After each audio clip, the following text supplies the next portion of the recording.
The guy's eyes reflected the breaking news, which reported that today at 8 o'clock in the evening, the S-rank mage Lee So-jun had died. The protagonist could not believe what was happening because he heard that an acquaintance had died, and his consciousness refused to accept such a reality. Lee So-jun fought an evil dragon that suddenly appeared in the very center of Seoul, and his battle was his last, although everyone believed in his incredible power. But how did his journey begin? After all, 25-year-old Lee So-jun debuted as a magician in 2034.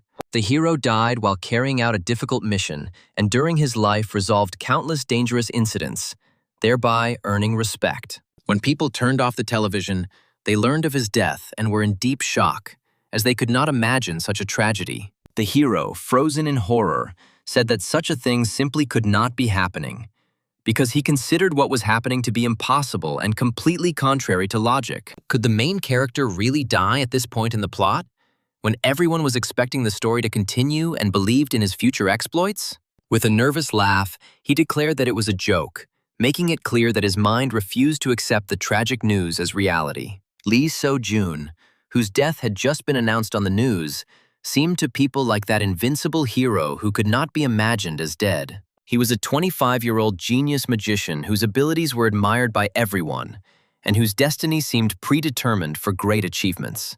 And the young hero, who was followed by all of humanity, was considered a symbol of hope and strength. And no one expected such an end. But what's more important is that this is the guy's former classmate. He was the main character of the novel The Modern Wizard, in which they existed, and it was known that he was a protagonist. And therefore, his fate had to develop in a predetermined direction without such tragedies. If everything had followed the original plot, they would have had a happy ending that would have concluded the story without any unnecessary upheavals. He had believed that he would be able to return to his homeworld when the story ended.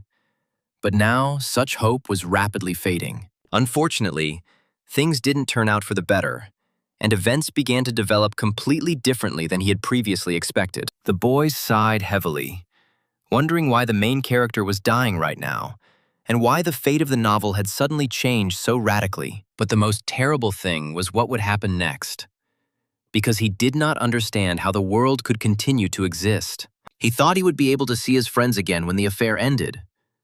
But now, such a possibility seemed unattainable and almost impossible. He recalled their arguments, where they discussed whether if you possess a background character, you should either take advantage of this lucky chance or not. The hero replied that if he poked his nose in the wrong place and the main character ended up dying, then everything would end and the story would fall apart. Then a friend chimed in and asked if he really thought he would never get involved in what was happening and could stay out of it. He replied that he would have to go through all the difficulties and that it was not easy at all, since he was not sure that he could work as hard as the main character. They clinked their beer mugs and told Kim Sung that even when he was right, he still irritated them by calling him a worm in a joking manner. Suddenly, a notification came on his phone, which immediately caught his attention and forced him to distract himself from his heavy thoughts. Looking at the screen, the guy said that he had won some kind of competition, which he didn't even remember. Everyone exclaimed that it was incredible, and that he was being sent on a journey that seemed completely unexpected and amazing. They were surprised and said that this was a real stroke of luck for Kim Sun-woo, and asked when he had even managed to participate in such an event. And where does he think he will be sent? And they only asked not to say that abroad, since it sounded too sudden. And this is where the story began 7 years ago, when his life completely changed and acquired new meaning. The boy found himself in his favorite novel, The Modern Wizard, and found himself inside a world he had previously considered fictional. He snorted, saying that he couldn't believe that the plot had become so convoluted and had stopped following the usual logic. Since the original plot cannot be changed, he only operated outside the main story, trying not to disrupt key events. So where did it all go wrong, he wondered, when the TV screen suddenly lit up and caught his attention. The surprised guy came closer, asking what was happening and why the equipment was behaving so strangely. He began to peer at the screen, tilting it and trying to figure out what exactly was causing such image distortions. And then something caught his attention again, making him wary and sense impending danger. A strange glow appeared outside the window, as if the sky had cracked and the world had begun to change its structure. The guy ran closer to the window, trying to see what was happening and understand what exactly was causing such phenomena. Each time his gaze became more and more wary, since what was happening looked extremely frightening and inexplicable. The people outside the window went about their business as usual, as if nothing unusual had happened, and the sky remained normal for them. It was as if no one noticed this strange purple haze that enveloped the space and changed the surrounding world. And gradually, everyone began to dissolve, as if their existence was losing touch with reality and disappearing without a trace. The hero screamed in fear, trying to understand what was happening around him and why the world was collapsing right before his eyes. Suddenly, a red system window appeared above him, reporting a critical state of the world and a scenario violation. It announced that Lee Seo-jun had died, and all main scenarios were considered failed, which meant the end of the usual story. The scenario could not be continued, and the system declared a world reset, the last warning before destruction. As a result, it began to crack, like glass under pressure, and the world was losing its integrity before our eyes, until it shattered into pieces, turning into chaotic fragments that could no longer form the previous reality. Suddenly, loud shouts addressed to the student woke him up, realizing that someone was calling him by a status he had not heard for a long time, and this immediately alerted him. The driver angrily declared that they had already arrived a long time ago, and his irritation was so obvious that the guy immediately understood that it was not worth joking. And he apologized, but he thought to himself, because the driver had just called him a student, and this completely contradicted what he remembered about his situation. The guy was definitely in his room, so he didn't understand why he was on the bus, and this discrepancy made him feel uneasy. It seemed like the end of the world had come, and he tried to understand whether it was a dream or something else, because what was happening seemed too strange. Suddenly, the hero was blinded by bright sunlight, and he covered his eyes with his hand, trying to get used to the abrupt change in environment. And in front of him, Kim Seon-woo saw the academy he had once graduated from, and this sight gave him a strong feeling of déjà vu. The sign read, "Congratulations on the group's admission to the Korean Magic Academy in 2032. This surprised the guy, because something was clearly wrong. And if it really was 2032, then time had gone back 7 years. The protagonist screamed to himself, not believing what was happening, because something like this seemed incredible, and he could not accept the thought of such an abrupt return. He began to carefully examine his hands, trying to find confirmation that his body had really become younger than it had been just a moment ago. And with horror, he realized that he had returned 7 years ago, and this discovery made his heart beat faster. The speakers played a greeting to everyone who had entered the Korean Magic Academy, and the voice sounded the same as it had that very day. The ceremony was about to begin, and the students around him were taking their places, creating an atmosphere of excited anticipation. The guy indignantly let out a short exclamation to himself, feeling that he could go crazy from what was happening because everything seemed too real. Kim Seon-woo understood that everything was happening exactly the same as 7 years ago, and this similarity frightened him more than the situation itself. All that was left was to come to terms with the fact that he had indeed returned to the past,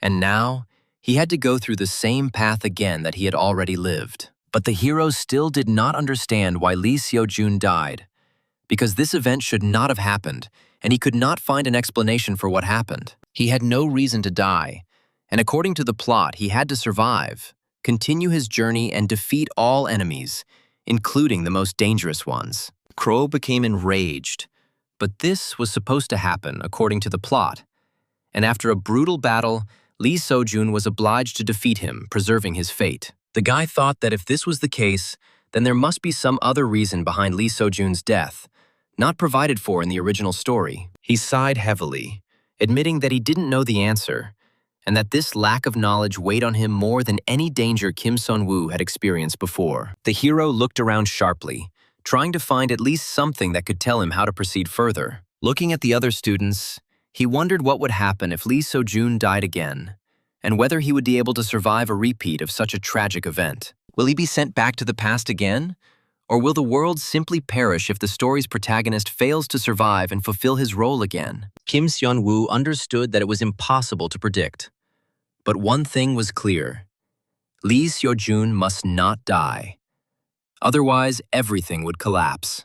The guy decided that this time he would take action and not allow events to develop the same way as in the previous version of the story. He clenched his fist, realizing that if he ever wanted to return to his home world, he had to intervene and change the course of events. He must prevent Lee Seo-jun's death, because this is the only way to preserve the plot and bring the story to its rightful conclusion, and to bring the novel to its conclusion, because that was precisely his new goal when Lee Seo-jun entered the classroom. Suddenly, a woman's hand appeared next to him with a phone, and the protagonist immediately realized that this was a chance to start a conversation. And the first thing you should do is take a step towards this girl to establish contact and gradually get closer to the main characters of the story in this world. The guy waved his hand at her with a slight smile, saying hello and tried to look friendly and natural so as not to scare her away. After all, we need to start getting closer to the main characters, because without the trust of these people, it will be difficult to change the future and prevent tragedy.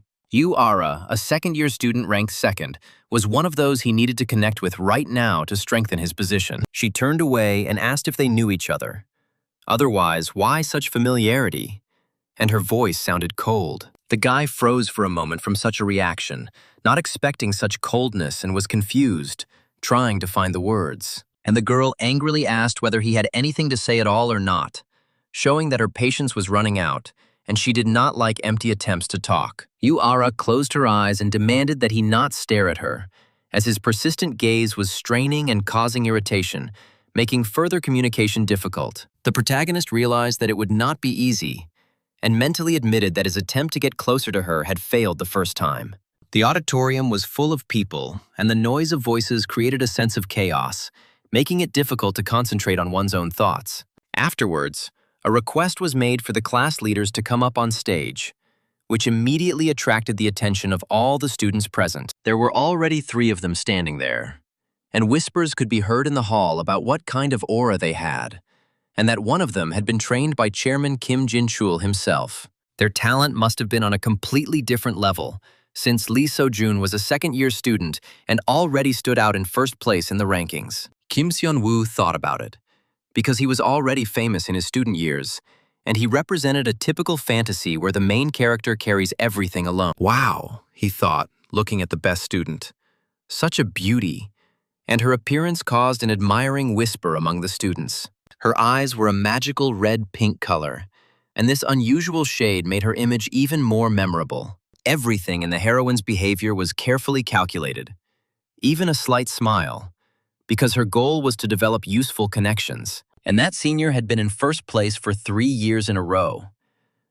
And although you wouldn't know it, his achievements were truly impressive. But Kim Seon-woo knows almost nothing about him, because in the original story, too little time was devoted to this character. The ceiling glowed softly in the darkness, with a warm, even glow, creating a calm atmosphere that seemed a little surreal. And below, the students solemnly recited the oath.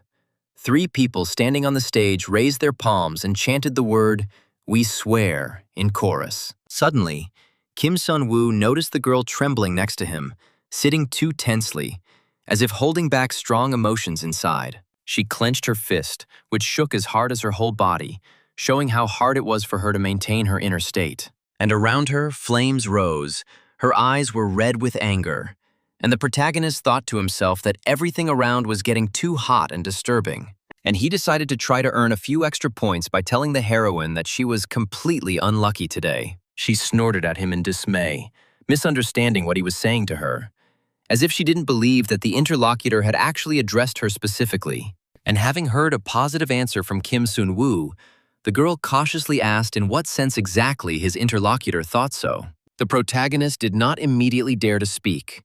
He looked away, muttered something honest, and tried to find the right words. And, pointing to the stage, he calmly said that he considered the girl better than the 2 students who had already sung, reading the lyrics from a piece of paper in front of the audience. The girl frowned, said an indignant "hey," and added that the interlocutor knew nothing, decided to joke, and had never seen them in action. Kim Seon-woo awkwardly denied it, and the girl loudly shouted at him, asking where the interlocutor got all this from if he had never seen them in person. To her surprise, the guy calmly stated that he simply saw it, and that was all, showing confidence in his own feelings. He smiled, saying that he had good intuition, as if to emphasize that he relied much more heavily on his inner feelings. The heroine was silent for a while.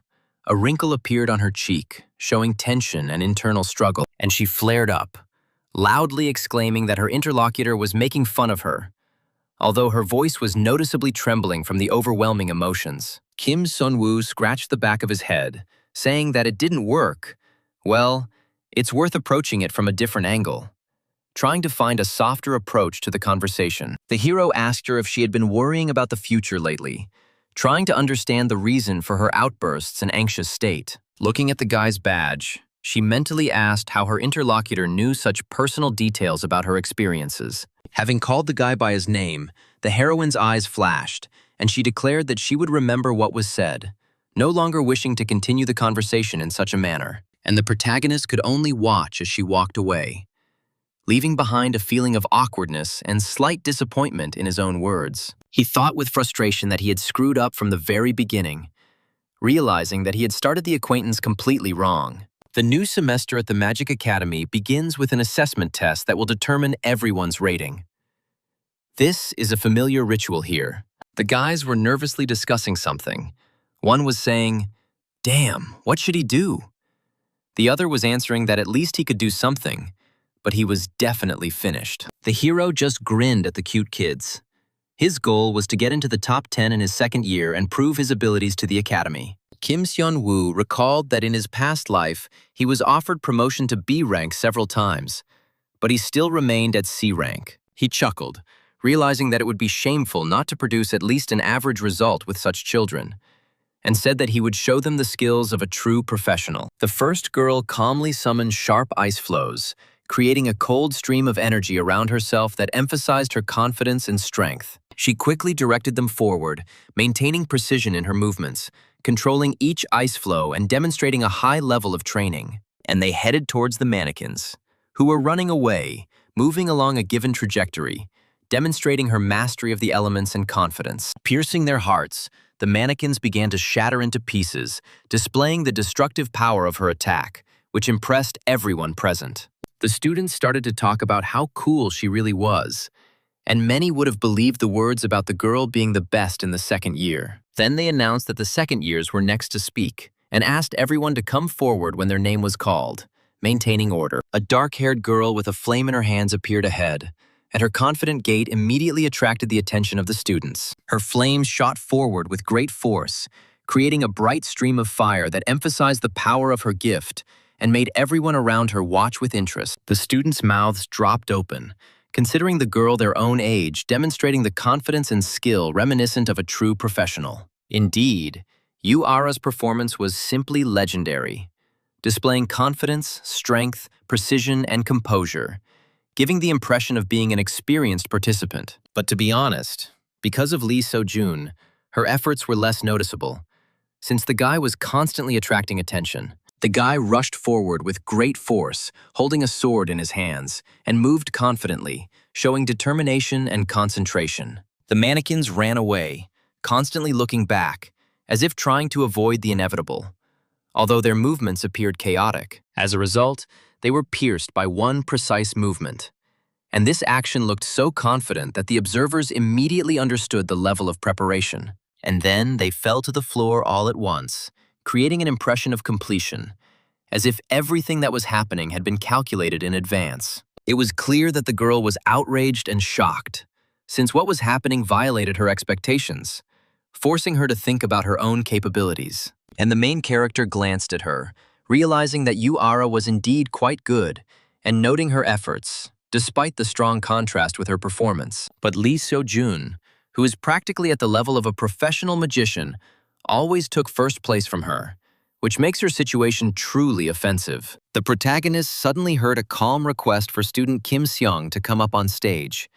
maintaining the attention of everyone present. He jumped up with satisfaction, showing that he had been waiting for such a moment for a long time, and it was finally his turn to step forward. The teachers started the discussion because one teacher supervised a first-year student last year and did not recognize him, even though he was from their group. The girl leafed through the notebook and, based on last year's notes, understood that he had a pronounced talent for enhancement magic, although now he stood empty-handed. It seemed like he had switched to manifestation magic, choosing a different path of development that required a deep understanding of mana. These were the very people who preferred to do what they liked, rather than what they were best at. The teacher in glasses froze, watching the main character, carefully assessing his every move and trying to understand how much progress he had made. She was surprised because the protagonist had just used the embodiment compression technique, demonstrating confident mastery of the complex technique. The first stage of manifestation magic was called materialization,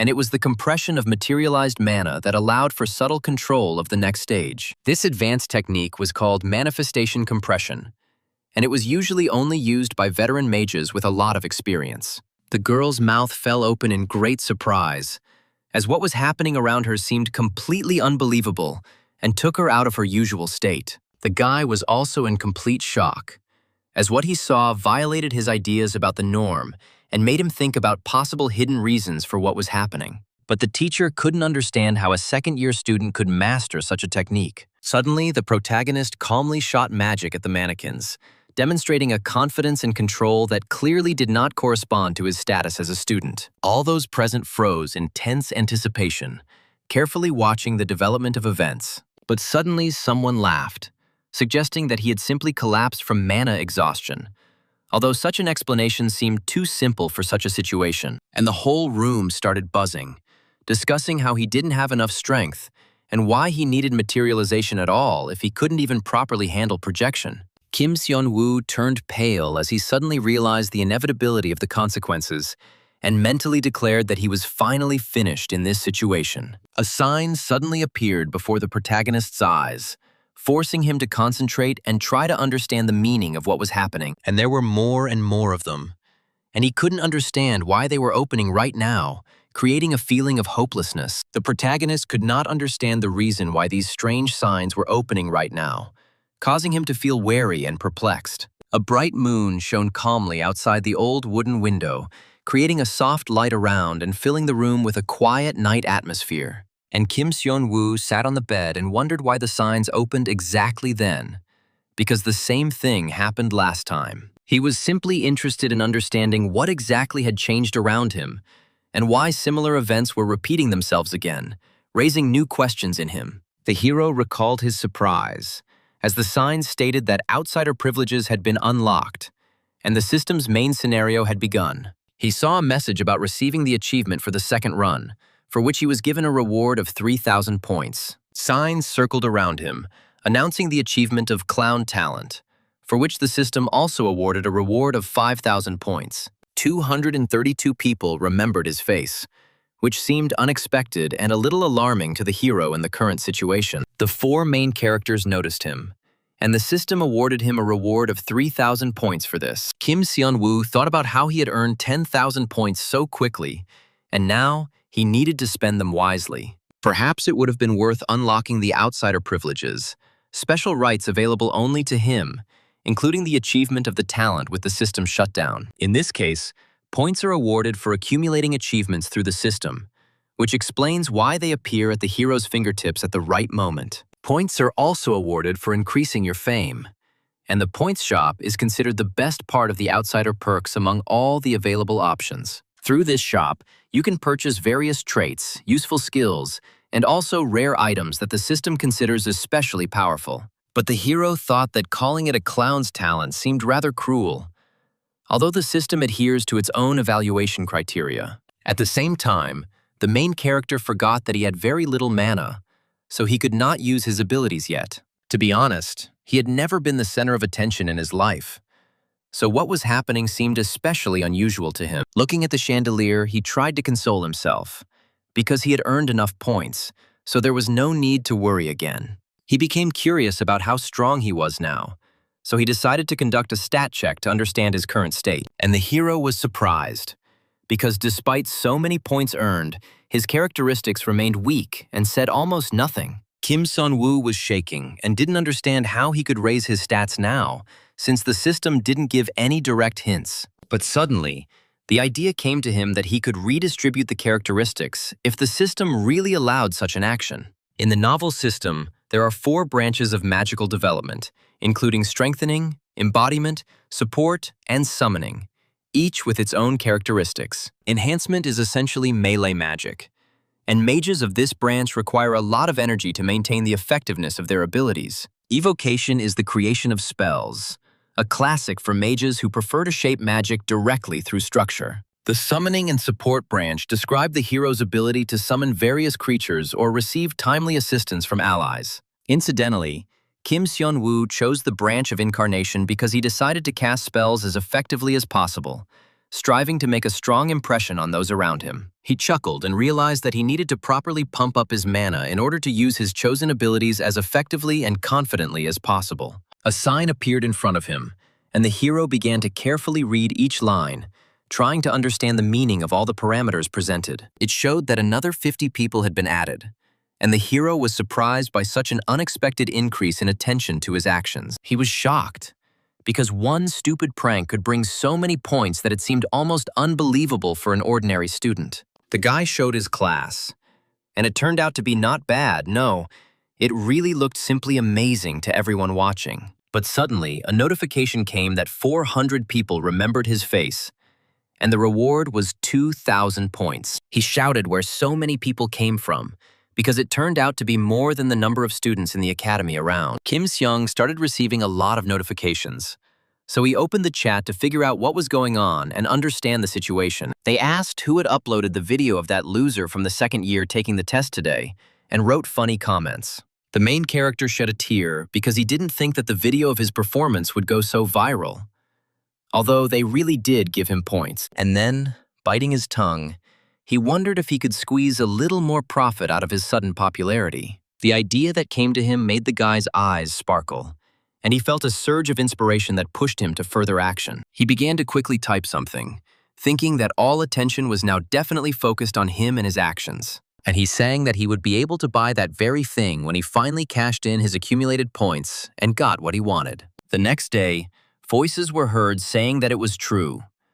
The one from yesterday's video seems similar, yes, they said. Humming to himself, Kim Seon-woo chuckled to himself as he enjoyed how people continued to chat around him. After all, he had been building up interest all night, and it worked, attracting even more attention to his person. Thanks to this, he raised another 5,000 points, which was a significant increase for his current level. The guy walked closer to the wooden door, trying not to make any unnecessary sounds and stay calm, and he carefully looked inside, trying to understand what was happening without attracting unnecessary attention to himself. Everyone started talking about the main character finally showing up, and someone said it was Kim Seon-woo who showed up unexpectedly. Someone's hand pointed a finger at him, indicating to the others that it was he who entered the room at that moment. It was the blonde guy who shouted at him, "Hey you!" attracting the attention of everyone in the room. The stranger began to hug the guy, reminding him that yesterday was a lot of fun, and everyone around was laughing loudly,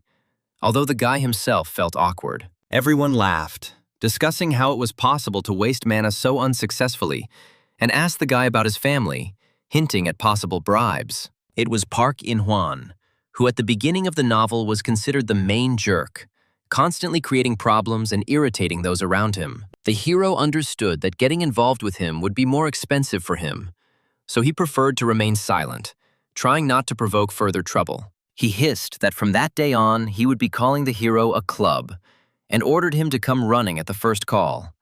Otherwise, he would not survive here. A young man's voice was heard from behind, and Park In-hwan calmly said that what was happening should stop, showing his dissatisfaction with the situation. Lee So-jun shouted that he had told him not to touch anyone, and now he demanded that he stop immediately, maintaining a stern tone. The bullies snorted angrily and asked if So-jun, the genius the whole world was watching, had decided to play the hero at that moment. Ordinary guys like him have no choice but to obey, as resistance will only lead to more problems and a worsening of the situation. The hero's eyes sparkled, and he repeated the name Park In-hwan, showing that he had heard what was said and was ready to act decisively. Sighing heavily, the bullies slowly walked away, leaving behind a tense silence that seemed to weigh on everyone present. The heroes merely watched them go, trying to remain calm, although their gazes betrayed the worry hidden behind their outward restraint. Then Lee Seo-jun asked Kim Seon-woo if he was okay, and the hero calmly replied that everything was fine, thanking him. The hero asked if it was really Kim Sun-woo in front of him, recalling the video that had already caused a lot of talk around him. After this, the guy began to smile nervously, trying to hide his embarrassment, although his tense movements revealed his inner unease. He looked down and muttered a few words quietly, admitting that he was incredibly ashamed because the video had already spread everywhere. Lee So-jun tried to stop him, to put it mildly, so that he wouldn't worry so much, since the one who distributed the recording was to blame. And after that, with a slight smile, he said that they would definitely see each other again later, leaving a feeling of calm confidence. But suddenly the main character grabbed the guy by the shoulder, trying to stop his movement, quietly uttering a request to wait.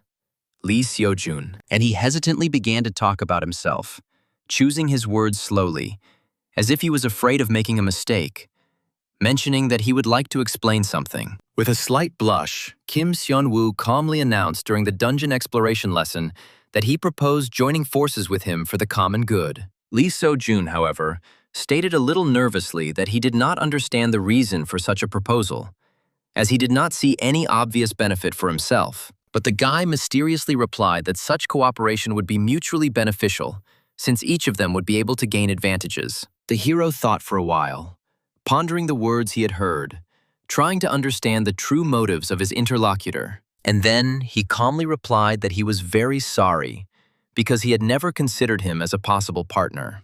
But Kim Sun-woo explained that Lee So-jun has 2 reasons why he really should team up with such a person. The hero smiled slightly and said that he was ready to listen carefully to the explanation, since the situation seemed unexpected to him. Kim Sun-woo confidently stated that, firstly, he is in last place in the second-year rankings among all students. Lee So-jun laughed and remarked that this was the reason that surprised him so much. But the protagonist stated that there is a score adjustment for each group exam, and joining forces with a student who is lagging behind will improve the final score. Lee So-jun thought for a moment, realizing that the other man had meant something important, and acknowledging that there was indeed some meaning in his words. But Kim Sun-woo brought him out of his thoughts again, pointing to the number 2 with his fingers and calmly explaining that there was a second reason. This meant that Yu-ara had already included 2 extremely low-ranking students into her own team. As he knew, Yu-ara specialized in wide-range magic, and even with 2 weak partners, she confidently handled the tasks at hand. And suddenly the guy raised his fingers, showing the number 3, although he had previously mentioned only 2 reasons, which looked rather strange and unexpected. And he calmly pointed his finger at himself, demonstrating his own confidence and hinting at the importance of his participation in the upcoming matter. For someone who was in last place, he considered himself to be quite good, emphasizing that he was capable of bringing tangible benefits to the team. Lee So-jun laughed, admitting that the boy had indeed surprised him, and noting that he had managed to amuse himself with his unexpected behavior. And then he responded with a laughing expression and agreed with the proposal, after which he calmly added that they should unite. But suddenly the hero said that he had one important condition that needed to be discussed in advance before continuing the conversation. He calmly voiced the condition that he would choose the remaining participants without any outside help. The heroes shook hands, expressing mutual respect and confirming their readiness to act together. The system announced that the character Lee So-jun had shown deep interest in him, after which a signal sounded, and the reward of 2,000 points was received. Meanwhile, during the lecture, the teacher reminded that the history of magic has its roots in the 14th century, forming the basis for further research. The woman said that back then it was divided into 2 branches, not 4, as is the case in the modern classification. The rest of the students slept peacefully to the monotonous story of the teacher, gradually sinking into slumber. And she asked why this stable 2-branch system then collapsed, since the reason for such a change remained unclear for a long time. Kim Sun-woo confidently stated that the blood sword, the first magic enhancer to appear in the 18th century, was the key factor, and this turned out to be true. The protagonist understood that even for a genius like Lee So-jun, classical magic theory and complex formulas were a dark, impenetrable forest. But not for him, because his outsider privileges give him all the necessary basic information, allowing him to confidently navigate the material. He also receives explanations for it, so Kim Sun-woo feels more confident in written subjects than any other student at the academy. Everyone around was whispering, discussing him, because they did not understand the point of listening so attentively to the lesson if the hero was still in last place. Kim Sun-woo thought angrily that if someone was jealous of his success, he should respond calmly and confidently, without creating unnecessary tension. Finally, the classroom filled with soft sunlight, and the teacher said that was all for today, wishing everyone a pleasant lunch. All the students quickly jumped up from their seats and headed for the exit, discussing plans, sharing impressions, and enjoying the short break. Among them was the main character, who calmly walked behind the others, trying not to stand out and not attract unnecessary attention. But suddenly, he was called out from behind, and he slowly turned around, trying to understand who exactly had decided to address him now. Lee So-jun, smiling slightly, invited him to have lunch together, saying that since they were now a team, they should spend more time together. The tray contained delicious food, including meat, rice, sauce, soup, and fresh cucumbers, neatly arranged in small compartments. They were walking through the dining room, and the guy calmly said that there was a free place over there where they could sit comfortably and eat in peace. Suddenly, someone began actively waving at them, attracting their attention, as if he had been waiting for a long time to invite them to his table. And the hero shouted loudly to them, calling Sojun by name and inviting them to come here, pointing with his hand in the direction and smiling welcomingly. Kim Seon-woo began to wonder about what was happening around him, because this guy named Shin Yeon-jun made him wary. He was considered one of the main characters in the story, and Lee So-jun's best friend, which made the situation especially tense. If all the strongest participants gather on one team, their overall scores will inevitably drop and cause a lot of unpleasant consequences. But this time, they seem to have split in different directions, leaving a strange tension between them. Suddenly, Shin Yeon-jun shouted loudly, calling out to Kim Sun-woo and claiming that he had seen the same video that had gone viral earlier. He asked, dumbfounded, since when had the two of them started getting closer so quickly, and why it happened now? Then Lee So-jun answered him that this had happened recently, because the day after tomorrow they were going to the dungeon together. Suddenly, Sin whispered that the hero knew perfectly well that it was possible to take first place even without the last place buff, so there was no need to worry. Lee So-jun let out a heavy sigh as he noticed that Yu Ara looked like she was truly out for blood, which added to the unsettling atmosphere. He had heard earlier that she had taken 2 weaklings onto the team, which seemed to him to be a rather ruthless decision. Lee So-jun calmly suggested that everyone present simply eat, trying to lighten the atmosphere and distract his interlocutors from unnecessary thoughts. His friend replied in the affirmative that he was literally dying of extreme hunger, trying to hide his irritation with a calm expression on his face. The girl watched them closely, thinking about the strange man, trying to remember if it was really him who appeared in that mysterious video. Suddenly, the heroine suddenly appeared in front of her face, calmly speaking to So-yuna,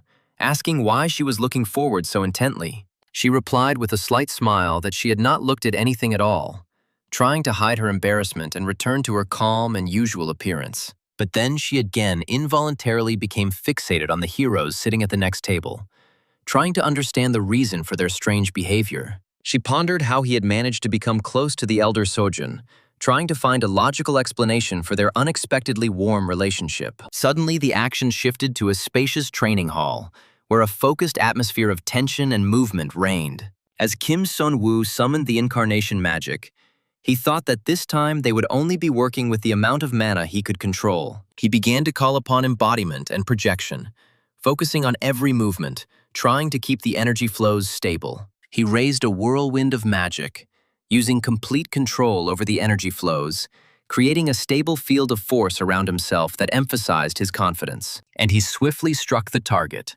directing a concentrated flow of force forward, demonstrating precision of movement and confidence.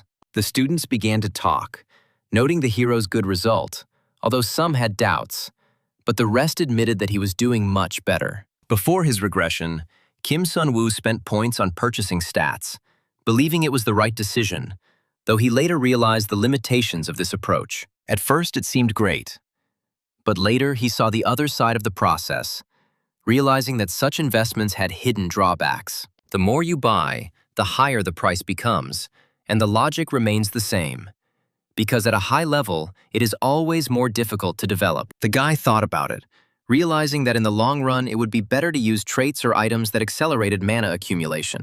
He decided to use the search function to check the available options, and soon found the right feature that could significantly enhance his further development. And then, Kim Seon-woo looked at his hand, remembering that he had a returner's watch, which accelerated the regeneration of health and mana by 200%. In this life, he sold the Master Chef and bought this, realizing that traits could be sold for points, although he was a little sad to part with it. Sitting down, he thought that thanks to the purchase of the Blessing of the Great Nature and the Watch of the Returnee, his situation had become noticeably better than before. His starting position was much better than it had been before the regression, and he clearly felt how much the situation had changed. Suddenly, the phone in the guy's pocket vibrated, and the hero immediately became wary, because such things happened extremely rarely in his life. Taking it, Kim Seon-woo thought that no one ever wrote to him, and therefore, such an event seemed rather strange to him, and he began to stare at the screen in surprise,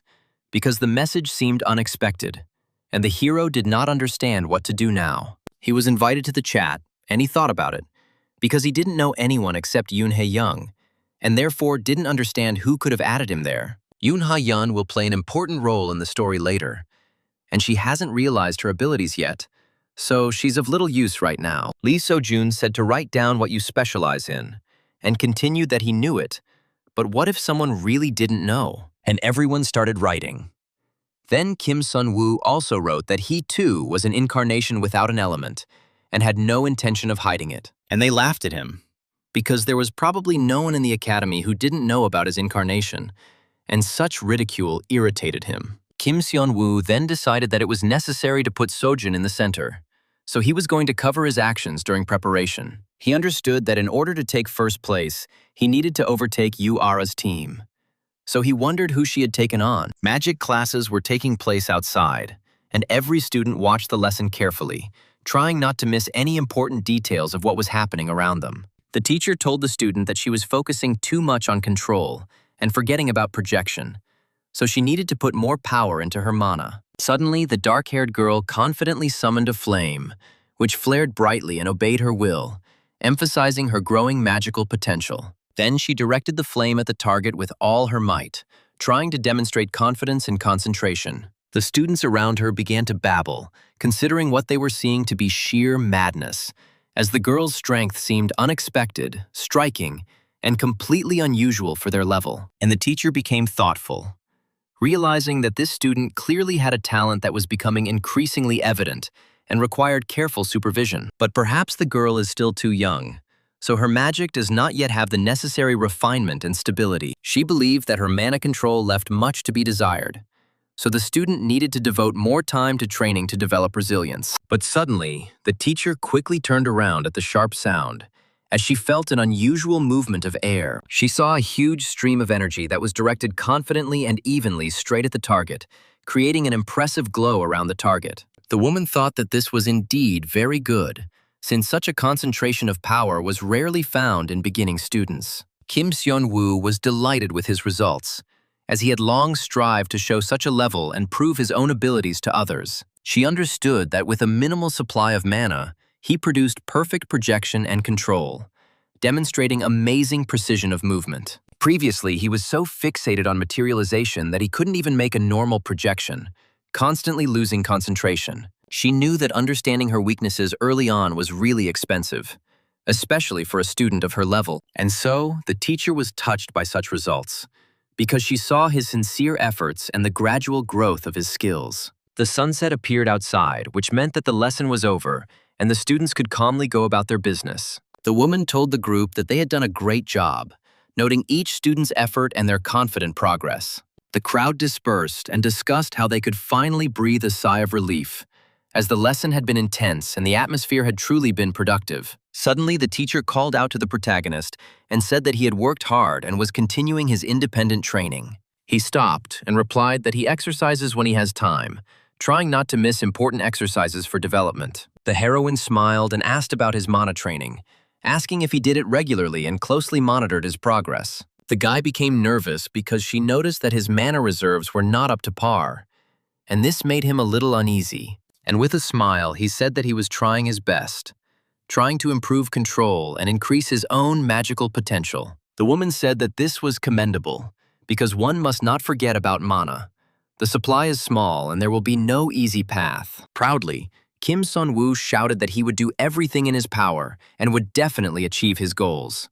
Then the teacher handed over something that looked like a bracelet, saying that this item helps with mana breathing and stabilization. The hero became embarrassed and said that he didn't know whether he should accept this because he felt a slight embarrassment inside. She smiled and told him not to worry, because in front of him was just a simple E-rank training item that cost literally pennies. The protagonist joyfully expressed his gratitude, after which he promised to use the received item wisely and carefully, demonstrating responsibility. But the lesson was already completely over, so Kim Sun had to hurry and not delay in order to complete everything necessary on time. Ahead of him, the guy noticed a student who was calmly leaning against the cold wall, as if waiting for someone and not intending to leave. She angrily called out his name, showing displeasure and clearly wanting to attract the hero's attention to herself at that moment. The guy, very surprised, asked her if they could talk now, since she had previously asked him not to approach her. But suddenly the student shouted out that she had heard about his participation in the same team with Lee So-jun,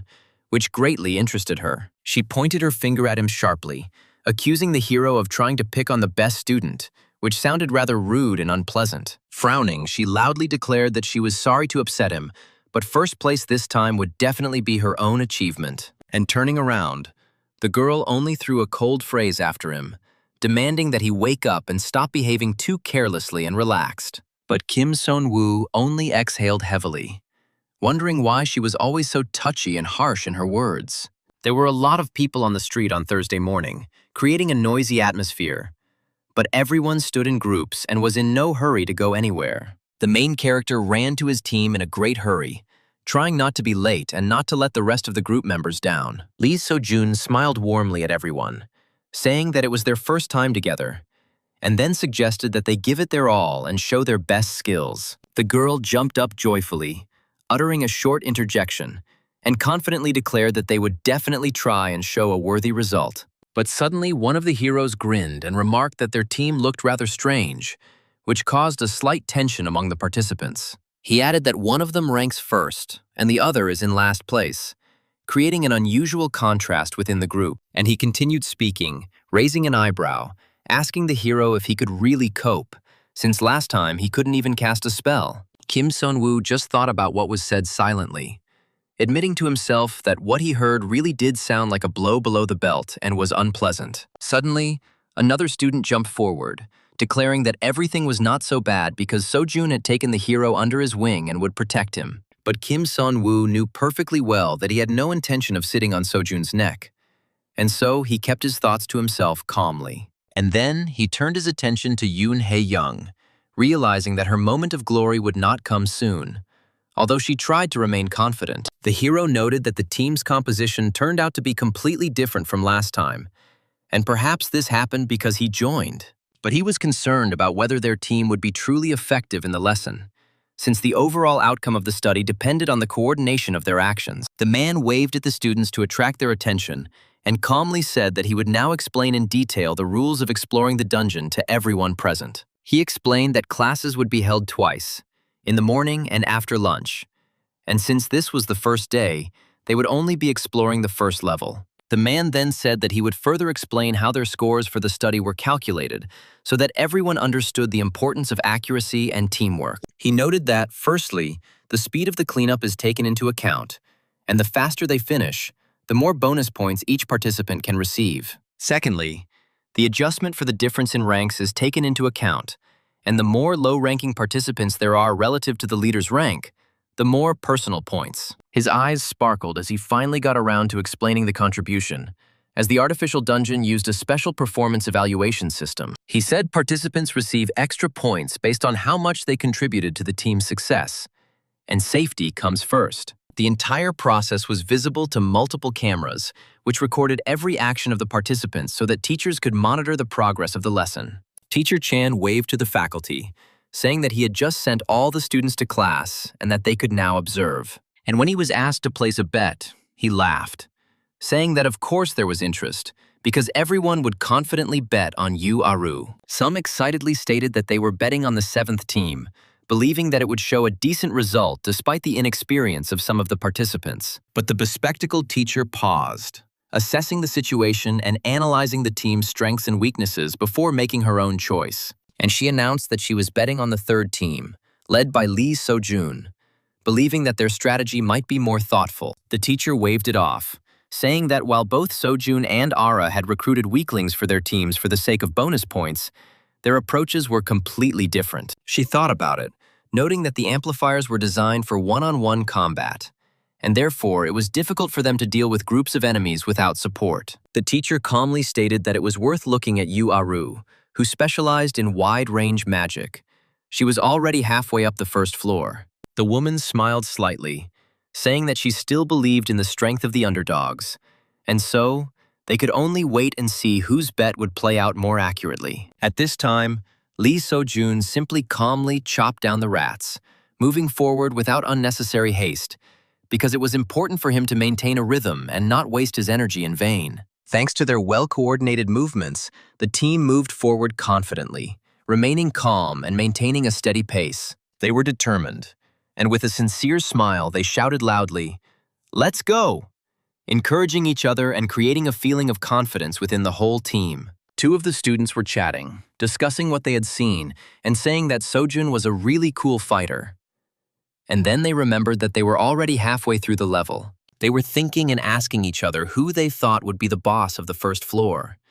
Maybe a rat or maybe a dog would appear unexpectedly. The girl thought for a moment and said that this was a boss after all, and shouldn't he be at least a little stronger than the normal opponents around him? And then she asked Sonu what he thought and who would be there. And he calmly replied that it would be a giant wolf. Suddenly, one of the students turned around, asking how he knew about the giant wolf. And the protagonist snorted and said that he had his own sources. The student laughed, saying that the guy was a pathological liar, although his voice sounded more like friendly mockery than a real accusation. While Kim Sun-woo was getting angry, another student started sticking out his tongue and saying that he didn't know and asked him to stop annoying him right now. Lee So-jun approached them with a smile and calmly said, "Guys, don't fight," and suggested that they just move on without further ado. And the heroes began to move forward, maintaining confidence and supporting each other so as not to lose momentum and not be distracted by minor misunderstandings. But suddenly, a sharp command was heard to stand, and everyone instantly stopped, feeling that something really important had happened and required attention. One of the heroes chuckled and said that their captain was really scared, although his voice sounded more like a joke than doubt. But the reason soon became clear, because there really was something strange lying on the floor, and it attracted the attention of the entire assembled team. They thought and said that it looked like a magic circle, but no one understood what kind of magic it was and how dangerous it was. Everyone started whispering and asking why he was here and if it wasn't dangerous, since things like this don't usually happen by chance. They said it was impossible that something truly dangerous had been planted on the students and hoped that the situation would be simple. Kim Seon-woo squatted down and said that everything was fine, and he just wanted to take a closer look at the magic circle in front of him. He looked at it for a few minutes, then chuckled and said it was just a normal barrier, although the others doubted his words. Behind him, the bullies began to complain and ask how someone like Kim Seon-woo could possibly understand such a complex magical structure. Extending his hand, the protagonist realized that he had seen this barrier in a past life, and therefore recognized its structure without a doubt. And his hand began to fill with the blue power of this barrier, creating a feeling of calm and confidence inside his entire body. One of the students, gritting his teeth,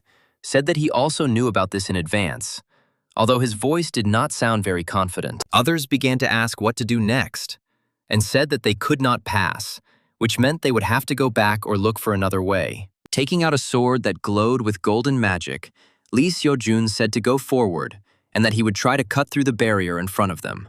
His eyes flashed the same bright color as the magic around him, giving the impression of confidence and inner strength. The guy was determined and made a swift swing, showing that he was ready to put in maximum effort to destroy the barrier. He ran closer and closer to the barrier, and a hole actually formed in it, which gave hope to the whole team. The other students noticed with delighted smiles that he was succeeding and began to rejoice at the team's first success. But everything started to get overgrown, and they got upset, saying that it almost worked.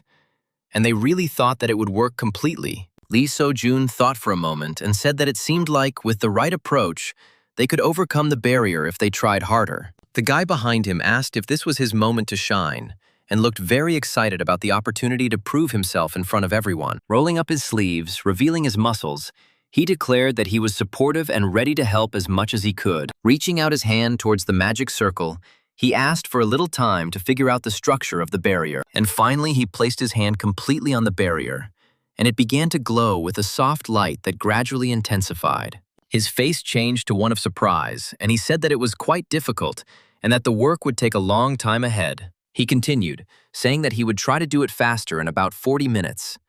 And at that moment, the student's hand was suddenly grabbed. Then Kim Seon-woo calmly assured everyone that he would destroy the barrier himself and asked the others to step back a little. The hero pulled back and said what Kim Seon-woo thought, although his voice sounded genuinely concerned for his comrade.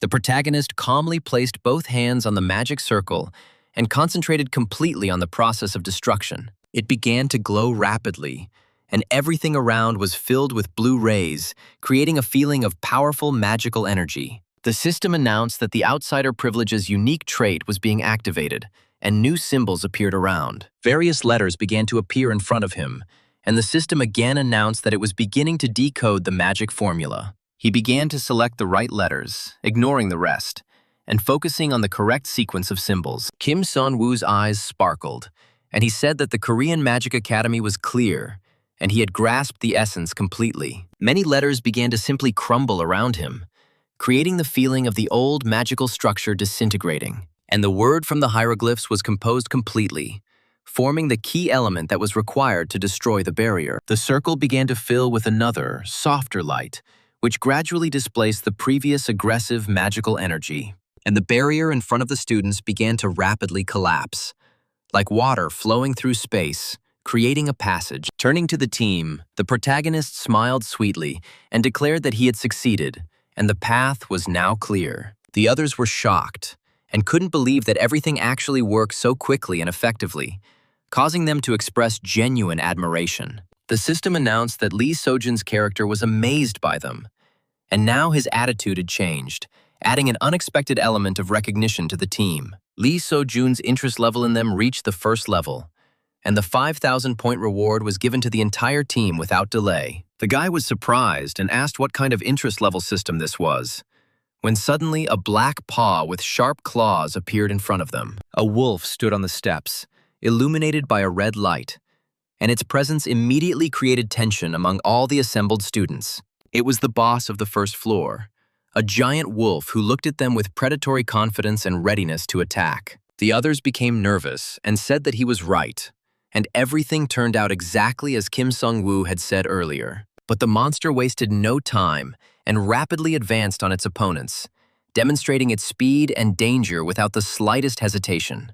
There was no pity or fear in Lee So-jun's eyes, only determination and self-confidence. He cut down the monster in one motion, demonstrating incredible strength and precision that amazed everyone watching. He showed no emotion other than cold calm, and looked as if such situations were familiar to him. The student exclaimed in admiration that this was their Lee So-jun, and that he was taking down the boss like an ordinary mob without much effort. The huge stone gates began to open heavily, creating a loud sound and opening the way to the exit of the dungeon.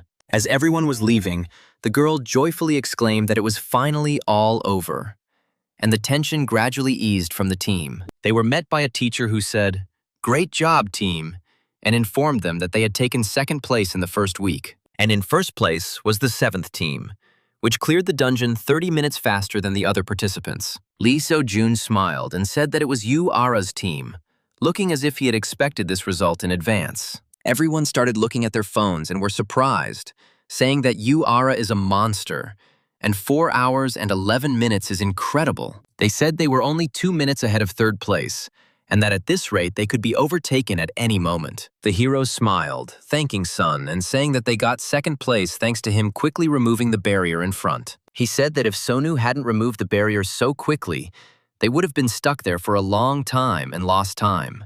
And when Lee Seo-jun said that he had screwed up, the girl replied that he hadn't done anything like that, and that they had only come this far thanks to him. Then the main characters stopped them, saying, "That's enough.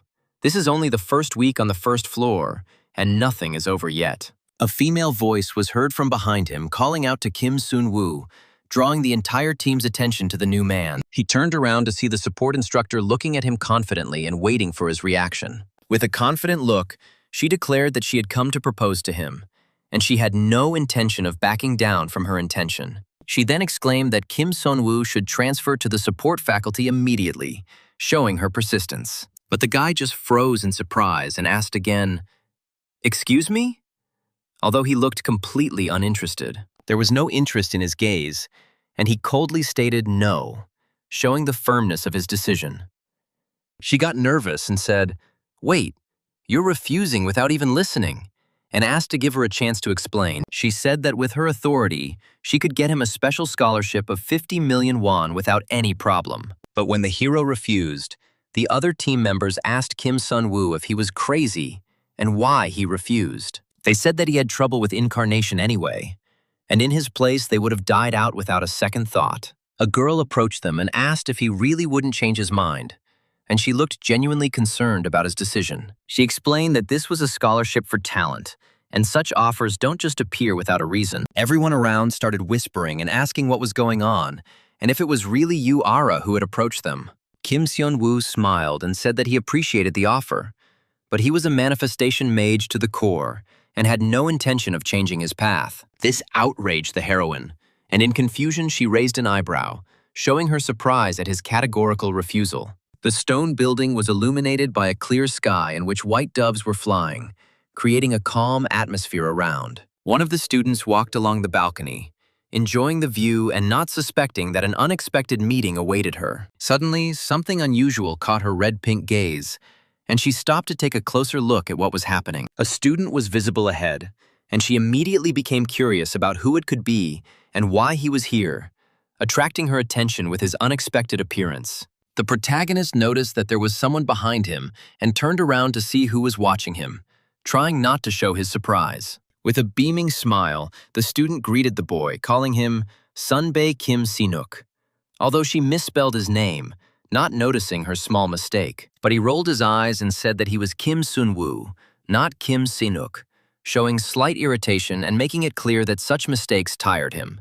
The girl apologized and asked why he was cleaning, and the hero replied that it was dirty, and he decided to clean up, considering it a normal and necessary thing. She admiringly declared that he was such a good boy, Sunbae, and looked impressed by his efforts, as if such neatness seemed rare to her. And then she waved at him and said, "Keep up the good work," showing her friendliness and trying to support him with a simple but nice gesture. She turned away, rolling her eyes and thinking what a pointless exercise it was, although she remained outwardly friendly, not wanting to show her true attitude. Finally, Kim Sun-woo got the achievement and thought with a grin that she would be surprised to know that he cleaned for the Fairy Cleaning Lady achievement. Having picked up the bucket of water, the main character calmly said that the cleaning was finished, and now he could finally do something more enjoyable. And when the hero was leaving, humming something, a male silhouette appeared behind him, as if someone had been waiting for the right moment to appear unnoticed. It was an unfamiliar guy,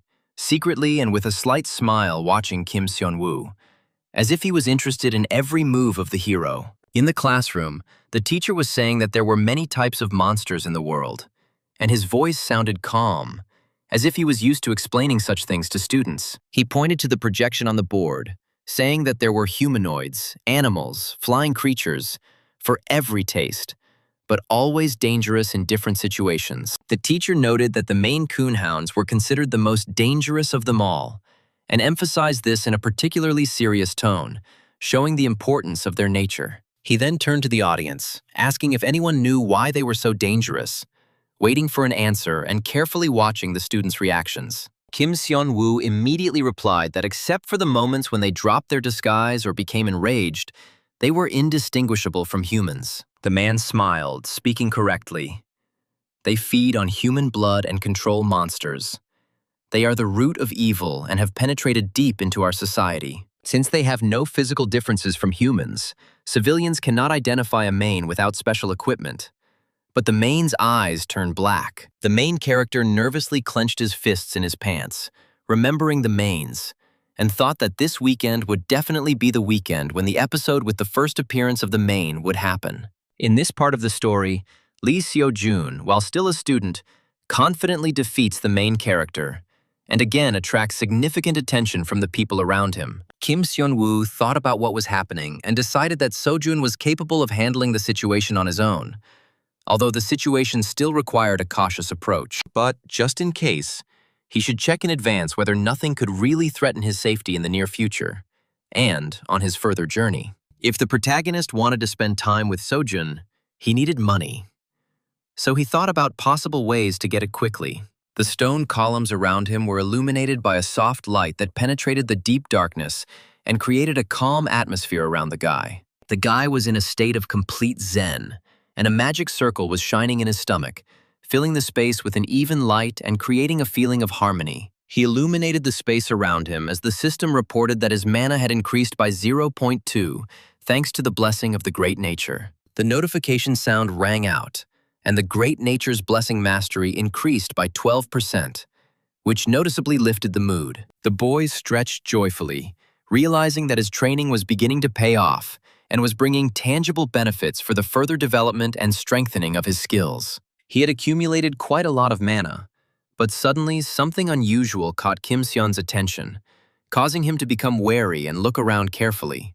He received a notification that the active effect of the Great Nature's blessing trait had been unlocked, and he could use the Great Nature's heart. He smiled, because he knew that purchasing the blessing of the Great Nature was the right decision, and now brought him tangible benefits and confidence. Kim Seon-woo was filled with pride, realizing that he could freely use this whenever he needed to, because he was truly made for manifestation magic. But suddenly, he remembered the words of the teacher who demanded that Kim Seon-woo immediately transfer to the support faculty. And he did not delay the decision. The guy lay down on the floor and thought, realizing that the money from the scholarship would be very useful and could solve several of his current problems. Then the hero sat up and looked at the bill, which showed 30,800 won. Because students are always broke, and he needed to find an answer to the question of how he could quickly make some money without exposing himself to excessive risk. Going into dungeons to hunt monsters and sell loot seemed too dangerous an activity for him in his current situation and condition. All that remained was to conquer the tower, and the main character could pull the towers of low difficulty. But for now, he remained an ordinary student. Since he was a minor, he would not be issued a license, and therefore, it was necessary to come up with another way to get around this restriction. Then the guy began to rack his brains, trying to come up with a suitable solution, because the situation required quick and thoughtful action. A brilliant idea came to him, which amazed him so much that he even exclaimed in unexpected inspiration, feeling a surge of confidence. The night sky was filled with stars, creating a calm atmosphere around, and it seemed as if space itself was watching the events taking place. The man sitting in the chair asked the teacher if he had seen their student today, as his behavior had recently been of particular interest. The bespectacled teacher's ears lit up when she heard that it was Kim Sun-woo from the second year, and her mood noticeably improved. Another teacher also drew attention to the words, noting that he came to the academy early in the morning to clean up and help the staff. The man with the books noted that Sonu was very attentive in theory, responded actively, and that his attitude toward studying was truly commendable. The woman proudly stated that these are exactly the kind of guys who study at their faculty of incarnation, emphasizing the high level of discipline and diligence of the students. And she grinned, hinting at her colleague, because someone was trying to lure away their student, although she always believed that Sonu would not fall for such a thing. In any case, it was a great relief, because they have such a diligent and decent student who commands respect from teachers and others. The protagonist began to think about what would happen if he stopped being a student, because such a decision could completely change his path. And with a confident smile, he declared that he was a true genius, emphasizing his own confidence and demonstrating his readiness for any challenge. Suddenly, he received a notification about the achievement Favorite Student, and the reward of 2,000 points noticeably lifted his mood and increased his motivation. A notification sound announced the entrance to the glasses store.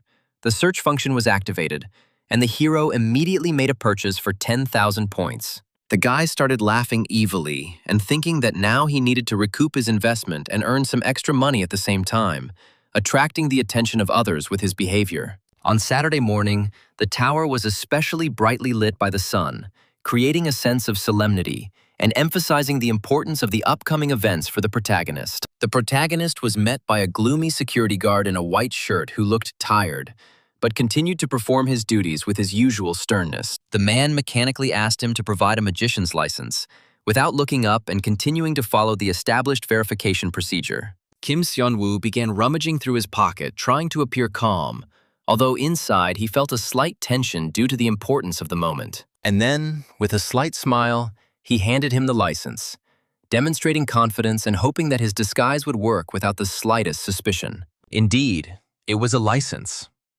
And there was a photo of a guy on it, but he was wearing unusual glasses, which slightly changed his appearance. The man merely raised one eyebrow suspiciously, carefully examining the document, although outwardly he continued to maintain his calm and usual sternness. He then held the license up to a special device for verification, waiting for confirmation of authenticity, as such procedures were mandatory. At that moment, Kim Seon-woo's eyes began to spin hypnotically, creating a magical effect that was supposed to help hide his identity. And the device declared the 25-year-old S-rank mage Kim Jin confirmed, which completely satisfied the guard and removed all his doubts. The security guard, returning the license, said that he was pleased to meet Mr. Kim Jin-woo, demonstrating respect and professional courtesy. The protagonist admitted that he knew that he would not be exposed, but he was still scared to death because the situation was too tense. It was a new identity he had bought at a glasses store a few days earlier,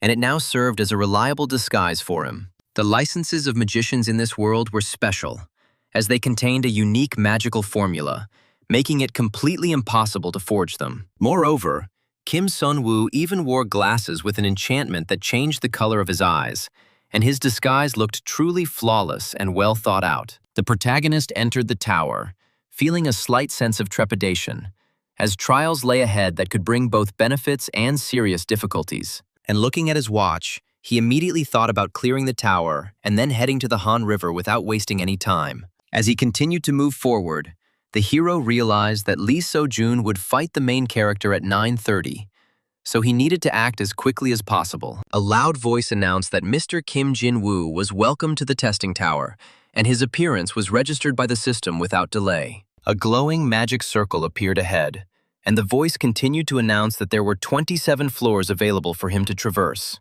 When Kim Seon-woo stepped on the circle, he was asked which floor he wanted to move to, offering him the choice of the appropriate difficulty level. After the guy announced the 10th floor, the system warned that it had already been cleared, and that replaying it would reduce the quality of the reward. But he only smiled, because it didn't matter, since his real goal was located elsewhere and required determination. Portals were a convenient means of travel that were present in every tower, and the hero had already become accustomed to using them without hesitation. The strength of the monsters and the difficulty of the traps varied from tower to tower, so it was necessary to remain cautious and carefully assess the situation. The tower was teeming with traps and high-level magical formulas, creating a dangerous environment where any mistake could lead to serious consequences. There was a side story called the Tower of Trials, and many mages studied its features, trying to uncover the hidden secrets. The voice announced that the protagonist had arrived on the 10th floor, and the space around him instantly changed, becoming darker. A multitude of red eyes appeared in front of him, watching his every move closely, creating a sense of impending danger. Most guilds avoided this place due to its unusual difficulty, as even experienced mages preferred not to take unnecessary risks. And now a ferocious, multi-eyed wolf was running towards Kim's son, demonstrating aggression and readiness to attack without the slightest delay. While fighting back, the guy thought that the monsters appearing here were quite weak, but still required attention and precise calculation of actions. The system announced that he had earned the first hunt achievement, and the 1,000-point reward was a pleasant acknowledgement of his efforts. The floor was strewn with traps and barriers with complex formulas, and it seemed that this tower was created especially for the main character. Looking at his watch again, He decided that he had more than enough time to clear it completely and accomplish what he had planned. And moving on, he asked a rhetorical question about whether he would continue on his journey, since there were many challenges ahead that required concentration. Meanwhile, a large crowd of people had gathered by the Han River, creating a noisy atmosphere, and it seemed as if everyone was waiting for an important event to begin. The guys were surprised, noting how many people had come, because the festival hadn't even started yet, and such a number of people seemed unexpected. A friend offered to take a photo with Lee So-jun, but the guy didn't understand why it was necessary, because he didn't attach any importance to such things. The hero just smiled, explaining that photographs create memories, and such moments are worth preserving to remember with warmth later. A friend began to count to 3, and a bright flash lit up the space, capturing the moment and leaving a slight aftertaste of surprise. The action shifted back to the testing tower, where Kim Seon-woo was, continuing his journey and facing new obstacles. Ahead, he saw a fragment of a magic crystal, and decided that today he was really lucky, because such finds were rare. Picking it up, the protagonist grinned, realizing that the find would cover his bus fare, and this was a pleasant bonus. As he probed the wall, Kim Seon-woo began to think that the necessary mechanism must be somewhere nearby, and he continued to carefully examine the surface. And suddenly, he found a hidden area, after which everything around began to shine with a golden light, illuminating the space and creating a feeling of discovery. There was much more light than he expected, and this caused him genuine surprise, because such phenomena were rare. That's why the protagonist's face was covered in genuine surprise, because he didn't expect such a powerful reaction from a simple touch of the wall. And the system announced that he had received the Barrier Breaker achievement, and the reward of 2,000 points became a pleasant confirmation of his success. The voice announced that he had entered the hidden floor of the Inner World testing tower, and the air around him was filled with mysterious mana. He earned the Mystery Explorer achievement, and the 5,000-point reward was another step towards enhancing his abilities. Suddenly, the boy heard a voice directed directly at him, calling him a contender for the testing tower, which increased the tension. It was a statue of a girl that shone with a soft light and spoke to him, creating the feeling of a living presence. She asked if he could prove his strength, offering to take a test that would reveal his true abilities. Kim Seon-woo gasped at the blinding light and stepped back slightly, trying to adjust to the brightness and regain his concentration. Little stars began to appear above the beautiful flowers, gradually gathering into intricate patterns above the ground. From these stars emerged identical little fairies who giggled quietly, creating an atmosphere that was both cute and eerie. The hero's eyes widened, because in front of him were flower fairies, known for their unusual behavior and unpredictability. They were only S-rank monsters, so they weren't considered particularly strong, although they could cause some trouble. The fairies did not look cute, as they had white eyes and sharp fangs, creating a frightening contrast with their small bodies. But they lost their composure when they saw a person, and this gave the hero an advantage, allowing him to act faster and more accurately. 9. Suddenly, a rapid stream of magic flew at one of the fairies, and she did not have time to react, becoming the first target of his attack. After all, the main character knew that in a fight with them, speed was everything, and hesitation could lead to undesirable consequences. He shouted at them to try to hit at least one, provoking them into action and testing his own reaction and dexterity. The fairies looked frightened because he acted too quickly, and they did not have time to react to his rapid movements. Kim Seon-woo slowly leaned towards the glowing magic circle, which gradually began to fill with a soft light, as if reacting to his approach. He thought that even if he killed every fairy here, he still wouldn't be able to get past this difficult and frightening floor. With his trait, he understood that this would not confirm anything, and the situation became more and more tense, making him more nervous. Suddenly, a system window appeared in front of him, where the unique feature of the outsider privilege began to activate, causing him surprise. The interpretation of the magical formula began, and many tiny letters came together to form a complex pattern that he was trying to understand.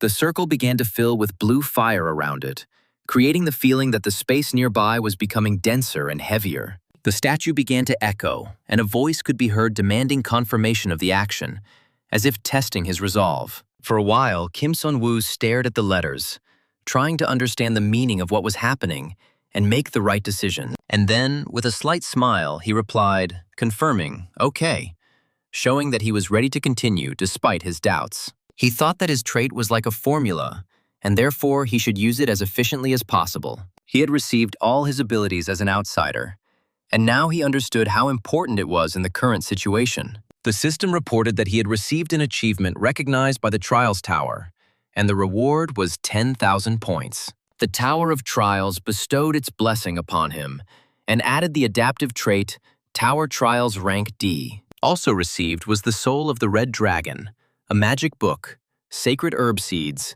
and 5 sacred herb itself. The main character rejoiced and received even more mana plus 5, and the speed of mana recovery increased by 20%. The voice congratulated him, informing him that he had successfully cleared the hidden floor of the inner world, and it sounded triumphant, as if the tower itself was acknowledging his achievement. A multitude of bright fireworks appeared in the sky, and someone said that it looked like something important was beginning, creating an atmosphere of anticipation and tension. Suddenly, Lee Seo-jun showed his phone screen to his friend, trying to draw his attention to a strange detail that immediately caught his eye. But he didn't understand what was happening, repeating that it was their photo and asking what was special about it, not noticing the obvious. Then, Lee Seo-jun asked to take a closer look, because a stranger was visible from behind, causing anxiety and a feeling of impending danger. The friend continued to stare at the screen in shock, trying to comprehend what he saw and understand why it was causing Lee Seo-jun such anxiety. And he shouted that these eyes could not be real because this was Maine, and his voice trembled with fear and shock. The protagonist noticed the man's strange gait, noticing unnatural movements that could not belong to an ordinary passerby. It was only almost 10:30 in the morning, and this time seemed too early for such frightening events. Looking out the window, Kim Seon-woo didn't understand what was going on, and the feeling of anxiety grew stronger, forcing him to peer warily into the street. And he didn't understand why Lee Seo-jun was still not there, because the situation was becoming more and more alarming, and the wait only increased his internal anxiety. Suddenly, a strange dark silhouette stopped, as if listening to something, and its stillness looked too frightening for an ordinary passerby. And the monster mane turned towards him with red eyes and an open mouth, creating a feeling of imminent threat and impending disaster. Kim Seon-woo understood that this was an event from the main plot, and if he interfered without reason, he could completely ruin the important scenario. A man approached the monster covered in red magic, trying to figure out if the man was okay, and not noticing the mortal danger nearby. He asked if the man was okay, not realizing that he was standing too close to a creature that could kill him in an instant. The protagonist's face was covered in horror, because he understood that the situation was getting out of control, and there was almost no time left to think. And a lot of blood began to drip onto the grass, creating a terrible picture that made everyone around freeze in fear.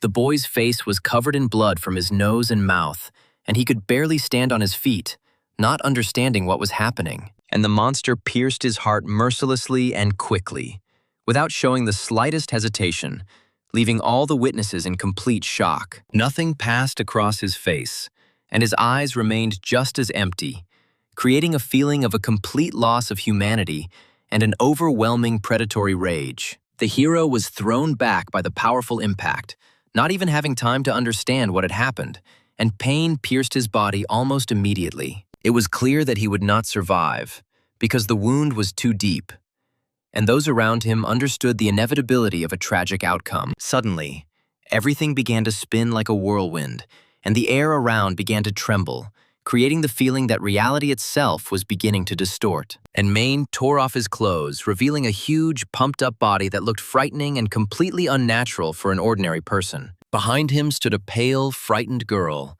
not understanding what to do, and her trembling hands betrayed great fear. And as luck would have it, he turned to her, as if choosing his next target, and his gaze became more and more dangerous. The crowd started shouting, pointing at him, saying that it was Maine and he was angry, and panic instantly spread all around.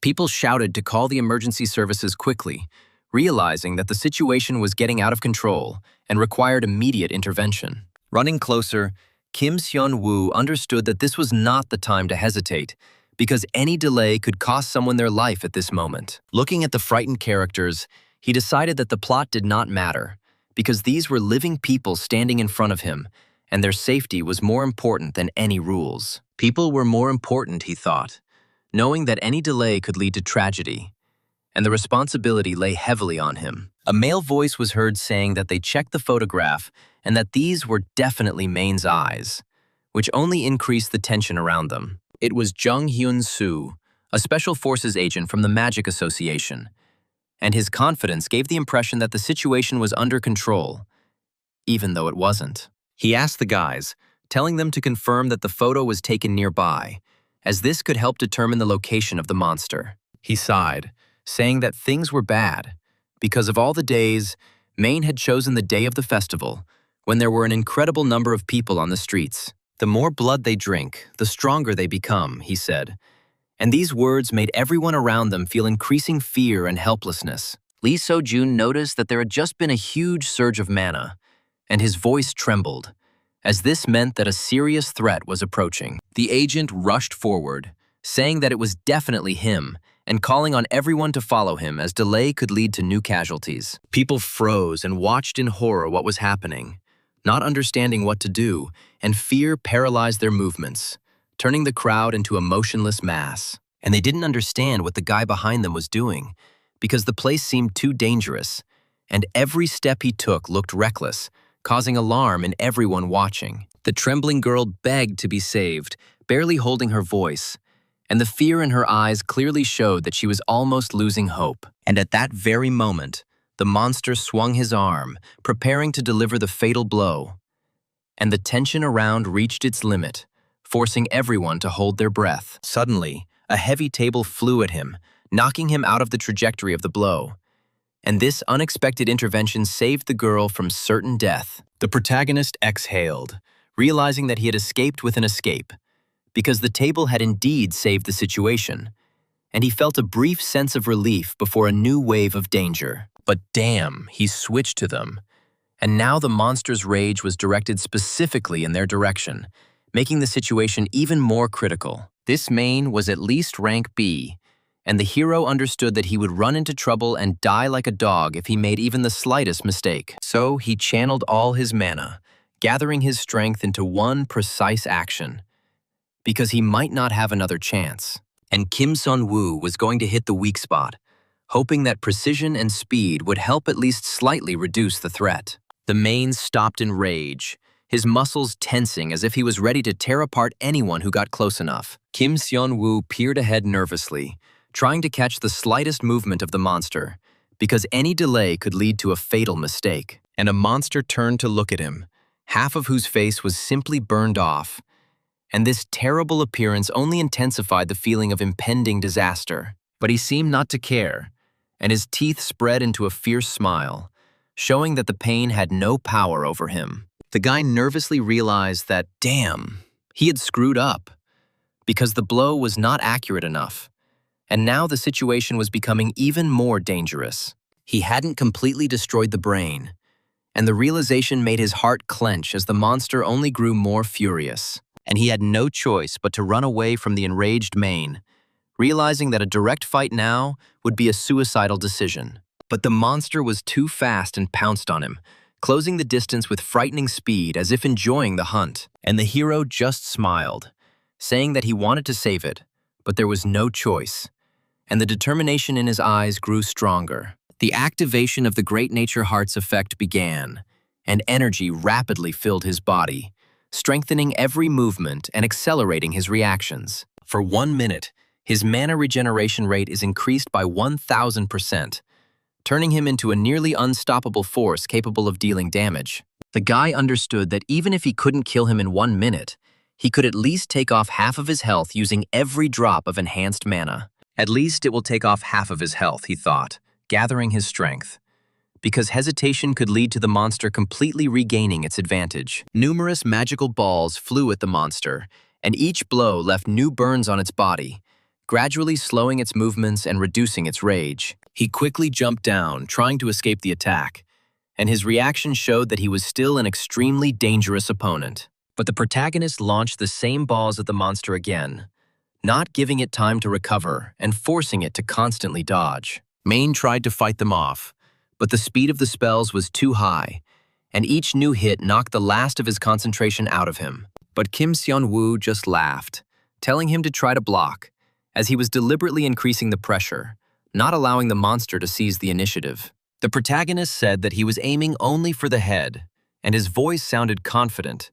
showing that he was not going to back down. Maine began to growl angrily, feeling the attacks becoming more dangerous and his rage turning into a desperate attempt to survive. The guy was happy, thinking that it would be great if he continued in the same spirit, because the monster was gradually losing strength and becoming less stable. But suddenly the magic began to simply dissolve, disappearing into thin air, and he realized that the enhancement was ending and his strength was rapidly declining. He realized with a start that the minute had already passed, and now his body was becoming normal again, deprived of its former power and speed. An enraged and burnt monster began to approach him, moving confidently and heavily, as if the pain only increased its rage. And Kim Seon-woo knew that at this rate he couldn't hold him back any longer, because his mana was almost exhausted and his blows were becoming weaker. But he didn't have time to do anything, because the Maine's head suddenly flew up, and behind him stood an agent holding a bloody sword.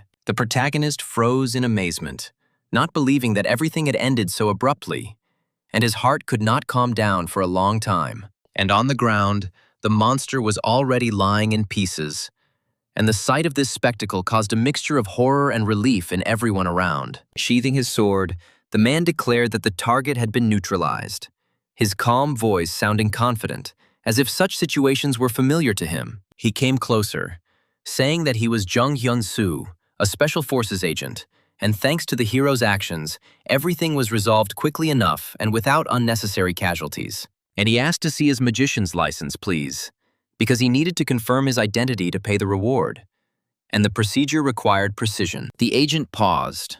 The rank of C seemed unexpected, since he had thought at least B, and his surprise clearly showed how much the hero's actions exceeded expectations. Behind the man, Kim Seon-woo saw familiar silhouettes, and his heart sank unpleasantly, because the appearance of these people could complicate the situation. His face broke out in a cold sweat, because there was no way to avoid an explanation, and the tension was only increasing with each passing second. It was Lee So-jun and Shin Yeon-jun, and their appearance at such a moment seemed extremely inappropriate, causing him irritation and anxiety. The protagonist angrily wondered why they had only shown up now when they should have come earlier, and his inner discontent grew stronger. Meanwhile, the guys carefully watched the agent and the stranger, trying to understand what was happening around them and catch the smallest details. Lee So-jun thought for a moment and quietly muttered to himself that he imagined it, because he had a strange feeling that he had already seen this person before. He began to slowly approach them, trying not to make unnecessary noise and carefully watching every movement so as not to miss anything important. The protagonist noticed his approach and calmly turned his gaze to the source of the sound, trying to understand the man's intentions and assess the possible danger. So Jun came closer and asked in a calm voice if they knew a guy named Kim Seon-woo, as if he was checking an important guess within himself. A friend behind him was surprised and said that the main character was just the spitting image of him, adding that they looked so similar that one could think of a family connection. The protagonist looked away and calmly said that he was hearing this name for the first time, trying to hide his inner tension and maintain a natural expression on his face. The agent said that he had a fairly typical appearance, so such coincidences happen often, and there was no suspicion in his words. And he continued, advising them to leave before anything untoward happened, thanking them for their help, and making it clear that the situation was under control. But Lee So-jun kept his gaze on the hero as if he suspected something, carefully studying his face and trying to compare what he saw with his memories. Kim Seon-woo responded calmly to the thanks, saying that he only did what he had to do and did not consider his actions to be anything particularly significant. The man said that he would go then, because agents would arrive soon who would take charge of the reporters and completely sort out the entire situation that had arisen. And the main character, standing against the backdrop of the night sky, quietly said words of gratitude, saying that they saved his life, and he is well aware of the importance of this. Suddenly, the system window announced that he had participated in the subduing of a rank V Chung Khan villain.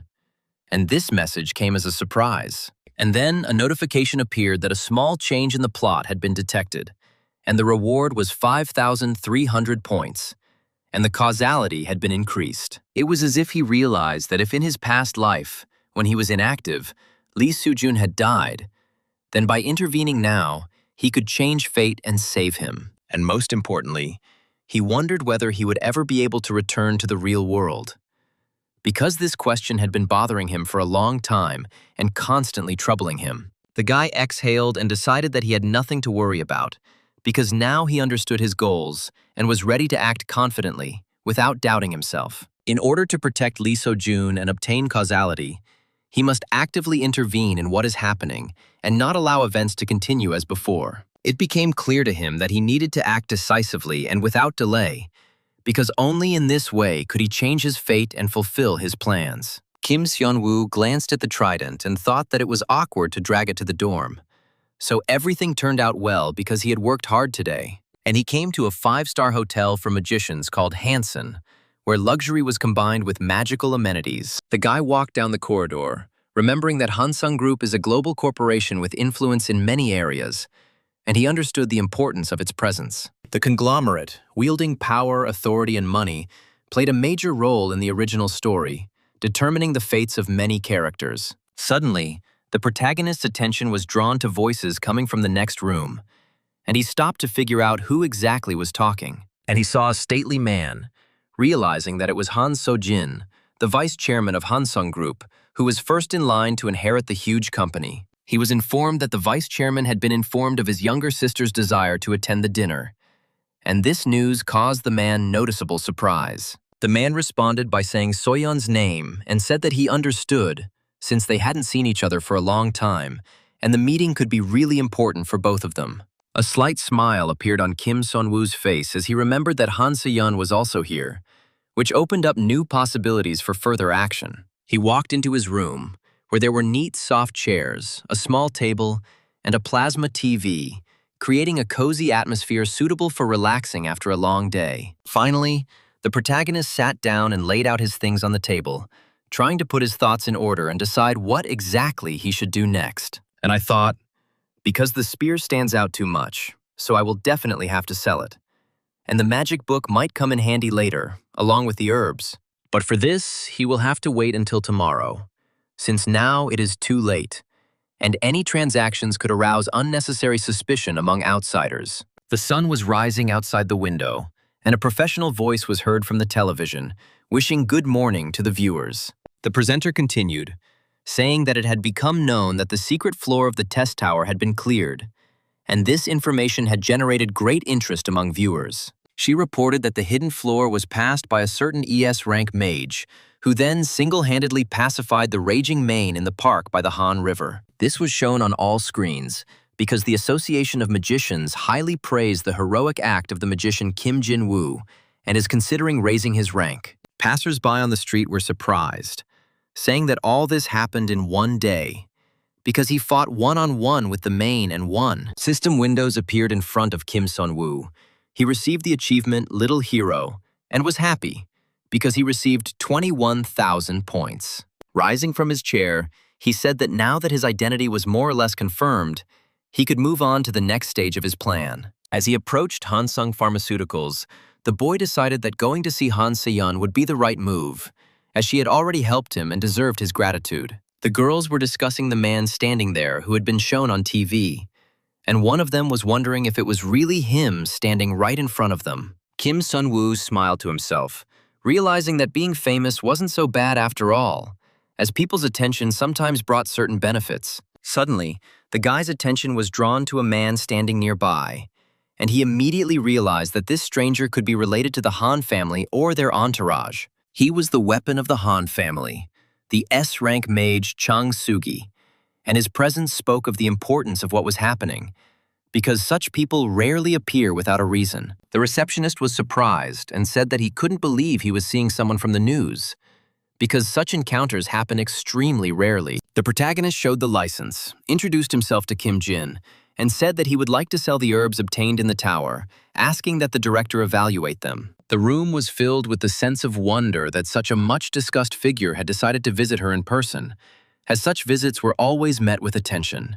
Hansung Group's youngest daughter, Han Se-yeon, smiled and said that the items he brought surprised her even more than his unexpected appearance. But she noted that the item didn't even have the basic mana stocks that herbs should have, which made the find especially odd. The girl stated that the herb was a little difficult to handle, but it was an incredible find, and she was curious how he knew about its properties. Kim Seon-woo smiled and said that he had studied medicine for a long time, so he was able to recognize the characteristics of the plant and understand its true value. He explained that the divine herb was a special type of plant that enhanced the effects of medicines, although it had no effect on its own. He added that currently no one knows how to properly handle this herb, since its processing is extremely complex and requires special knowledge and care. Therefore, he decided to hand it over to a brilliant pharmacist, believing that only such a specialist would be able to unlock its potential and use the plant effectively. Han Se-yeon said she didn't quite understand all the details,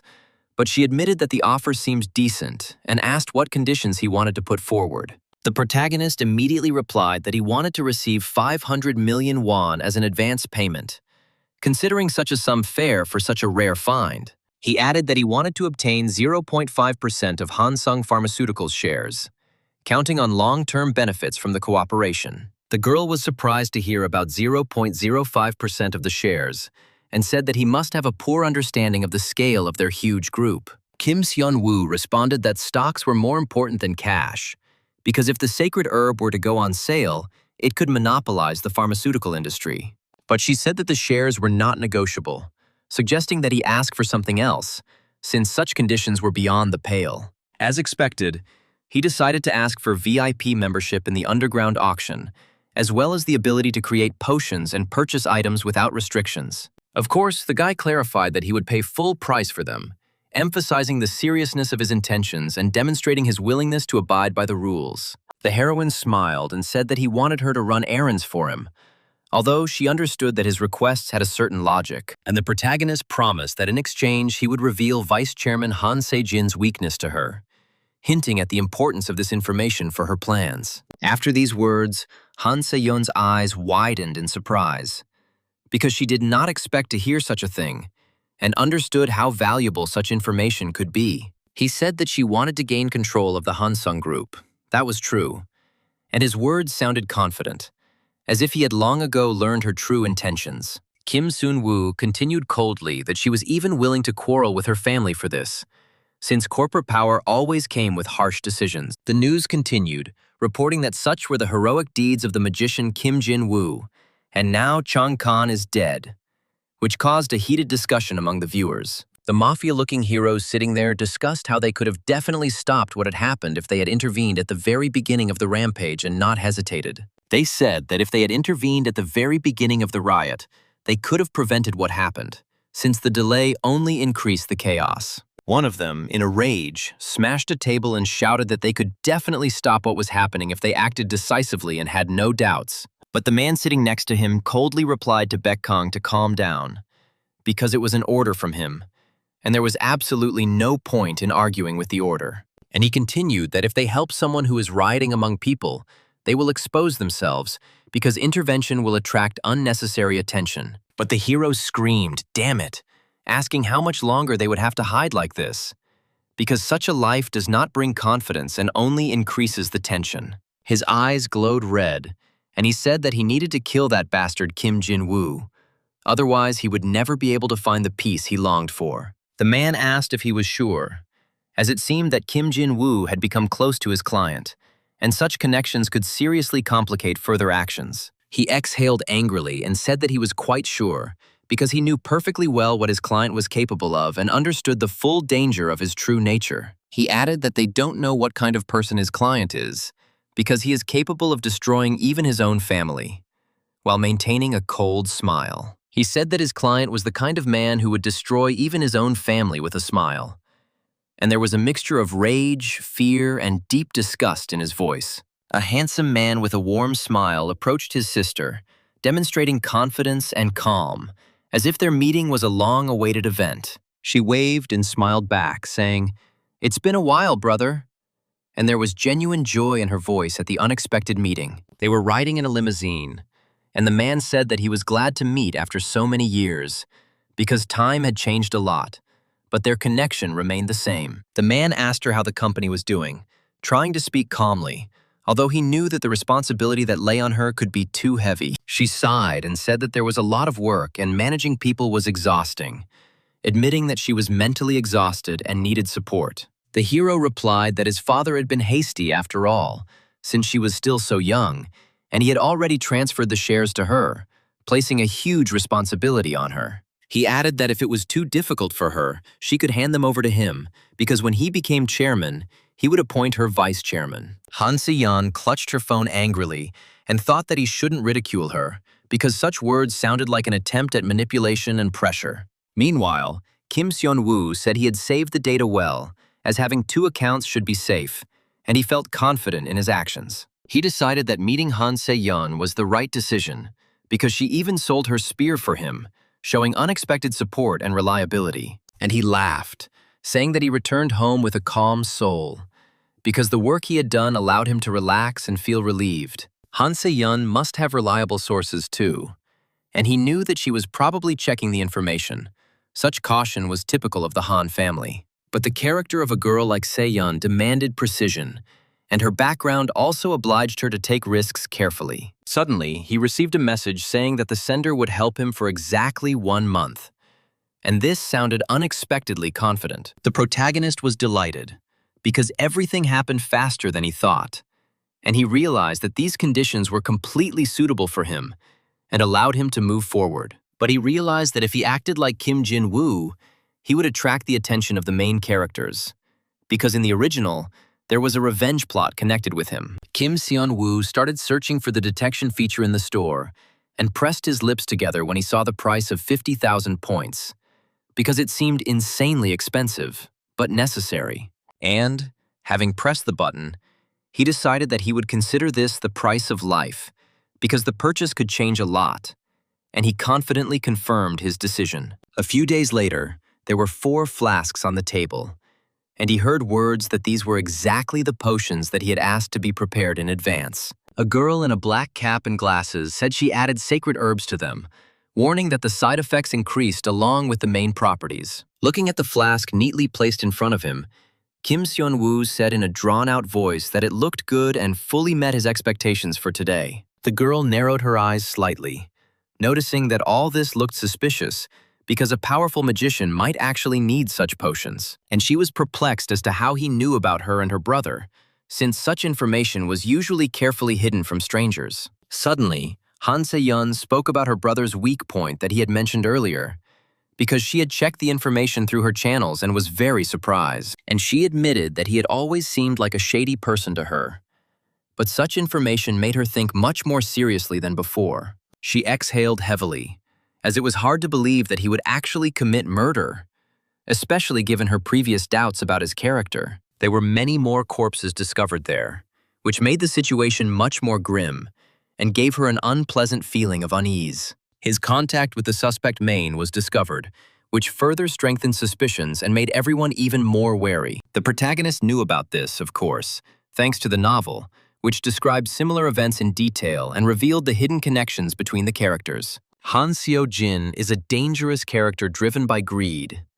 He teams up with the Mains and gradually becomes a villain, influencing the development of the entire story. He didn't know how to explain this, and calmly said that he would tell him everything necessary if 5% of the company's shares were transferred to him. Han Se-yeon snorted in displeasure, noting that he could have just said he didn't want to talk instead of using such strange conditions for the conversation. After that, Kim Sun-woo suddenly remembered and asked about the arena ticket, as this issue remained important to him. The girl admitted that she got a ticket, but it turned out that it was personalized, so he would have to go with her without exception. Then everything became clear, because that was why she dressed like that today, trying to look appropriate for the upcoming event in the arena.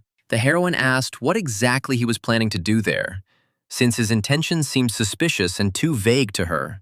The guy calmly replied that he had earned enough money, and now he needed to increase it, using the right moment to do so. Han Se-yeon screamed indignantly, demanding an explanation, because she didn't want to hear that he was going to spend everything she had transferred on bets. She trembled angrily, claiming that he had gone mad, because such behavior seemed to her completely reckless and dangerous. She jumped up angrily, declaring that their deal would be off at the end of the month if he continued to behave like this. The hero heard a system announcement that the character Han Se-yeon was deeply disappointed in him, and her interest in him was rapidly declining. But taking the white and gold mask in his hands, he calmly thought that such experiences no longer had any significance for his further actions. After all, by the time they leave the arena, he will definitely win her trust, using the right opportunity and his own confidence. Two security guards wearing identical masks stood outside the building, creating a tense atmosphere and closely watching every movement of the visitors. A girl and a guy calmly approached one of these guards, trying not to attract unnecessary attention from those around them. A purple VIP bracelet was placed on the hero's arm, denoting a special status and granting access to restricted areas of the arena. A calm, confident voice was heard behind him, asserting that it had been a long time since they had had VIP guests of this level. Kim Seon-woo's eyes widened in surprise, as he instantly realized that this man was clearly not a random visitor to the arena, but an important figure. A stately male silhouette in a red mask, reminiscent of a demon, gradually appeared from the darkness, which increased the tension around. It was the S-rank player and top-tier villain Ha Ryung, whose sudden appearance in the arena always meant that something truly serious was about to happen. The guy understood perfectly well that his appearance was expected, because Ha Ryung really should be here, since he is the owner of the arena. The man, with a slight smile, wished them a pleasant time, creating a feeling of hidden threat, as if he was watching their every move. And without saying anything else, he calmly walked away towards the metal bars, leaving behind a tense atmosphere. Kim Seon-woo pursed his lips in displeasure, deciding that the main thing now was not to get involved with him in order to avoid unnecessary problems. Several small lanterns shone around the dark arena, creating a gloomy lighting and emphasizing the danger of what was happening. And above, people in masks were gradually gathering, carefully watching the arena and awaiting the start of the upcoming fights. Han Se-yeon noted that there were quite a lot of people there, and the atmosphere really seemed quite lively and tense at the same time. And when the main character said that it was probably because of Yan Hongju, she stopped and asked his name again, surprised by what she heard. He is currently the most popular fighter, a mage who has held the champion title for 3 years now, making him an extremely strong opponent. The heroine thought about it, realizing that she wouldn't make much money on it, since everyone would bet on it without a doubt. And then Kim Seon-woo calmly said that this is precisely why, in order to raise enough money and get tangible benefits, one must act this way. And he confidently declared that he wanted to make a bet. And not just a simple one, but a really big one, in order to make a strong impression on everyone. His pupils narrowed sharply, and he clearly pronounced the number 530 million, causing surprise in everyone standing nearby. And he continued speaking in the same calm voice that he was betting 530 million on Yan Hongju's opponent, contrary to the crowd's expectations. The masked worker began to noticeably stutter as he apologized, and loud whispers from surprised onlookers could immediately be heard behind him. Han Se-yeon shouted in complete shock, asking if he was sure, as he knew nothing about Yang Hongju's opponent. She explained that he was a newcomer who was making his debut today, and such a bet seemed completely crazy and unjustified. A familiar demon mask lay on the table, evoking unpleasant memories and increasing the tension among all the people present. The man was in complete shock, because someone actually bet 530 million on Yan Hongju's opponent, which seemed incredible. The worker bowed, stating that they said the man was wearing a rabbit mask, which made the situation even stranger. He remembered that it was the VIP guest who had arrived recently who had attracted the attention of all the employees because his appearance seemed too unusual. And he said that for people like him, such a sum is probably just pocket change, since rich people often have strange tastes. A male voice loudly shouted Kim Jin-woo's name, claiming that he had appeared in the underground arena, causing surprise and excitement among the spectators. The other man calmly replied that he heard that he came with Han Se-yeon, which made the situation even more intriguing. The red-haired man smiled contentedly, admitting that he had been irritated by the lack of information about him, and now there was an opportunity to find out everything. He ordered the car to be prepared, declaring that they would definitely avenge Changhan tonight, without any intention of delaying their plans. A heavy spear suddenly flew into the boy's chest, knocking the wind out of him and causing him to stagger, causing shock among those watching. Everyone listened attentively to his cries for mercy, observing what was happening with grim interest and showing no sympathy. Throwing back his opponent, the warrior with the spear snorted in displeasure, claiming that he should have surrendered immediately, without wasting his time. And the host joyfully announced that they had a winner for the first match, causing a loud reaction from the crowd around the arena. The hero confidently waved his hand victoriously to everyone, showing that he felt great, although the tension around the arena was growing stronger. While the loser was being led away, everyone around was shouting loudly that this psycho had given up, and one spectator indignantly claimed that he had bet on him. The crowd began to furiously shout at him to die, trash, demonstrating the brutality of the underground arena and the complete lack of sympathy for the participants in the fights. Han Se-yeon sighed heavily, noticing that no one in this underground arena knew mercy, and this atmosphere seemed frighteningly natural to her. However, the organizer will not allow deaths because the arena rules are strictly controlled to avoid unnecessary consequences and maintain order. When everyone had finally calmed down, a loud voice was heard from below, attracting the attention of the spectators and announcing the beginning of the next important stage. The fight between Liang Liang and Yan Hongju begins, causing an immediate surge of interest among everyone present in the arena. In this match, 2.8 billion is bet on champion Yan Hongju and a full 530 million on newcomer Liang Liang. The protagonist grinned, realizing that everyone had decided not to take any risks and had bet on the champion, considering his victory practically guaranteed. The guests chatted, discussing what kind of psycho had single-handedly poured 530 million into Liang Liang.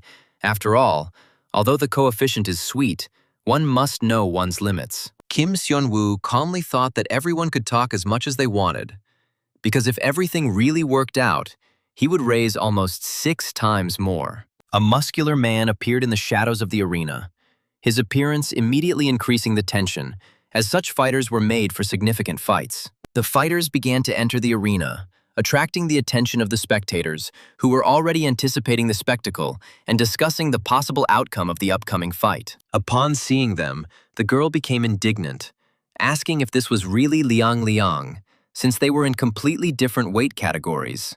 The protagonist chuckled nervously, admitting that he was indeed thinner than he had previously thought, perhaps because he had not yet had time to fully grow.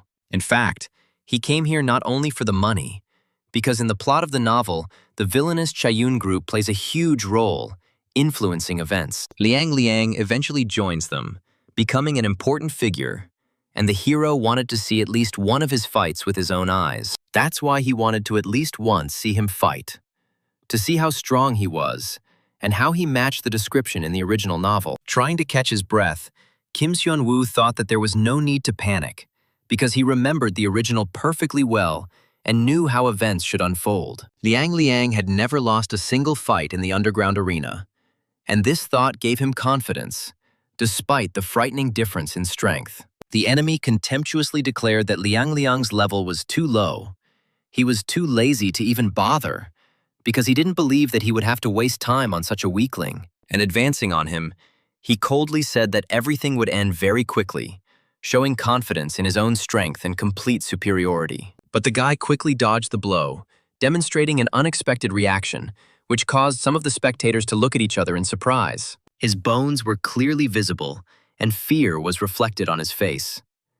Yet, he continued to stand despite obvious physical exhaustion, and suddenly he received a swift blow from the champion, so strong that his body suddenly bent, and the spectators gasped in surprise. And with all his might, he flew into the stone wall, hitting it so loudly that the sound echoed throughout the entire underground arena. The crowd shouted that he deserved it, showing no sympathy, as cruelty was considered a normal part of the spectacle here. And the pale protagonist was no longer confident in this man's victory, realizing that the situation looked much worse than he expected. A solid white car stood on the street, waiting for its owner, its shiny body reflecting the dim light of the street lamps. The man in it calmly said that they were going to the underground arena, emphasizing the seriousness of the upcoming task and his own determination. He wanted to rush in right now, but he knew that if he ruined Ha Ryung's event, he would definitely be in trouble for such an act. He asked the driver what time it would all end,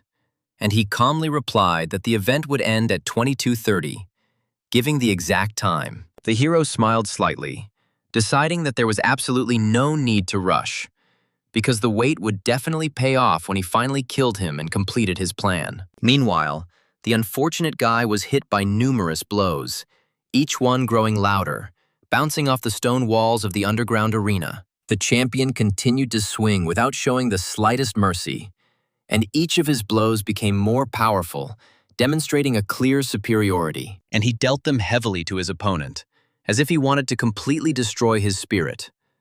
While the spectators watched with grim satisfaction, he told him not to forget his place and to get lost, emphasizing that he considered him unworthy of even standing before him in the arena. And he threw him back with a powerful spinning blow, sending his body flying far to the side, as if it weighed almost nothing to him, emphasizing the difference in their statuses. The guy didn't resist and just banged against the walls, losing strength, as if his body had already stopped obeying after so many blows, until he lost consciousness from such crushing blows that a deep dent was left on his t-shirt, showing the strength of the champion. The champion began to confidently and victoriously wave his hand to the crowd, and numerous spectators loudly shouted the name of Yang Hongju, expressing admiration for his success. The protagonist froze, not believing what was happening, and quietly uttered words of surprise, wondering if he had truly correctly understood the situation around him and realized what had happened. The crowd continued to make noise,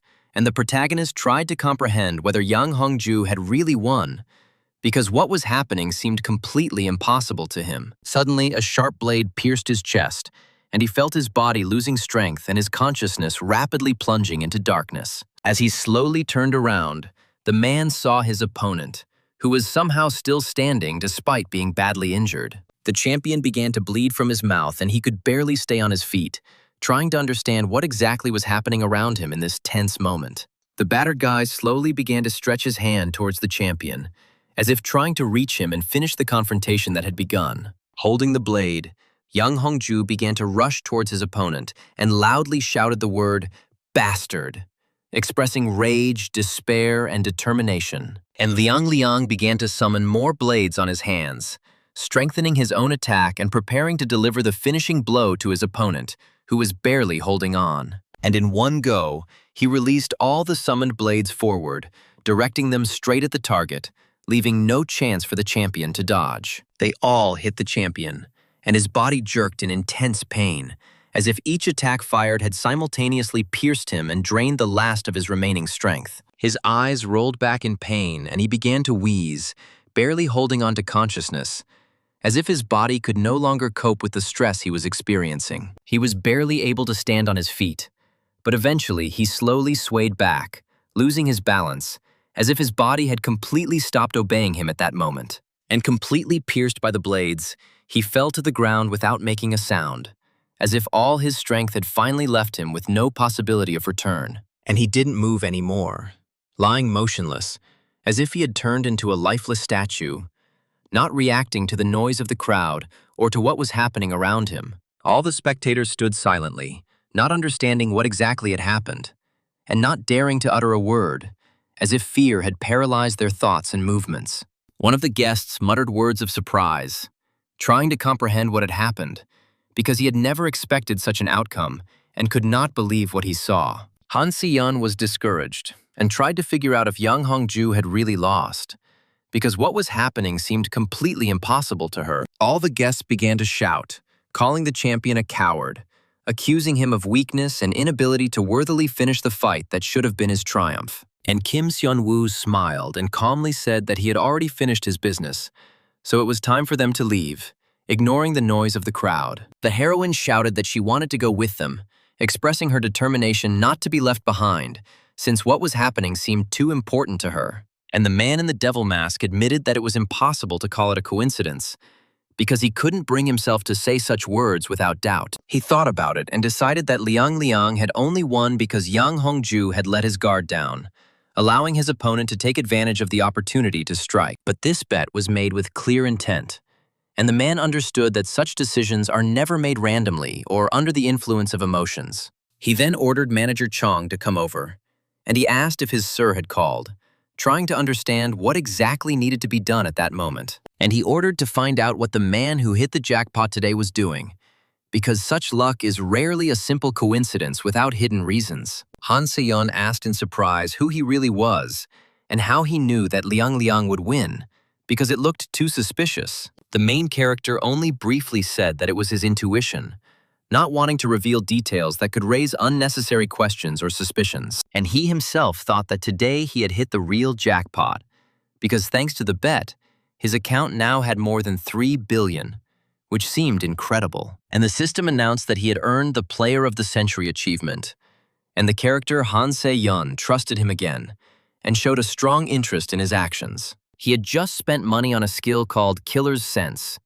and the points were already starting to return, as if the system had prepared a refund for him in advance. But suddenly the system announced that it had detected those who had attempted to kill him, and explained that the passive effect of the Killer's Sense was capable of detecting hostile intent. This meant that someone really wanted to kill Kim Seon-woo, but he didn't understand who exactly could decide to take such a step against him. This thought made the guy wary, trying to assess the situation, because such threats never arise without reason and always require attention. Only one group came to mind, because in the original there was also someone who was thirsty for revenge for Chang Han, and this made the situation dangerous. Taking a quick glance at the protagonist, the girl asked what was wrong with his face, since his expression seemed too tense and anxious for an ordinary moment. Kim Seon-woo then said that he was asking Ms. Han Se-yeon for a favor, trying to speak calmly, although inside he felt a growing sense of unease. Suddenly, their car stopped abruptly and began to turn to the side of the road,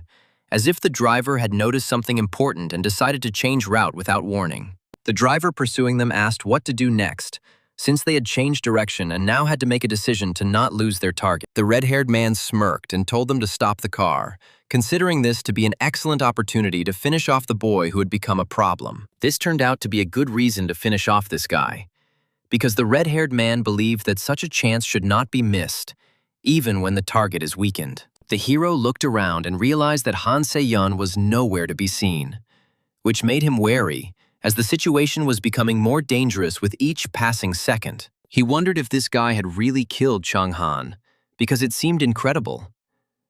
But what was happening made him doubt his beliefs. He was frail and his aura was weak. But in the meantime, Kim Seon-woo was drinking potions, trying to regain his strength to withstand the upcoming battle against a strong opponent. Several flasks began to fall to the ground, breaking and leaving marks as he hastily prepared for a collision that could no longer be avoided. And wiping the potion from his lips, the boy shouted to come out, showing that he was ready to meet the enemy face to face despite the fatigue and stress. He began to beam and continued to say that he had long ago noticed how the enemy was holding him at gunpoint, understanding the true intentions of the hidden pursuer. The man was surprised, because the aura suddenly changed, although he still did not feel any particular threat, trying to understand what exactly had happened to the enemy. He came out quickly and said that it was impressive to watch the changes that were happening to the main character and to appreciate his new abilities. He began to summon a multitude of fiery spears, preparing for an attack, because he understood that hesitation could cost him victory and even his own life. And as he sent them forward, he shouted that he had noticed surveillance and that it was time to end it, directing the fiery spears straight at the target. And magic appeared in the guy's hand, gathering into a dense stream which he was preparing to release to meet the enemy's attack on equal terms. And he also released it forward, directing the force precisely along the trajectory, trying not to give the enemy the opportunity to dodge or seize the initiative. The auras merged with each other like fire and water, creating a powerful flow of energy that made the air around tremble with tension. But the man only laughed loudly, as if what was happening amused him, and did not show the slightest fear in front of the main character's strength. And he admitted that he still had 2 more volleys left, showing confidence in his own strength and his intention to continue the fight to the end. A huge explosion occurred at the side of the park, illuminating the area with a bright light, and the sound spread far around, frightening random passers-by. The girl looked around nervously, realizing that everything had begun, and now they would have to face the consequences that could no longer be stopped. She remembered her question about his face, realizing that the protagonist's expression really did foreshadow the danger he had sensed in advance. And then Kim Sun-woo said that it seemed like they were being chased, confirming her fears and indicating that the situation was getting more serious. As he was taking out the potions, Han Se-yeon asked who it could be, mentioning Han Sung Group's competitors, and he replied that it seemed like the right thing to do. The protagonist asked to go to some deserted place because he needed to catch the enemy, and he understood that otherwise the situation would get out of control. The girl was surprised and asked if he was sure he could handle him in a fight, since the enemy looked too strong and dangerous for a normal clash. Kim Seon-woo admitted that it would be difficult, as his mana was much higher than B rank, and such an advantage made the opponent extremely dangerous. He was absolutely confident, and that's why he asked her for help, realizing that without support, his chances of winning would be significantly reduced in the upcoming battle. And then she began to turn towards a deserted place, trusting his words and realizing that they simply had no other way out now. Because she trusted his abilities, believing that the protagonist knew what he was doing and was capable of dealing with even such a dangerous opponent. And she wished him to return alive, calling him Mr. Kim Jin-woo, because she was worried about him and understood the risk of the upcoming clash. Looking at the enemy's magic, the protagonist grinned, saying that for him it was a piece of cake, since he had previously specialized in strengthening. He stated that he had previously specialized in strengthening, showing confidence in his own abilities and the intention to continue the fight without the slightest doubt. The man laughed and said that he would continue to just dodge, showing self-confidence and the intention to bring the fight to a logical conclusion. And again, he summoned a multitude of fire weapons, increasing the pressure on the protagonist, because he understood that a protracted battle could give him an advantage. Pointing them at the guy, he asked how he felt about it, demonstrating his strength and trying to psychologically suppress his opponent before the decisive clash. The protagonist became nervous, realizing that the enemy had become even faster, and now any mistake could lead to defeat or serious consequences. Kim Seon-woo barely managed to dodge and run away from such a fiery onslaught, trying to keep his distance and find the right moment for a counterattack. The enemy clicked his tongue in displeasure, realizing that his attack had missed its target and preparing to continue the pressure to prevent the hero from recovering. The boy understood that the elixir's effect would end in less than 2 minutes, and this forced him to act faster and more decisively. The system announced the activation of the Great Nature Heart effect, stating that within 1 minute, the recovery speed would increase to 1,000%. The red-haired man was surprised, because he could not understand what was happening and why the protagonist's aura suddenly became much more powerful and brighter. He couldn't understand what the hell was going on, because the aura had become much more powerful, and this completely violated his expectations regarding the upcoming battle. The protagonist took a stance, preparing for a rapid run, and concentrated all his strength in his body, realizing that the next dash would decide the outcome of the battle. And he rushed forward, leaving behind a dense stream of magic that stretched behind him like a fiery trail, emphasizing the speed and power of his movement. The man, no longer so confidently, summoned his spears again, realizing that things were going badly, since the enemy was becoming faster and stronger with every second. He decided that he had to block the attack at any cost, since delay could lead to defeat, and concentrated all his strength on defense. But he instantly dodged and was dangerously close, closing the distance, as if he knew every move of the enemy in advance and anticipated his actions. The man fought back, leaving a wave of fire from the spear in front of him, trying to create a barrier that would at least slow down the protagonist a little. But the protagonist seemed indifferent. He summoned magic into his hand, strengthening the blow he was preparing to deliver with maximum precision. And with all his might, he struck the enemy in the stomach, forcing him to bend over. Because the force of the blow was much higher than expected. Steam was rising from his stomach, and the man was barely breathing, trying to stay on his feet, although his body was almost no longer obeying him. But Kim Sun-woo knew he couldn't open up, because the slightest mistake could lead to defeat, and he had to press while he had the opportunity. The enemy was hit with numerous blows, and each one forced him to retreat as the pressure grew stronger and his strength gradually left him. The guy just clicked his tongue, realizing that he couldn't hit the brain at that angle, and tried to change his position to deliver a more accurate and decisive blow. But suddenly, a new thought occurred to him, and he realized that he could use the situation differently if he got close enough to the enemy. And he ran closer to him, closing the distance, because he understood that this was the only way he could realize his plan and end the fight in his favor. Grabbing him by the neck and lifting him up, Kim Seon-woo was delighted, because from here everything was clearly visible, and he could deliver the decisive blow. The red-haired man nervously shouted "Stop!" realizing that the situation was getting out of control. And now he found himself in an extremely disadvantageous position in front of the enemy. And the main character sullenly decided that it was all over, because the enemy could no longer resist, and all that was left was to finish what he had started without delay. But suddenly, Kim Seon-woo was surprised, because he felt a strange surge of energy that should not have appeared, and this made him wary. He couldn't believe what was happening, because the situation was changing too quickly, and the enemy's new strength seemed completely impossible at the moment. The system increases mana regeneration speed by 500%, and after the effect ends, mana depletion occurs for 30 minutes. Kim Seon-woo suddenly became nervous, mentally begging fate not to do this now. He didn't understand why the hell everything was collapsing around him inside right now. The enemy had terrible burns. His skin was charred in places, and bones were already showing through the torn wounds, frightening the hero with their lifelessness and whiteness. He began to summon the fiery spear again, gathering mana in his palms. The air trembled, and sparks flared around the enemy, foreshadowing a new blow to the hero. His eyes reflected anger, dark and heavy. It had been building up for years, and now it was bursting out, distorting the man's face like a beast. And he declared that he would kill the boy right there, without mercy, as if he were carrying out a routine order, paying no attention to the fear or pleas of the young man. But he didn't have time to do anything else, because he suddenly received a blow from behind. The world turned upside down, and his consciousness plunged into darkness. The male silhouette behind him silently swung his sword and cut his opponent in half. Blood splattered, and the protagonist only watched in stunned silence. The protagonist was discouraged. His heart was pounding. His thoughts were confused.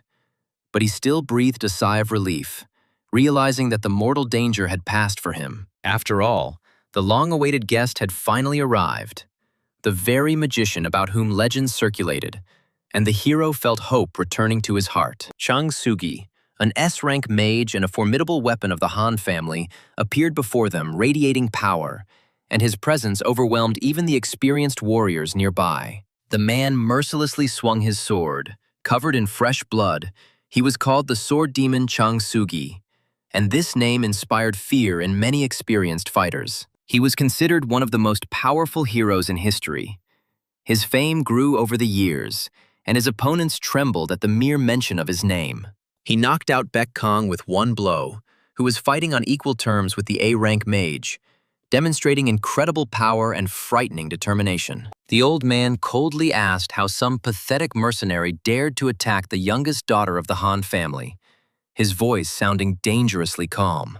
Han Se-yeon approached them, calling out to Mr. Kim Jin, asking if he was okay and if he was injured anywhere, her voice trembling slightly. The guy smiled at her, saying that fortunately it was nothing serious.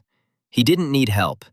He hadn't wasted his time until help arrived. The heroine admitted that, of course, her life was also hanging by a thread, and she still felt a slight tremor in her own hands. Pointing to Chang Sugi, she said, how could she not call the strongest person she knew, since the situation required decisive action? The system announced that Han Se-yeon's character had trusted him again, a reward of 1,000 points, and Kim Seon-woo smiled, finding it quite pleasant. The old man asked if the young lady wished to report this to the chairman, as such incidents usually did not go unnoticed. After all, an attack by a mercenary was considered a serious matter, and such incidents were usually thoroughly investigated, as they could have consequences. But the protagonist admitted that he wouldn't advise spreading rumors, because if they found out about the attack on a person from Hansen's group, there would be a terrible uproar. Kim Seon-woo knew that there was no need to exaggerate events that were not in the original, since any deviation could lead to undesirable consequences. The girl thought for a moment, admitting that he was right, because if this came to light, they would only create more problems for themselves, complicating an already difficult situation. Han Se-yeon approached the old man, suggesting that he keep the incident a secret, as publicity could harm everyone involved. He replied that he understood the young lady and promised to keep the secret, as he understood the importance of her request and the possible consequences of disclosure. 3 days later, Kim Sun-woo lay in bed, browsing his phone, enjoying the peace that finally allowed him to relax a little. In gratitude for saving him from Baek Kang, Han Se-yeon offered to find any information for him, showing sincere appreciation for what they had experienced together. And this is what he asked her about. Namely, the timing of the release of potions from sacred herbs on sale, hoping to receive important information. She was written about in newspapers, where Han Se-yeon was called a brilliant manager and pharmacist, emphasizing her talent and outstanding abilities in work. For this moment, he went all in and bought shares of Hansen Pharmaceuticals, counting on rapid growth that would change his future. It was now 8:59, with 1 minute remaining, and the protagonist was tensely watching the time, waiting for the market to open with bated breath. Finally, the market opened, and the long-awaited moment arrived, allowing the hero to see the first results of his risky but well-thought-out decision. The arrows on the charts flew up from the phone, reflecting the rapid rise in price, and the hero's heart began to beat faster with anticipation. The protagonist rejoiced with delight as he watched his calculations pay off and his investments begin to generate impressive profits. Kim Seon-woo thought that before the regression, he would never have earned enough to buy a house in his entire life in the dungeons, and this realization shocked him. There was a time when he couldn't even imagine that money could be made so easily, and it left him with mixed feelings. And this caused mixed feelings, because easy money seemed simultaneously a blessing and an unsettling reminder of the unpredictability of fate. Han Se-yeon wrote to him, offering to have lunch tomorrow, and added that she had a gift especially for him. This surprised the guy, but he still came to the building of the Velour Cafe, trying to understand why the heroine decided to make an appointment. And inside, the guy saw the heroine, who was sitting calmly at a table, and said that she had arrived early, although he himself was surprised by her punctuality. But she just grinned, explaining that this habit had developed long ago, since she always preferred to arrive early in order to control everything. The protagonist admitted that Hansun Pharmaceuticals' stock had risen quite a bit, and said that she had made his day, causing the girl to smile slightly. Han Se-yeon asked how much he had earned, assuming 3 billion in one day, and added that she considered it a modest token of her appreciation. He admitted that it all happened thanks to her, calling her the director, and asked what gift she mentioned, expecting to hear something important. Handing over the photo, the girl said that she had found out who the mercenary who had attacked them was, and her voice sounded serious and confident. His name was Baek Kang. He was a famous killer who only disguised himself as an ordinary person, hiding his true nature and danger. During her investigation, she learned that someone had frequent dealings with him, and this information made her more wary than usual. And it was her older brother, Han Se-jin, whose connections with the mercenaries turned out to be much deeper than she could have previously imagined. The protagonist thought about it, because he knew that he was hanging out with mercenaries, but he didn't think that Baek Kang was actually one of them. Kim Sun-woo asked what kind of gift she meant, because if there was no benefit, he didn't understand why she called it a gift. The girl chuckled, saying that he was still just as calculating, even after they saved each other's lives, and handed him a real gift. She said she called him today because she would be busy for a while, and wanted to convey some important information in advance. Standing up, she stated that now that she knew about Han Se-jin's connections with Baek Kang, it was obvious who was behind the attack on them. She admitted that she can't stand being in debt to anyone, whether it's a favor or an insult, and intends to act independently. Han Se-yeon quickly moved away, leaving the hero slightly confused, as her determination always amazed him. The guy knew that So-yeon's assumption was still just a product of misunderstanding, because she did not have a complete picture of what was happening around them. But the fact that her brother was a villain didn't change, and sooner or later, he would also stand in Se-yeon's way. In that case, eliminating Han Se-jin with Se-yeon's hands seemed like a good idea, as it would allow him to avoid unnecessary suspicion and maintain his own safety. Suddenly, the heroine called out to him, saying, "Ah, yes, Mr. Kim Jin-woo." And her voice sounded soft but confident, attracting his attention. And adjusting her hair, she said that she hoped the gift would suit him. Her voice sounded soft, and her gaze expressed sincere concern for his fate. She added that she chose the gift herself, trying to take into account his taste, and wanted it to remind him of the moment they shared together. The protagonist smiled and said thank you, accepting her attention, because such gestures always touched him and made him feel warm support. He opened the box and saw a bracelet, carefully and beautifully made, and he immediately realized that the girl had put a lot of effort into her choice. The description said that it was a very durable bracelet, imbued with mana, and its properties could be useful to the hero in difficult times. As Kim Seon-woo admired his gift, a purple system window appeared in front of him, softly illuminating the space and attracting his attention. The protagonist raised his head sharply, feeling the tension return, as such notifications rarely appeared without a serious reason. It said that the character Ha Ryung was interested in him. The reward was 1,500 points, and this made the hero wary. The man was sitting in his office when suddenly the room began to fill with smoke, obscuring the outlines of the furniture and creating an unsettling atmosphere around him. Chung Hae appeared before him, bowing and greeting the master.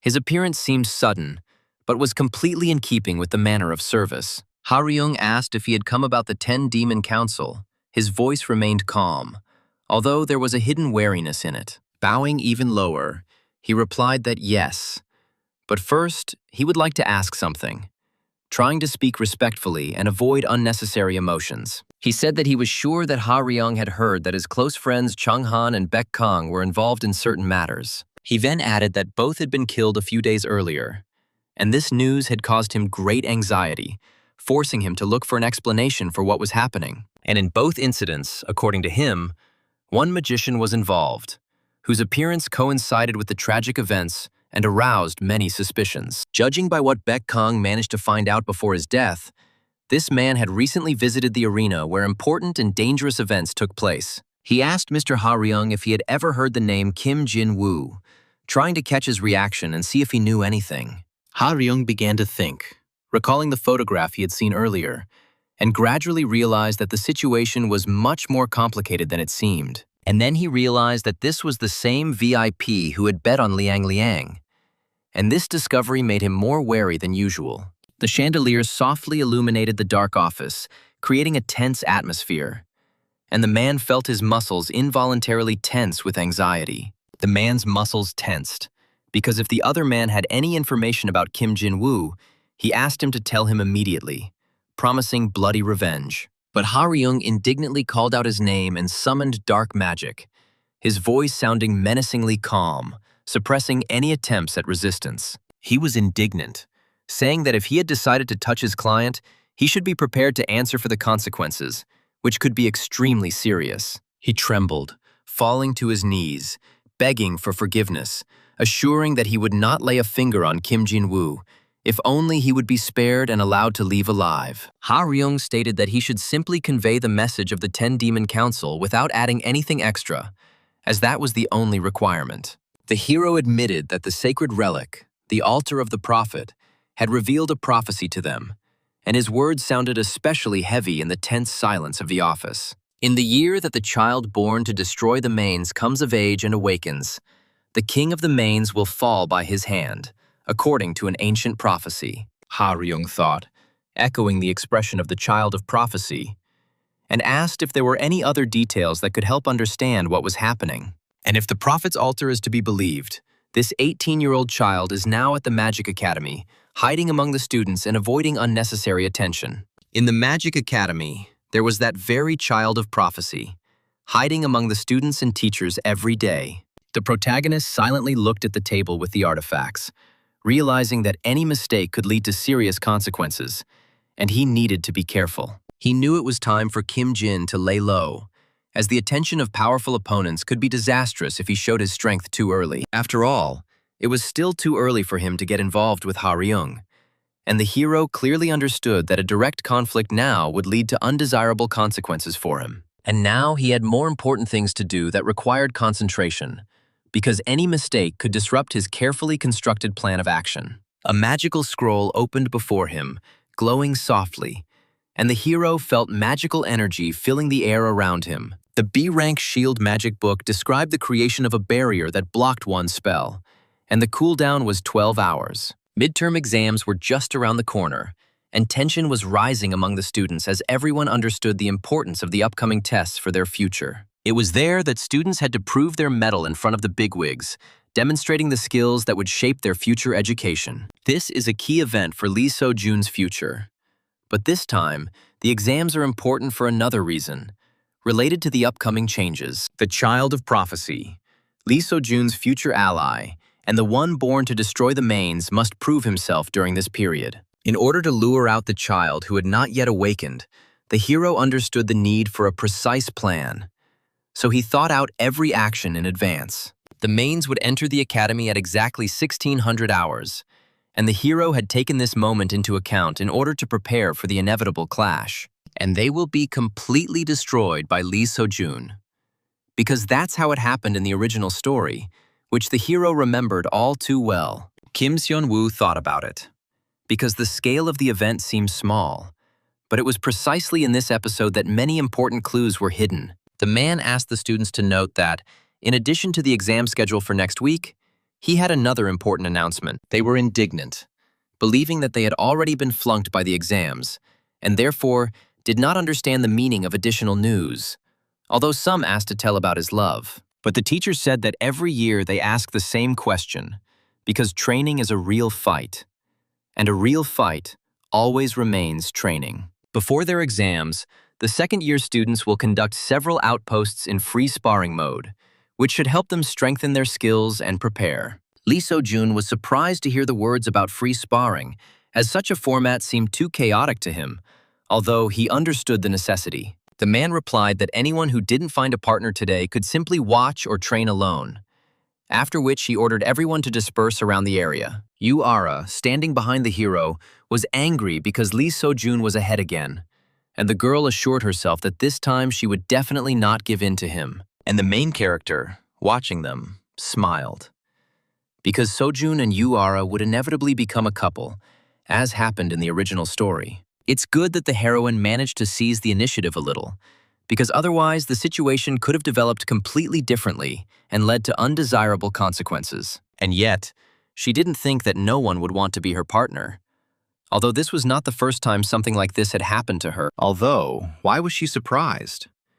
Because even if you are a genius of theory and barrier breaking, those around you rarely strive to work with those they consider weaker. No one wanted to be on a team with the worst student in the class, and the girl understood this perfectly well, although such thoughts caused her unpleasant pain. Looking at those standing among the crowd, Kim Seon-woo understood that such worries did not matter, because he had already made his choice in advance. After all, he had already decided who would be his partner, and now all that was left was to wait for the right moment to announce it openly and confidently. Lee So-jun barely managed to dodge the flames, realizing that his opponent had no intention of holding back and that such an attack could easily cause harm. Behind him, he saw the burnt asphalt, which made him realize how dangerous the situation could have become if he had hesitated even for a moment. He sighed, realizing that he had almost died because the flame had passed too close, and the hero realized how dangerous this training had become for him. Yu Ara was indignant and asked if this was all that So-jun was capable of, deciding that first place should definitely go to her from now on. The hero looked at his reflection in the blade of his sword and tried to understand how ready he was to continue fighting, despite the fatigue and doubts inside. He calmly told Yu Ara not to get cocky, because the hero was not going to give in to her without a fight, and wanted to show his true strength. The heroine shouted to him that she hadn't even warmed up yet, and her confident voice sounded as if the real battle was just beginning for her. In the room, the girl looked around, trying to calm her breathing, because her thoughts were confused, and anxiety was gradually turning into irritation. And then she looked out the window where Lee So-jun and Yu Ara, the Academy's first and second place runners-up who seemed out of her reach, were training. Looking at Lee So-jun and Yu Ara, the Academy's first and second place winners, the girl felt envy mixed with admiration and quiet hope. She began to summon ice flows, and thought that she shouldn't pay attention to other people's words because unnecessary doubts only interfere with her concentration on training. The more she compared herself to geniuses, the more insignificant she felt. Because constant comparisons destroyed her confidence and made her doubt, she recalled the student's words that perhaps she should take Yoon Hae-young as a sparring partner, since she was ranked 82nd. In theory, it seemed really good, but in practice, it remained weak. And this contrast constantly became a source of ridicule. Some even felt genuinely sorry for her, because the girl definitely had talent. But it was of almost no use in battle or life. But she remained a good person, and many admitted that it was pleasant to talk to her, even if her combat successes left much to be desired for everyone around her. The heroine released a multitude of ice crystals out of anger, allowing her emotions to burst out, since it seemed completely impossible to contain them any longer. They flew into the training barrel, and the girl hoped that at least this attack would be accurate enough to lift her spirits a little today. But at that very moment, the ice flows bounced off the surface of the barrel and fell down, finally destroying her fragile self-confidence again. She screamed, asking why nothing was working, when she was trying so hard. But her words were drowned out in the empty room and returned as a dull echo every time. Kim Seon-woo appeared at the door and calmly said that her icy incarnation was no good, although there was a hint of interest in his voice. He approached, saying that this was not all, because there was still a lot of work ahead, and today's failure could be only the beginning of serious changes. Your ice wasn't cold enough and your accuracy was noticeably off. And Kim Seon-woo knew that such mistakes showed a lack of basic skills. It was immediately obvious that she had obvious problems with the basics because her movements remained uncertain and her magic responded inconsistently. So he decided to take responsibility for what he had done, because in the original, Sojun's advice during the dungeon clearing would have helped her rise higher. He knew that this advice could have helped her rise to 6th place if she had listened then. But now everything depended only on her. The protagonist stated that even though she was weak now, if she stayed close to him, he would make sure that she would no longer be a burden. Pointing her finger at him, the girl declared that everything was clear to her now, because his words sounded as if he was trying to assert himself at her expense. She said that since he himself didn't have the guts, he decided to assert himself at her expense.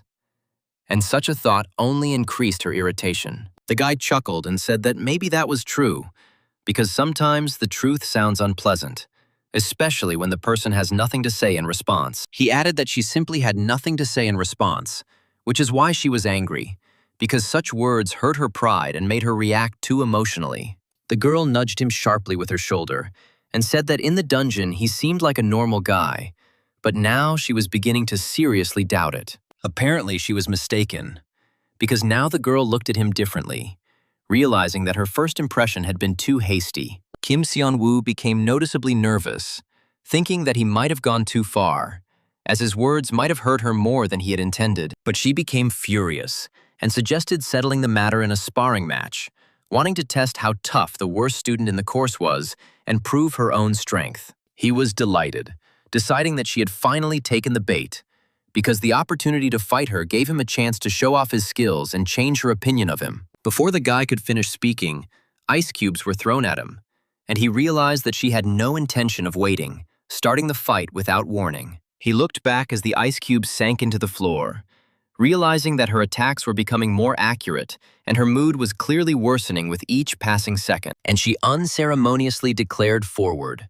showing that she did not intend to stop, because her determination only grew stronger, pushing her to new attacks. The protagonist ducked sharply, dodging another blow, as the speed of her magic was increasing, and hesitation could lead to serious injury. In this way, he dodged the blows, trying to remain calm, because he understood that she needed to throw out her emotions. Kim Seon-woo thought about it, because as soon as she became more serious, the density of the magic changed, and now her attacks felt much more dangerous than before. He admitted that this was quite good, because her magic was becoming denser and more dangerous, and such progress showed that she was beginning to reveal her potential. But you attack too simply, because ice mages must take advantage of their versatility, and she needs to learn to use her power in a variety of ways. Summoning a huge ice flow, she declared that it was not enough for him, as she wanted to test his reaction and make sure that he was truly capable of withstanding such an onslaught. And she asked him how he felt about it,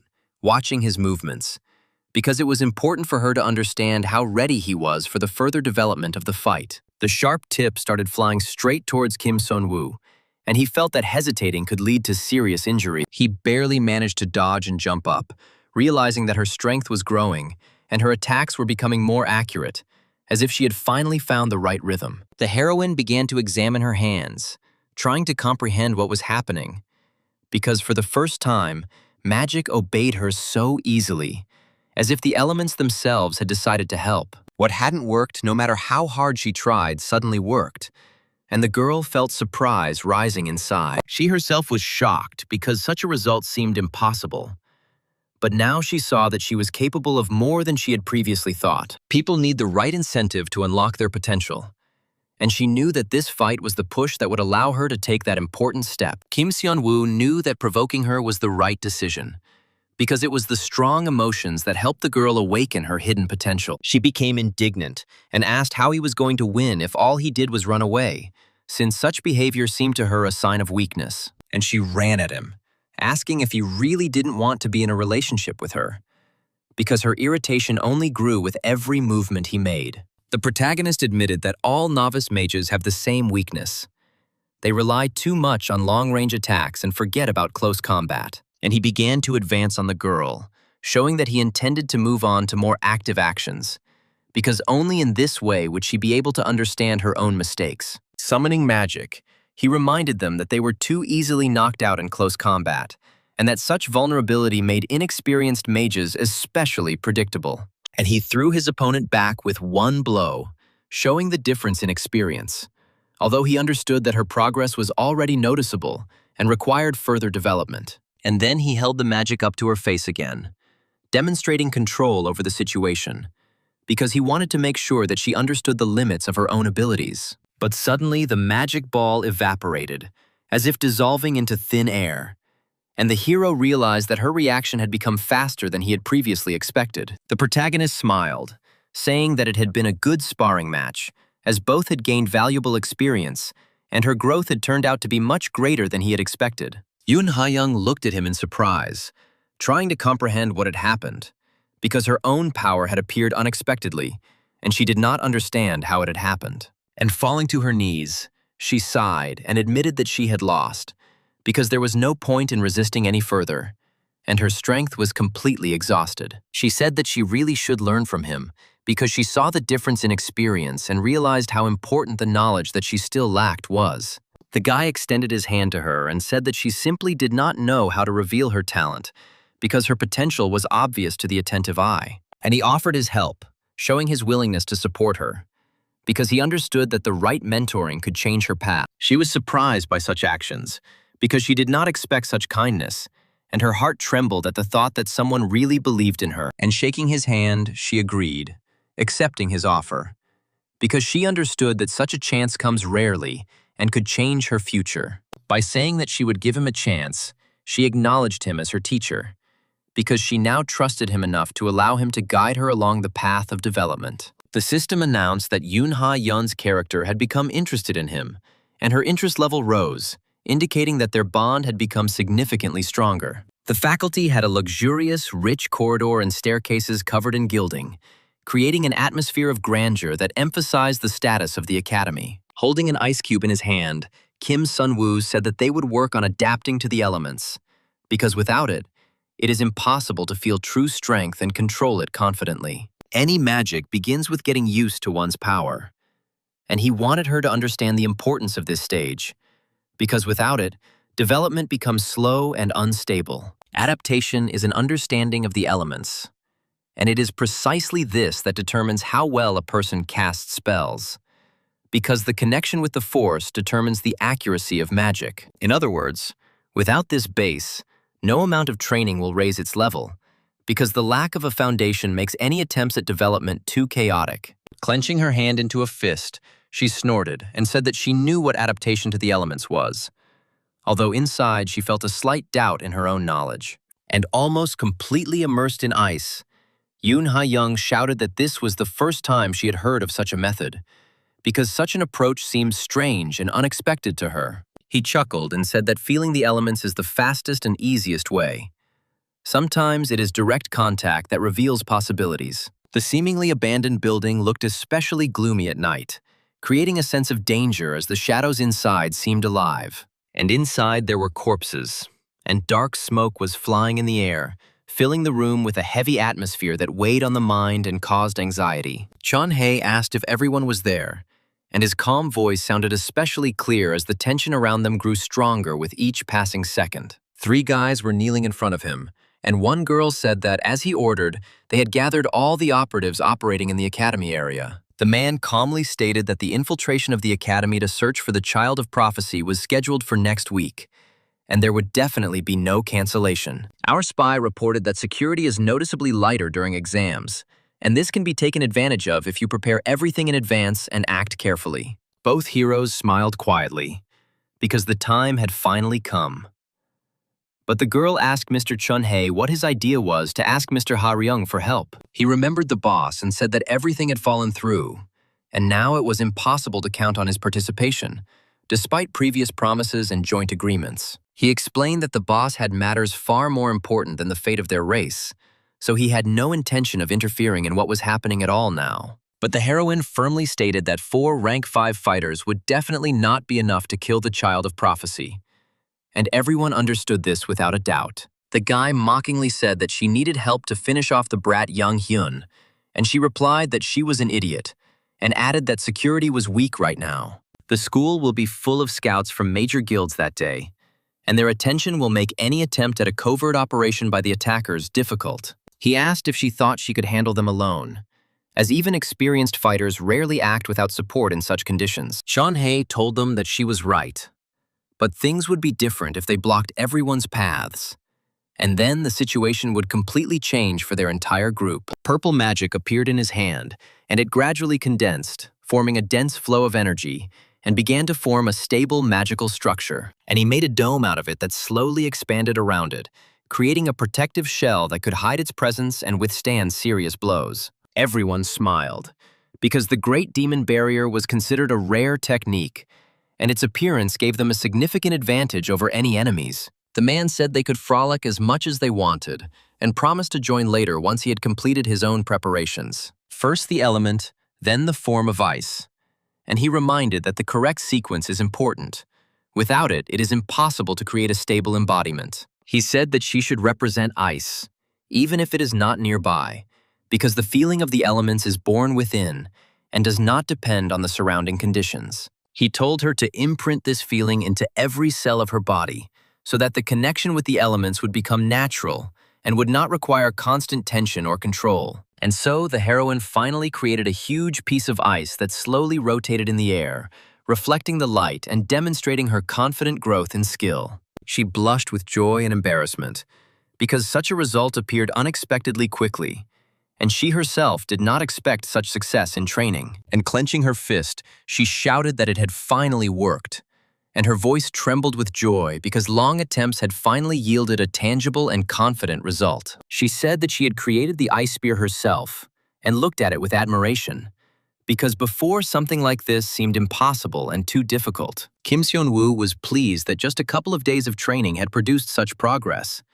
and he reminded her that he had always talked about her natural talent. She replied that teacher Kim Seon-woo was right, and said that from now on she believed every word he said, because his instructions really helped her develop. The protagonist cleared his throat and asked if she was frozen, as her hands were visibly shaking and her skin looked too pale after a long workout. A flushed Yoon Ha-young declared that she needed more ice, even though her breathing was ragged and it was clear she was barely maintaining her concentration. But looking at her red hands, he realized that she was clearly in pain, although she tried to hide it, continuing to stand straight and not retreat. And yet he said that she needed to be patient a little longer because it was important for her development, and the result would definitely justify the efforts made. He immediately closed his eyes so as not to look at it, because it was difficult to watch her pain, although he understood the need for such training. All this is necessary so that she can become a worthy ally of Lee So-jun, because without strength and fortitude,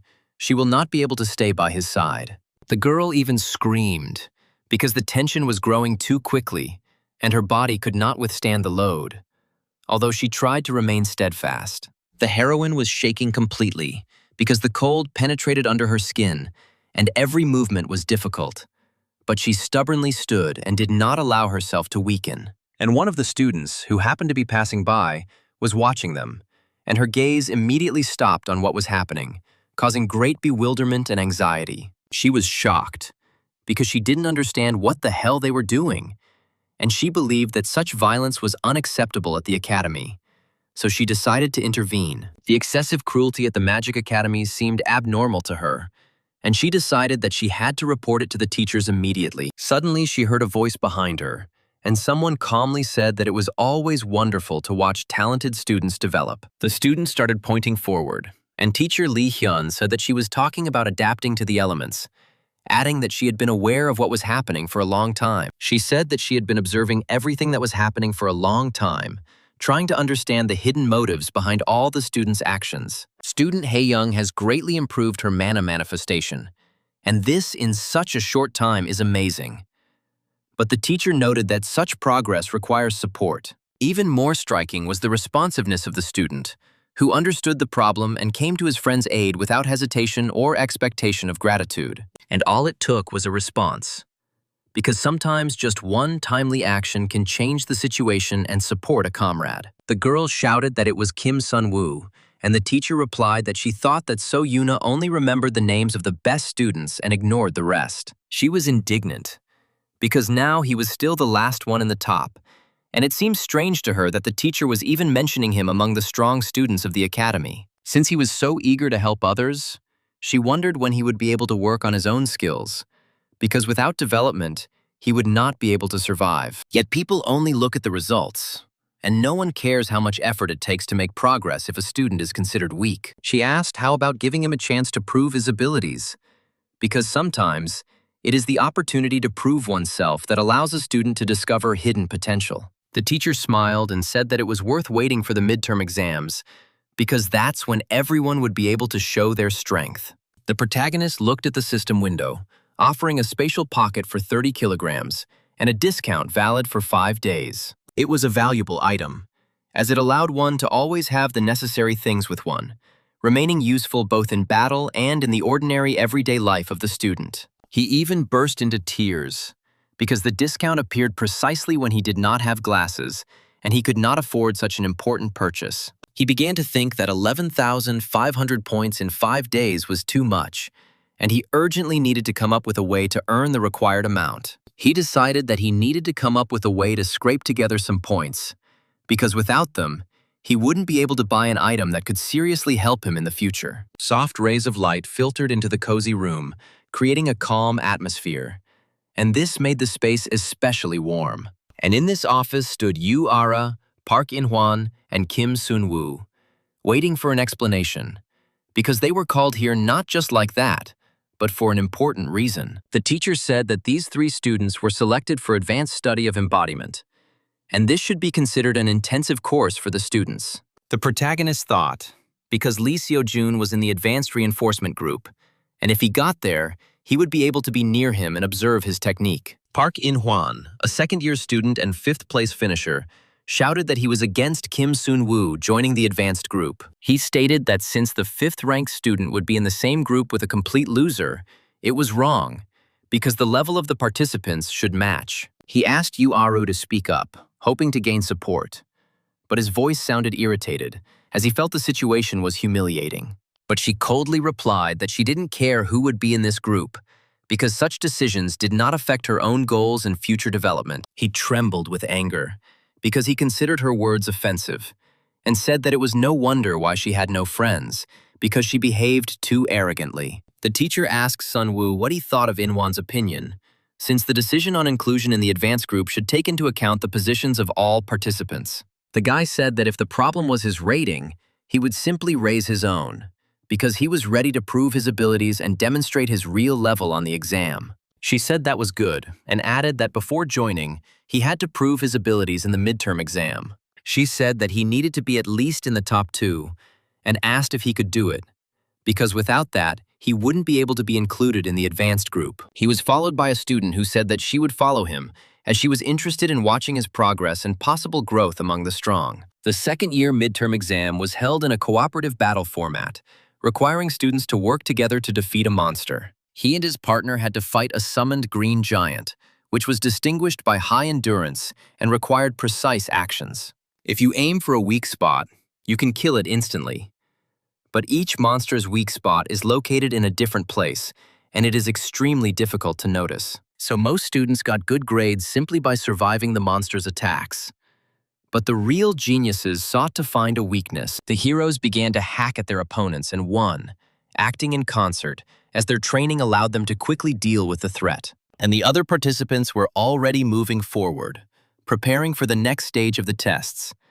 And one of them said that it was time to begin their climb to the top of the rankings. They announced that the path to the top of the rankings was now beginning, and they called on everyone to move forward, because only perseverance allows one to achieve true success. The protagonist asked to clear the way for him, because he was going to show his abilities, and he needed space. Yoon Hae-yeon began to cast magic, and the ground became covered in ice, creating a slippery surface that helped the allies control the battlefield. Everything happened so quickly that the spectators could barely follow the movements of the participants, because every step could change the outcome of the battle. Kim Seon-woo jumped up, and the voices of the students could be heard discussing that this was the guy who had disgraced himself in the public test. Everyone laughed, saying that he had taken a bribe and wondering if he would run out of mana again, as this had happened before. The system announced that 254 people were anticipating his actions, and the reward was 1,000 points. They were confronted by opponents, goblins, who moved quickly and aggressively, creating a threat that required immediate reaction and precise action. The system announced that the outsider privileges had been activated, and the protagonist felt the power within him grow stronger. But this time, he had no intention of becoming a clown, because he was going to prove to everyone that he was capable of fighting on equal terms. The protagonist began to summon a multitude of magic, concentrating energy around himself, and streams of power began to swirl, creating an impressive spectacle. And he fired it at the goblins, directing each charge precisely to the target, because hesitation could lead to defeat and the loss of vital points. One of the goblins roared loudly across the arena, showing his rage, and his cry echoed throughout the space, causing some of the students to flinch.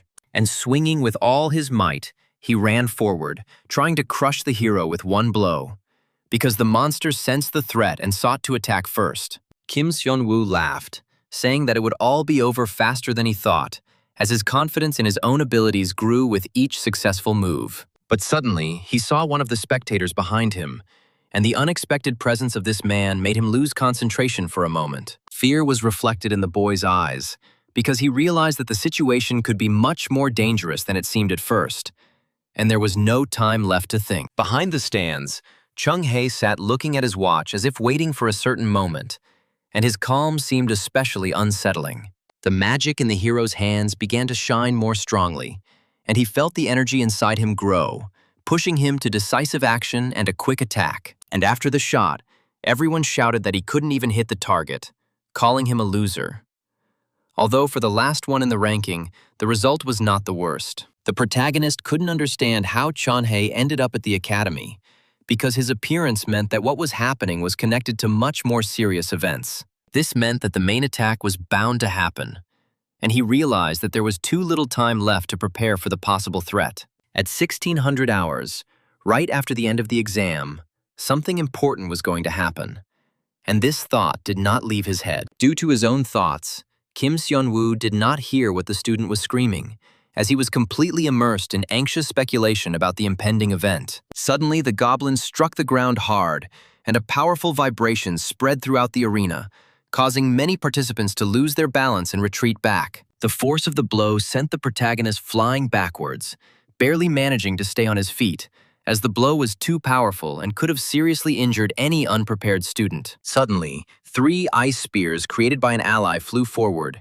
and they quickly approached the target, leaving a cold trail behind them. They hit the goblin's hand and began to freeze it, slowing the monster's movements and creating a chance for a decisive attack from the team. Yoon Hae-young started running up to the guy, shouting at him to wake up, because the main character could barely stand on his feet and was losing his balance, although he tried to stay calm. She began to lift him, carefully resting his body on her shoulders, trying to maintain his balance and help him regain his breath after the unexpected and difficult collision. But a huge goblin appeared in front of them, swinging his arm wide, and the girl recoiled in fear, realizing that the blow could be fatal for both of them. And the guy suddenly used magic, focusing on his internal energy, directing it forward to stop the enemy and protect the girl from the impending danger. And he struck the monster, releasing a stream of power that tore through the air around him, forcing the goblin to retreat back under the pressure of a powerful magical impulse. And the monster simply evaporated into a black haze before them,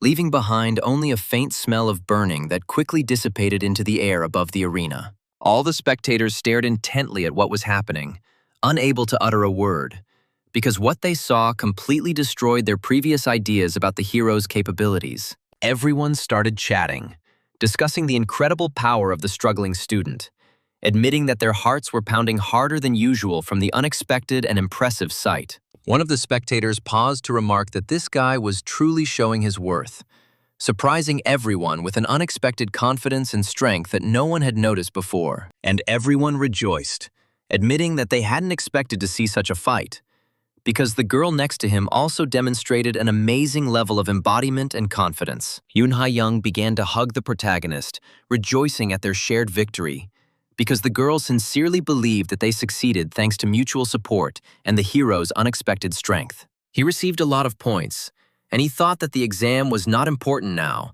because what was happening around him seemed much more significant than an ordinary grade. The clock read 12 o'clock, and the hero realized that the time had deviated from the original, disrupting the usual course of events that he remembered well. This meant that changes had already begun, and the protagonist began to wonder how much his own actions could influence the plot, which had previously seemed unchanged. Do his actions really influence the development of history, since even saving the academy could now go differently than in the hero's past life? If so, even saving the academy could go wrong, as any deviation could change the fates of people connected to this place. They ranked second after Lee Seo-jun and Yu Ara, and a worried Yoon Ha-yeon approached him, asking if everything was okay because he looked tired. He waved it off, saying that he was just a little tired and was going to take a break, and suggested that the girl go to the gym because he wanted to tell her one important thing. The girl was upset, deciding that she had screwed up after all,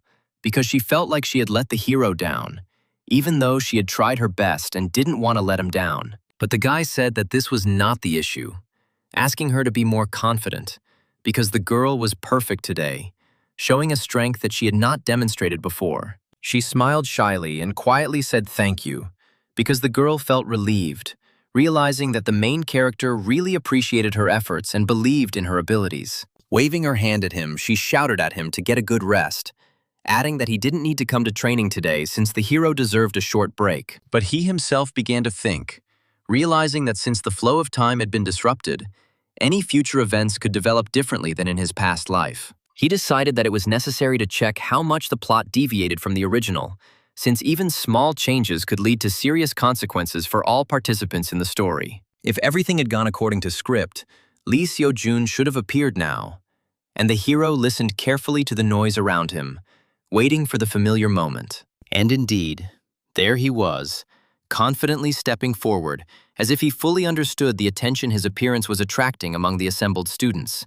They handed him cards, offering him entry into Norivest, promising not to leave until he agreed, because many wanted to get such a student. Student Lee Seo-jun was offered the opportunity to join Sigma and receive a personal apartment, emphasizing the benefits that could significantly facilitate his further studies. The boy sheepishly said that he was only 18 and it was too early to join anything, since he had not yet decided what path he wanted to take in the future. They started pointing at the cards, assuring him that there was nothing to worry about, suggesting that he just take the business cards, since they had even skipped the third-year student selection for his exam. Suddenly, a voice was heard announcing that here he was, Seo-jun, and the hero turned around, realizing that he had finally been found among the noisy crowd gathered around the exam. He was told that teacher Jung An-chul was looking for him because he wanted to discuss the results, and Seo-jun immediately understood the importance of such a challenge. Others began to discuss that this was the same laggard who unexpectedly showed a confident fight, forcing many to reconsider their opinion of his capabilities. They noted that the growth potential was impressive, as the guy demonstrated skills that usually only appear after extensive training and significant experience. Lee Seo-jun looked at them in surprise, not expecting such attention, because he was used to people treating him much more calmly and indifferently, and he shouted that the teacher should not be kept waiting, promising to return to the proposals later, because he understood the importance of discipline and respect for the mentor. The heroes tisked, noticing that he had broken away too quickly, since he was one step away from signing, but still chose his duty to the teacher. The others discussed whether they should go and watch the third-year exams, as the most interesting and intense matches were still ahead. Jung Hyun-soo from the Special Forces asked the Sunbae how he felt about Seo-jun's fight,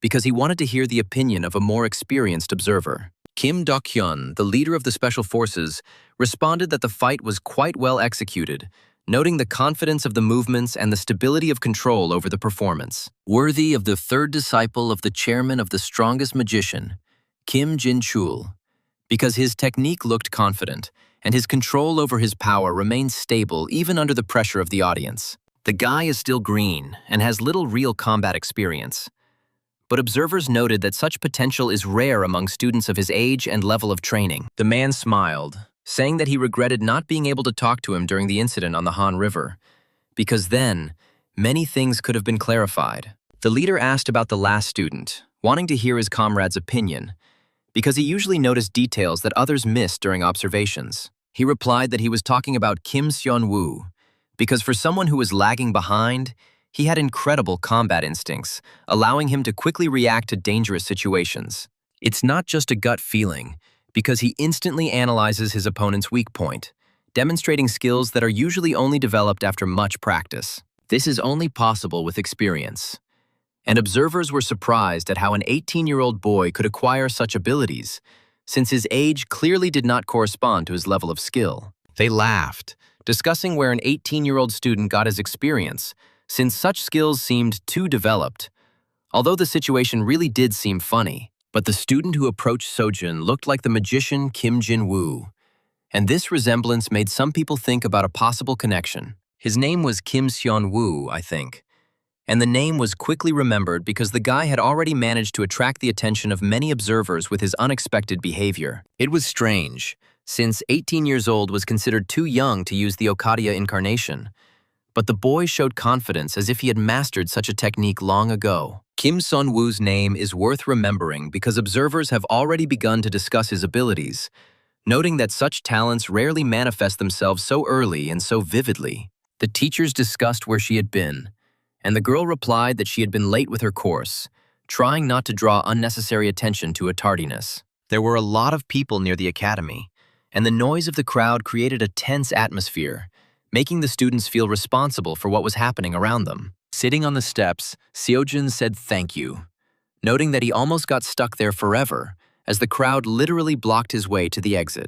He asked why he had been called to a place where a crowd would gather again, and the protagonist replied that it would be useful to look ahead to next year's exam.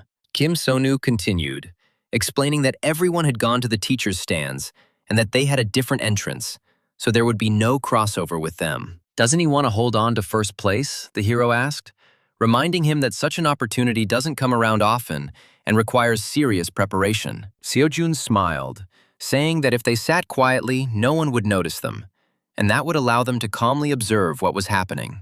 The main attack took place in the hall where the third-year students were taking their exams, and it was there that it was easiest to contact the necessary people for further action. It was the easiest place to connect with the right people, because the third-year hall was considered the main hub where the interests of teachers and scouts converged. No one knew when the attack would begin, so the protagonist decided to keep Seo-jun in the hall, and at the same time find Chun-hae there to talk. He understood that this was the easiest and fastest way to protect the child of prophecy, so he asked if anything unusual had happened at the academy after the exam. The student smiled and replied that he was talking about scouts, calling such visits nonsense, since for the academy, this is a completely normal thing, a completely usual phenomenon. Kim Seon-woo smiled, deciding that the main plot was still largely intact, meaning he could breathe a sigh of relief and stop expecting an immediate disaster right now. Finally, the sparring began, and the crowd cheered,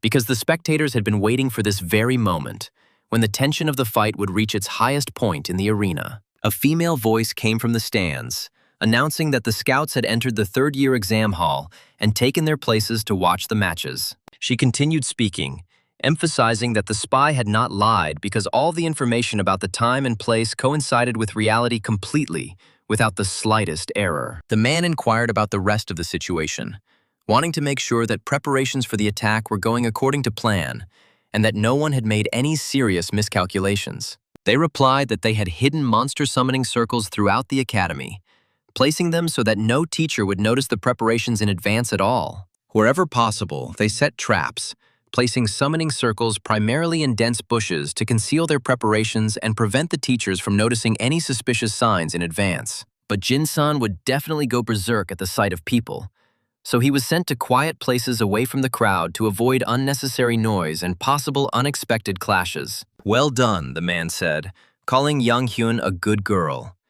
And she replied that it was only because Mr. Chung Hae was with them that everything worked out. Rising from the bench, the man said that they would begin then, and his voice sounded calm, although the tension around him was becoming more palpable with each passing second. He announced the start of the hunt for the Child of Prophecy, and those present felt the atmosphere change, filling with anxiety and the hidden threat of what was happening. A powerful energy was directed at the opponent, and the spectators noticed how the space trembled when the force collided with the girl's defense, barely maintaining her balance. The girl barely blocked the attacks, barely maintaining her stance as the enemy's pressure grew, and her strength gradually waned under the incarnation's continuous onslaught. She raised her hands and said she surrendered, acknowledging that she could not continue the fight because further resistance could lead to serious injury. The announcer announced that Park Min-ye had surrendered, and his voice sounded confident, confirming the end of the fight and recording the result for all observers.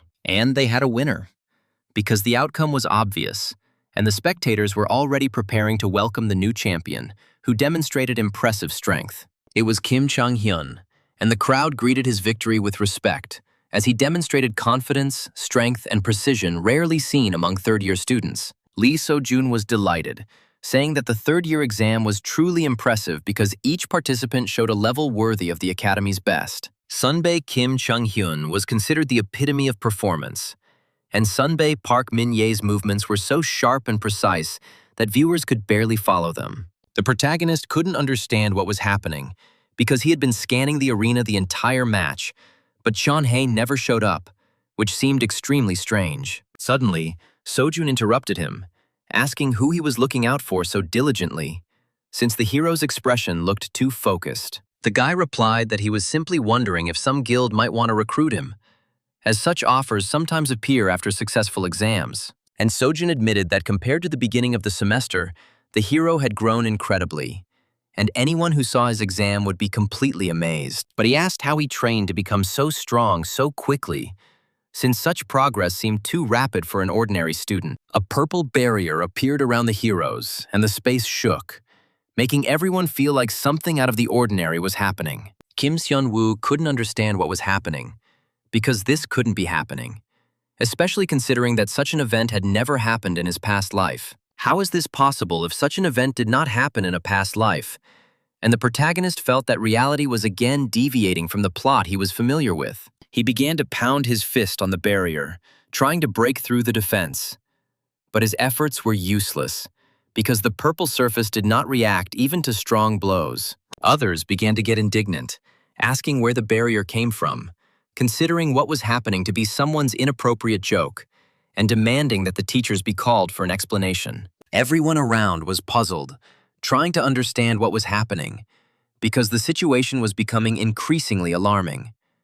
And the noise of the crowd increased, reflecting the growing anxiety of the students. Behind the others stood a suitcase that no one noticed right away, and its presence seemed strange, as if it had ended up there completely by accident. Dark magic began to shine through the suitcase, slowly filling the space, and the spectators felt the air around them become heavier and colder. Everyone turned to see the portal begin to open, and the shadows within it began to move, creating a sense of impending danger for everyone present. A multitude of red eyes emerged from the portal, and the spectators recoiled, realizing that the creatures that had appeared posed a danger that could not be ignored. The man just laughed loudly, watching the crowd's reaction, as if he was enjoying what was happening, and his calmness looked frightening. And he ordered the goblins to join the fight, and they jumped out of the portal, filling the arena, making everyone understand that the real battle was beginning. Alarming words came from the speaker that monsters had infiltrated the academy,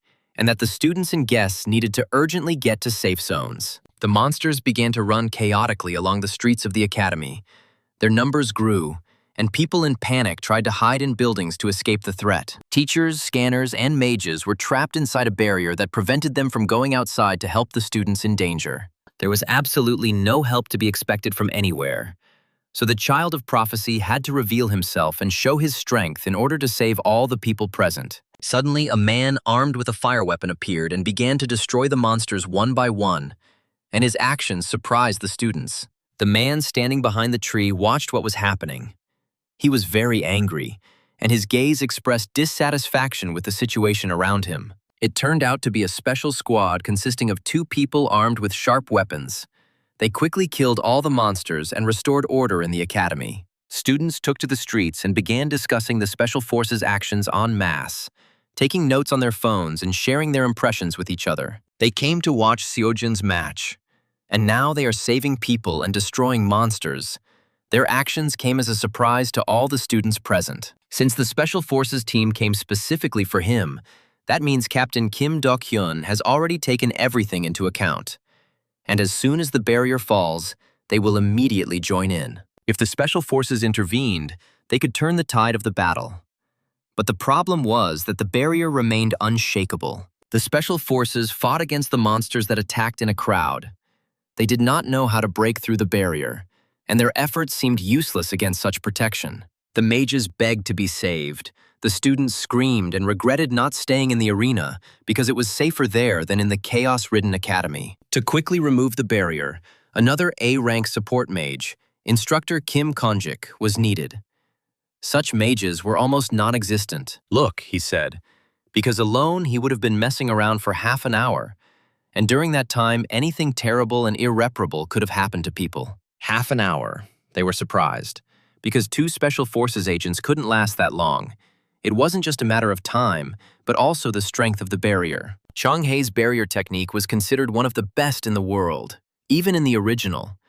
And if it weren't for the surprise attack, no one would have been able to overcome it. Sojin wouldn't be able to defeat him because the barrier was too strong and was created to stop even the strongest opponents. He would have to intervene himself, he said, allowing himself to try, since there was no other way out, and the students' hope depended only on him. Their eyes opened in surprise, as if they had seen something incredible. And at that moment, everyone realized that the situation could change thanks to his intervention. The heroine, A-rank support mage Yang Young-eun, was lucky to be nearby. Her presence inspired confidence and gave the students a chance to save them. She said that she would take care of everything. Her smile on her face looked calm and confident, and this calmed those around her a little. If he now accused the girl of being an enemy, it would only arouse suspicion and slow down the rescue. So he decided to remain silent. The magician put his hands forward and began to cast a spell. His movements were confident, and the energy gradually gathered around and intensified. She said that she would start from this side, and the others should help her remove the barrier, because only through joint efforts could success be achieved. The magician began to cast her spells more and more powerfully, and everything around began to be colored in the purple color of her spell, creating a tense atmosphere among the students. Thank God, since the teachers have a plan, they will get out soon. But he said no, and everyone immediately looked at him warily. And why? They asked. The hero answered that he would explain later, and offered to go together to show them what was happening and explain the situation. Something was wrong, the mage said as he cast another spell, his voice filled with anxiety and his hands shaking with tension and concentration. When she removed the lock on one side, the lock on the other side would immediately be released, making the task incredibly difficult and almost impossible. The barrier wasn't being removed, it was being strengthened. And this made the task even more difficult, as each new layer of protection became stronger and thwarted any attempts at destruction. The teacher turned out to be smart. Her gaze immediately caught the changes in the magic, and she realized that someone was interfering with the process of removing the barrier. "We need to distract her," said the mysterious man standing behind her, watching what was happening, his voice cold and determined, as if he had foreseen everything. He began to cast some kind of spell with one hand. His movements were quick and precise, and energy gathered around him. The special forces continued to fight off the green monsters. Their attacks grew more and more violent. But the fighters confidently held their positions and did not allow the enemies to break through. The monsters screamed in terror as they fought the special forces, their voices shrill, and even the bravest of them began to lose confidence. Their black eyes widened in horror and confusion. They didn't know who this special forces unit was or where they got such incredible power from. Some of the monsters simply began to run away from them, fear completely taking over their minds, and they preferred to flee rather than continue the fight. One member of the special forces unit smelled the scent of victory. His face became confident, and he realized that the outcome of the battle was gradually tipping in their favor. The monster decided to attack the magician from behind, jumping on him from above. But his movement was noticed, and the situation became extremely dangerous. A warrior from the special forces saw the monster jumping on the mage and reacted in time, piercing it with his sharp sword, saving the life of his ally from a deadly attack. The monster fell, pierced through, its body collapsed to the ground, and it died, leaving behind only traces of blood and horror in the eyes of the students. A warrior stood next to him, holding his sword firmly thrust into the monster until the last moment, until it finally stopped showing signs of life. The warrior asked if the heroine was okay, taking the sword out of the monster's body. His voice sounded calm, but his eyes showed concern for the magician. "Yes, thank you for saving me," the mage replied, her voice trembling. But she tried to remain confident, knowing that help had arrived in time and saved her life. "So, they are trying to remove the barrier from the inside and outside," said the warrior. His words sounded serious, and everyone around immediately looked at each other warily. The special forces continued to kill the monsters that kept coming, their attacks becoming more and more violent. But the fighters confidently held their positions and did not give up. "Sunbei, you almost got hit," one of the students said. But the warrior replied that if he had been hit by such nonsense, he would have had to hand in his special forces badge. "Seriously," said one of the warriors as he charged at the monsters, his face set in determination and his movements swift and confident with every strike. "There's no need to worry. He swears on the honor of the special forces that they will protect them," the warrior said. And the mage answered well, her eyes filled with gratitude and hope. "Thank you very much," the magician replied with a satisfied face, her voice sounding soft and confident. And the students felt relieved, because help came in time. "Why did they come beyond the arena?" asked one of the warriors, his words sounding wary. "Because he did not understand the true purpose of the event. Because there is no one here, this is where they will break through the barrier," said the magician. "But what about the main entrance?" asked another, his voice trembling. "That support mage Yan Yengen is an enemy. She pretends to remove the barrier, but she strengthens it," the students shouted indignantly.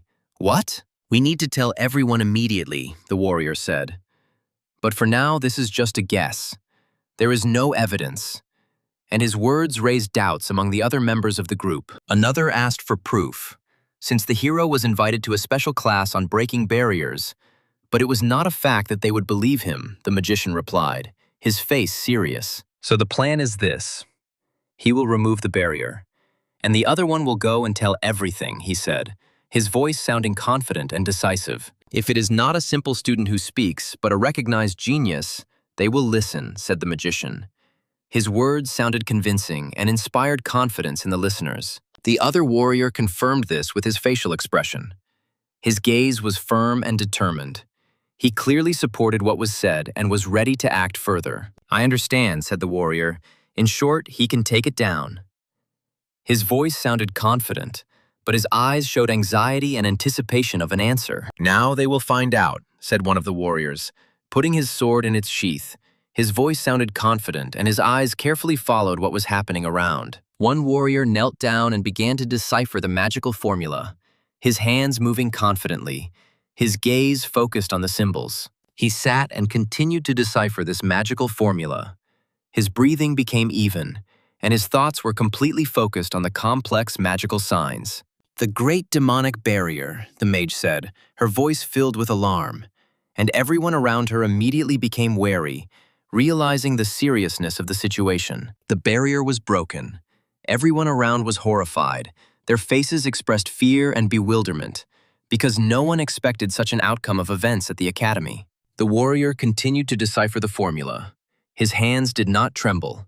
He was focused and determined to complete the task. "Nonsense," said the warrior, rising from his knees and stopping his work, his voice sounding firm and his face expressing confidence in his own words. He reminded his interlocutor of the need to resolve the situation and demanded an answer to the question. His words sounded serious and demanding. He inquired about the reason for concealing his powers and noted that it would be useful for people to know about the capabilities of their interlocutor. He demanded that what had happened be kept secret, speaking calmly, although his gaze showed a firm determination to keep the secret. The barrier was destroyed and everything was once again illuminated with a bright light. The students closed their eyes from the unexpected radiance, and the warriors cautiously prepared for a new attack. "Useless idiot Yan Zhen. She couldn't even hold the barrier," said the mysterious man who was watching from the side, his voice sounding disdainful and cold. But the girl was indignant, because she had put a double seal on whoever did it, the magician said. "Thank you for your efforts, Instructor Kim Yoon-jin, Magician Yang Young-un. They will sort it out themselves," said the warrior with a confident face. Walking forward, his steps were firm, and his gaze expressed determination and readiness for battle. The monsters began to attack again, their screams echoing through the street, and the warrior continued to chop them with his sword, his movements fast and precise. He began to hit them with his powerful fists. Each blow was accompanied by a roar, and the monsters fell one after another, unable to withstand his power. The monsters began to fly apart from his powerful blows, their bodies colliding with each other, creating chaos, and the warrior continued to confidently deliver new blows. Teacher Lee Hee-yeon also joined in and began to kill monsters with her magic.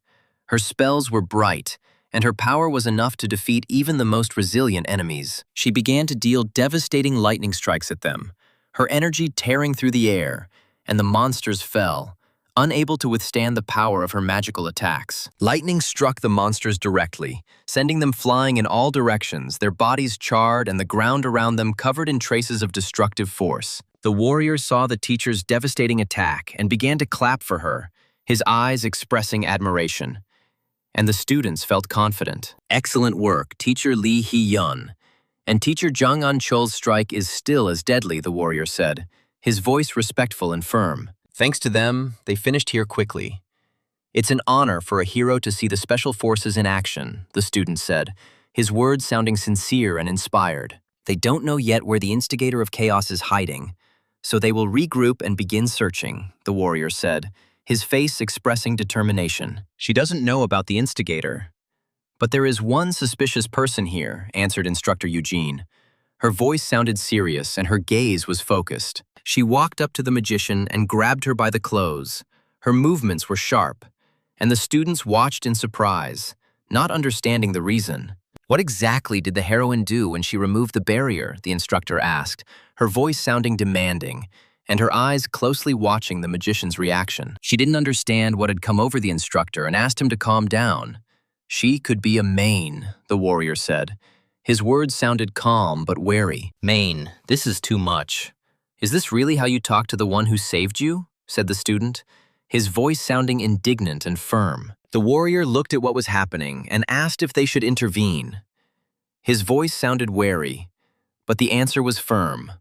Not yet. They needed to wait for the right moment. "She only took so long because she had to adjust to their pathetic level," the mage said, her voice sounding cold. "The barrier was restored every time they removed it.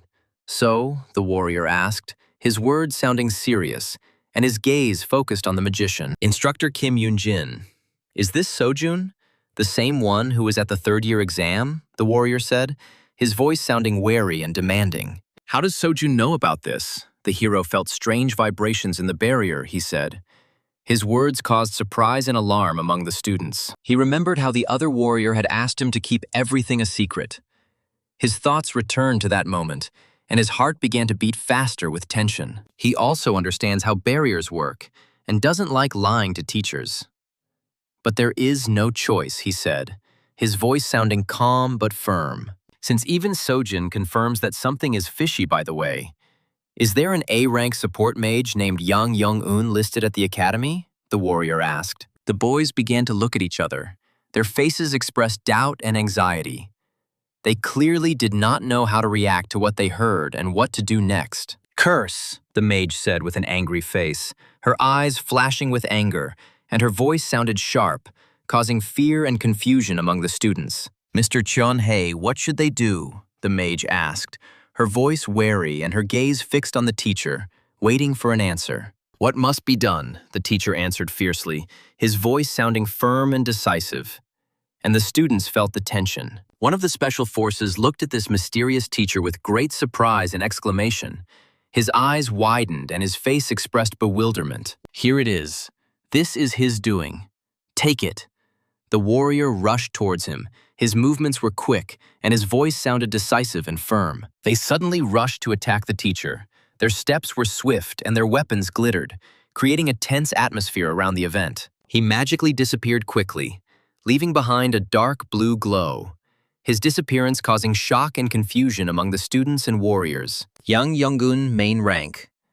"And that means things are getting serious, Sunbei," the warrior said, his voice sounding worried and his face expressing tension. "If the mission fails, there is only one thing left," the traitorous mage replied, her words sounding cold and her eyes flashing with determination and anger. She began to quickly attack everyone around her. Her movements were swift, and her magic tore through the air, creating chaos and fear among the students. And her eyes burned with a red flame. She wanted to kill everyone. Her face expressed rage, and the energy around her became more and more destructive. "Kill as many people as possible and die," she said, her voice sounding eerie. And the students felt horror, watching her madness. One of the warriors suddenly drew his sharp blade. His movements were quick and confident, and his eyes expressed determination and readiness for a fatal blow. And with a swift movement, he cut off her head. His face remained calm, and the students around him froze in horror, watching such a swift action. "Then the girl was in the wrong place," he said with a confident and contemptuous look. His voice sounded cold, and his words pierced the silence around. His eyes were shining. He was confident in what he had done. His face expressed determination, and his heart beat evenly and calmly. Nearby lay the bloody body of one of the people whom the sorceress had managed to kill. The blood was spreading across the ground, creating a terrible picture. All the others stood next to the body to pay their respects, their faces expressing sorrow, and their hearts filled with sadness and gratitude. "Thank you for your help, Captain Kim Do-kyun." A year has passed since their meeting at the chairman's house. Seo-jun, the warrior said, his voice sounding respectful. "He becomes an excellent magician. And then, he will take the reward for killing the Maine," the captain said, his words sounding serious and firm. "I should have asked for the account number beforehand," he thought jokingly, his face breaking into a slight smile. But his eyes remained focused and serious. "Really, it's Kim's son who should be thanked," he said, his voice tense and his face filled with worry and confusion. Something nearby exploded, and the hero bent over to stay on his feet, his body shaking from the force of the impact, his heart beating faster from the strain. The explosion threw him several meters away. The ground shook, and the air filled with smoke and fire. His body hit the rocks and walls. A large flame of fire appeared. It grew stronger and stronger, illuminating the space around.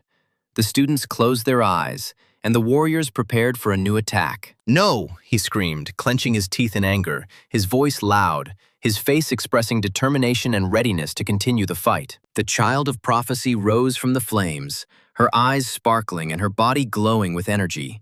The students stood frozen as they watched the incredible appearance. Traun Hakyu Ara, second year, second place in the Omhli Magic Academy, is disappointing, said the mysterious man who appeared out of nowhere. "And this is the same genius who supposedly rivals Lee Seo-jun," he said, his voice sounding contemptuous and his face expressing displeasure. "Or is this ballast preventing her from fighting at full strength?" "How did this happen?" he said, his words sounding mocking and harsh. The heroine said that she had to help Ara and would fight with her. Her voice sounded decisive, and her eyes sparkled with rage. The other one replied not to interfere and to run. Her voice sounded firm, and her face expressed seriousness.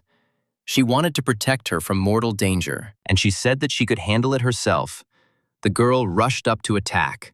Her movements were quick and decisive, and her eyes sparkled with rage and determination to win. The man asked with a smirk, "Was that all?" His voice sounded mocking, and his face expressed contempt and self-confidence. He said that he seemed to be lost in thought, and that she was not the one he needed. His words sounded cold, and his gaze was indifferent. And he grabbed the girl tightly by the throat. His hands were strong, and his face expressed confidence. He was not going to let her go so easily. He said that her rich, mana-filled blood was making it impossible for him to hold back, his voice sounding creepy and his eyes sparkling with greed. The girl closed her eyes. Her face showed that she was in great pain. Her breathing became intermittent, and her body was shaking. He continued to hold her by the throat with a confident face. His gaze was cold, and the strength in his hands did not weaken for a moment. The other girl shouted to release Aru and begin the fight with her, launching an attack against the wizard, her voice sounding determined and her eyes burning with fury. She said that tears welled up from such friendship, falling to the ground without strength. Her voice sounded quiet, and her face expressed gratitude. The wizard asked if she thought it would help defeat him. His voice was mocking, and his eyes sparkled with confidence and contempt for his opponents. She said that she knew it was impossible to win, but her eyes were burning with determination, and the girl rushed into the attack, not wanting to leave her friend alone, and that she would not leave her friend to die. Her voice sounded firm, and her heart was filled with strength, ready to resist the evil wizard. The girl began to cast a spell on the evil wizard, her hands moving quickly, and energy gathered around, creating a tense atmosphere. She released a stream of energy into the attack and struck the man in the shoulder, drawing blood, her power proving unexpectedly destructive. The man did not expect such a powerful force, and his face twisted in pain. Blood flowed down his shoulder, and his eyes expressed rage. The wizard said that this power surprised him. Holding his wounded and bleeding shoulder, his voice sounded surprised and worried. She said she was surprised there was no ice, but more importantly, her mana was being used up at a breakneck speed, her words sounding serious and tense. The girl fell to the floor from exhaustion. Her breathing became intermittent and her body trembled. She could no longer continue the fight. The man said with a smirk that the child of prophecy, the mage born to destroy the Manes, had been found. His voice mocking, but his eyes sparkling with confidence. He declared that he would kill her with his own hands.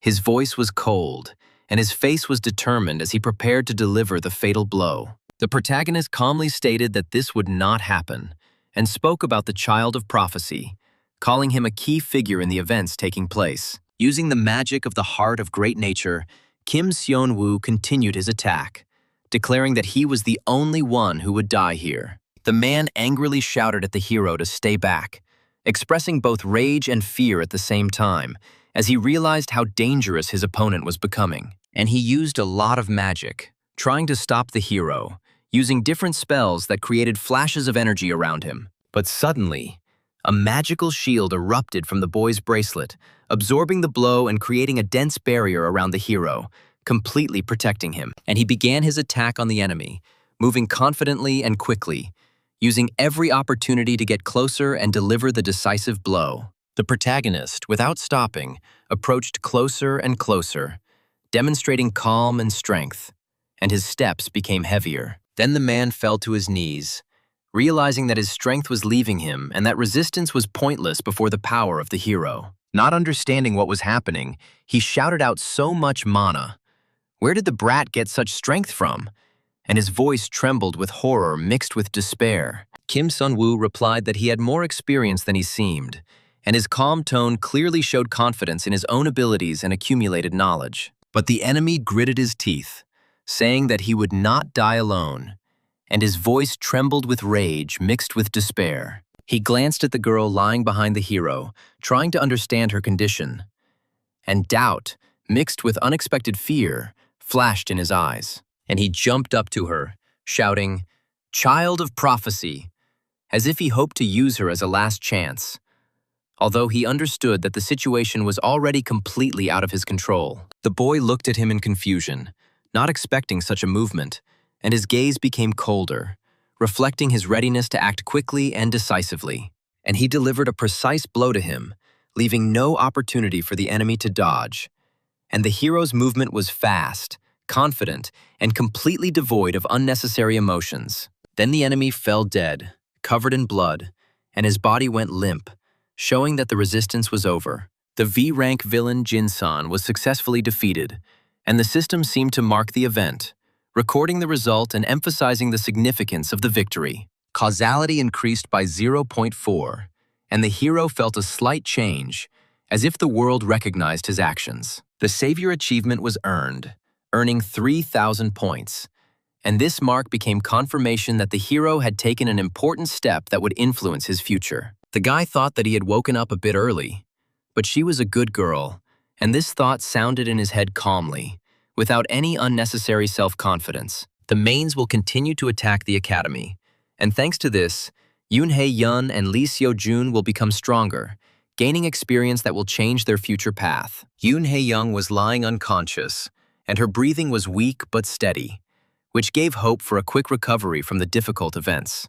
But Kim Sun-woo was glad that the two girls were alive, and his relief was felt in every movement, despite the fatigue that had accumulated after the recent battle. A post appeared online that the mains had invaded a magic academy, and Lee Seo-jun, the first macaw, and two other students fought back, sparking a heated discussion. And no one understood what this was all for, because the attack seemed pointless, leaving many questions to which there were no clear answers yet. Yu-ara lay in bed, a pitiful sight, and thought I was being celebrated as a hero, although she didn't lift a finger, feeling awkward. And then she saw Yoon Hae-young and told her to run and march to bed, trying to hide her embarrassment, but her voice sounded firm, confident, and a little stern. The heroine was outraged upon hearing the news and said the academy had blown things out of proportion, expressing dissatisfaction with the exaggerated rumors surrounding recent events. And Yoon Ha-young said with a smile, "They just want you to rest. The exams are over, so relax."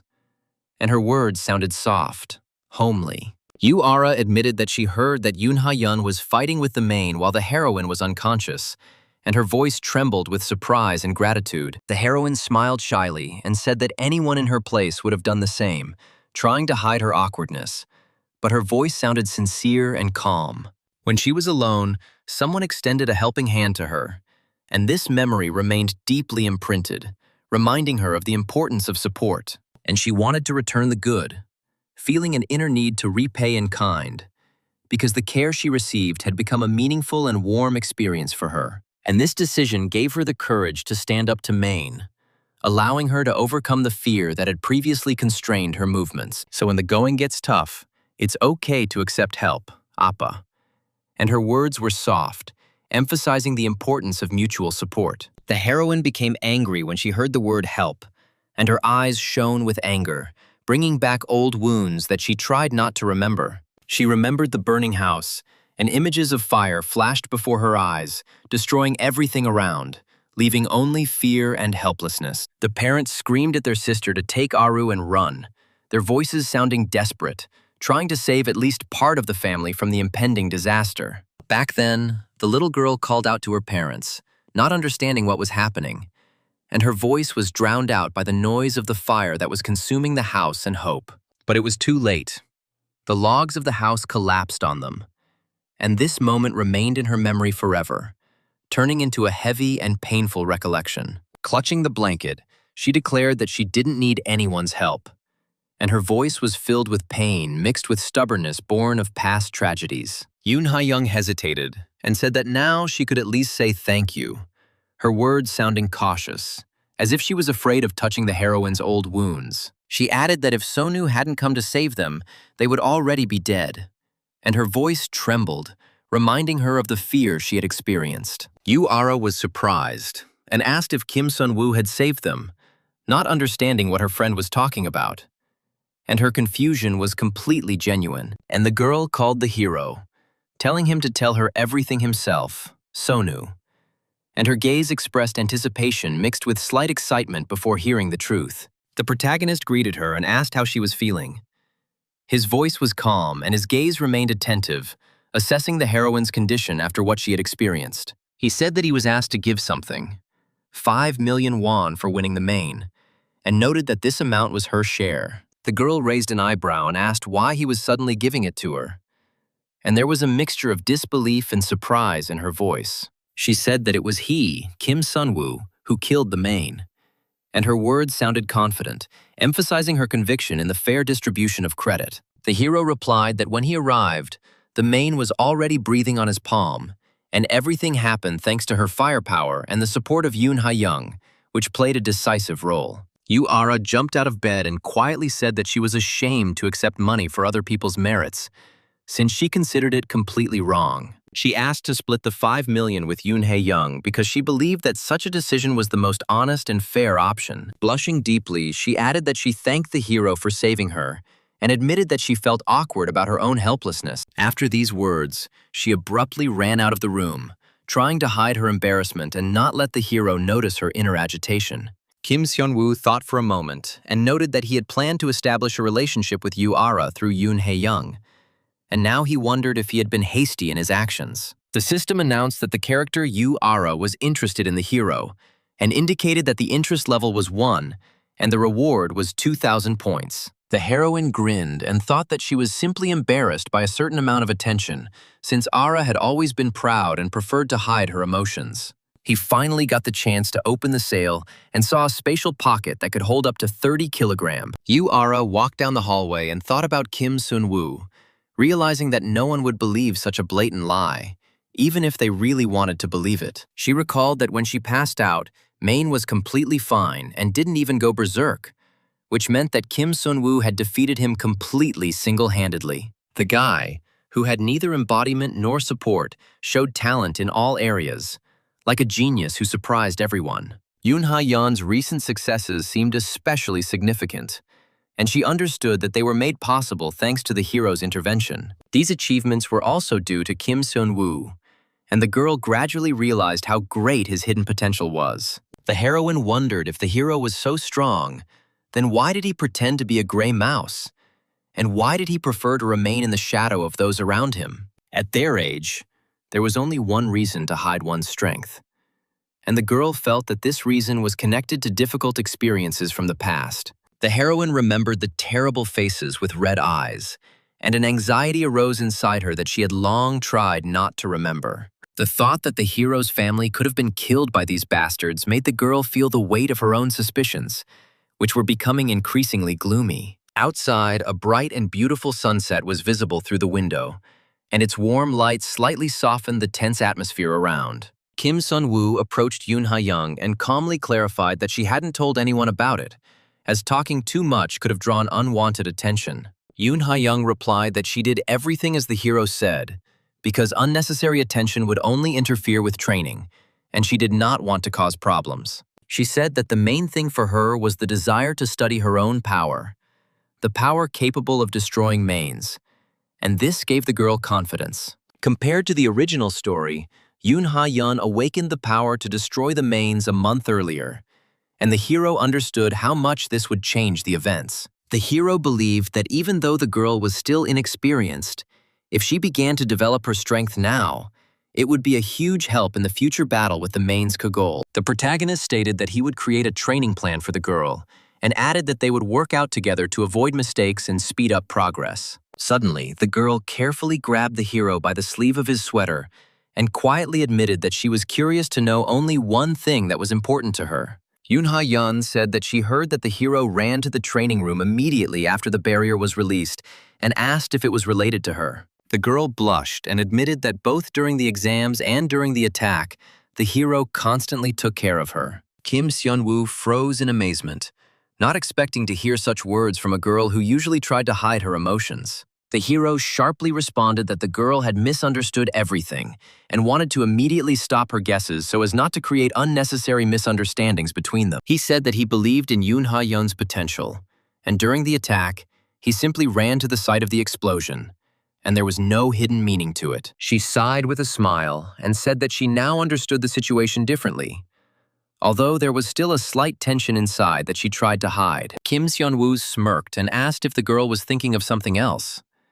But Yoon Ha-young immediately shouted no, trying to stop such hints. Yoon Ha-young admitted that it was unlikely that such a thing would have occurred to her, since the girl considered herself a bright and innocent heroine, not prone to such thoughts. The hero understood that she needed to be where she was destined to be, and promised to try to provide her with the conditions necessary for further growth and safety. Yoon Ha-young said okay, and added that she shouldn't overthink things, as such thoughts only hinder her from focusing on her development. The girl handed over an envelope and asked the hero to take at least this, explaining that there were 7.5 million won inside. Yoon Ha-yeon said it was tuition, and reminded him that they would continue working together, calling him a teacher, which sounded especially sincere. The hero thought that children really didn't understand the value of money, although for him, such sums didn't pose much of a problem given his experience. Kim Seon-woo proudly announced that they would begin full-fledged training starting tomorrow, and was about to explain the plan to the girl. But suddenly, his attention was drawn to a notification that arrived on his phone, and the hero immediately felt that the message could be something unexpected. Looking at the screen, the hero saw that his face was filled with surprise, since the content of the notification was completely unexpected. The hero didn't understand what exactly had happened, because the notification looked like a message about the receipt of funds, and such a situation seemed strange to him. The hero wondered why everyone was so eager to shower him with money, and he felt that this kind of attention was beginning to make him slightly irritated and tired. After the exam, the hero was finally able to fulfill teacher Lee Hee-yeon's condition, and this brought him satisfaction, as he had long been striving for something like this. The special group for gifted individuals seemed like an important step to him, and the hero understood that participation in it would open up new opportunities necessary for further development. Before the regression, the hero had never even set foot in this place, and now he felt how much his life had changed after returning to past events. Third-year first-place student Kim Chung-hyun and third-year fourth-place student Park Min-ye were strong students. First-year first-place finisher Seo Khan and second-place finisher John Min-ki were also on the top list, and the hero noted their potential. Suddenly, a guy's cry was heard calling Kim Sun-woo, and the hero turned around, realizing that they wanted to involve him in a conversation or tell him something important. Yu-ara frowned at the hero but said nothing, and her silence seemed heavy, as if she was hiding thoughts she didn't want to voice. It would be much easier to influence key events from here, Kim Sun-woo thought, his face expressing calm, and his hand waving to the guy who called him. He finished off the half-dead man and thought that he could now sit next to them. But the reminder sounded harsh, because teacher Lee Hyun's conditions had been met. Then he should have guessed to get out of here. Otherwise, Park In-won himself would have thrown him out. "Mr. 72nd place," he said angrily. The other students shouted at Park In-won to stop, their voices loud and their faces expressing dissatisfaction with what was happening, the tension in the air increasing. He understood how much the class's average ranking had dropped because of who they were protecting. Kim Seon-woo's time on the exam was 22.43 seconds. Except for the test at the beginning of the semester, Kim Sun-woo was actually ahead of Park In-hwan, Yu-ara said, her voice calm and confident. "So let him sit and keep quiet.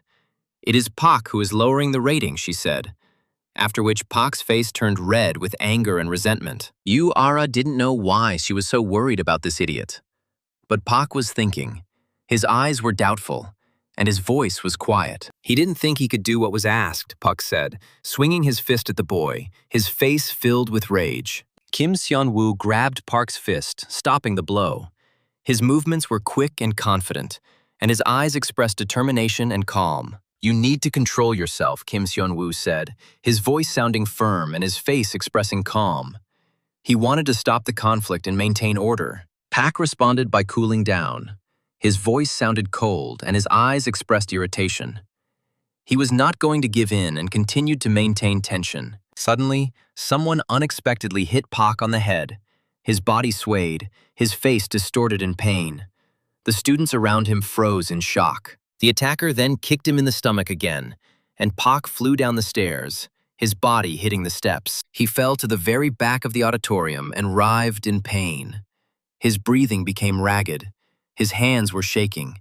He could not get up. Kim Seon-woo thanked his protector, his voice sounding sincere and his eyes expressing gratitude for his help in a difficult moment. He was watching the exam, and he had talent.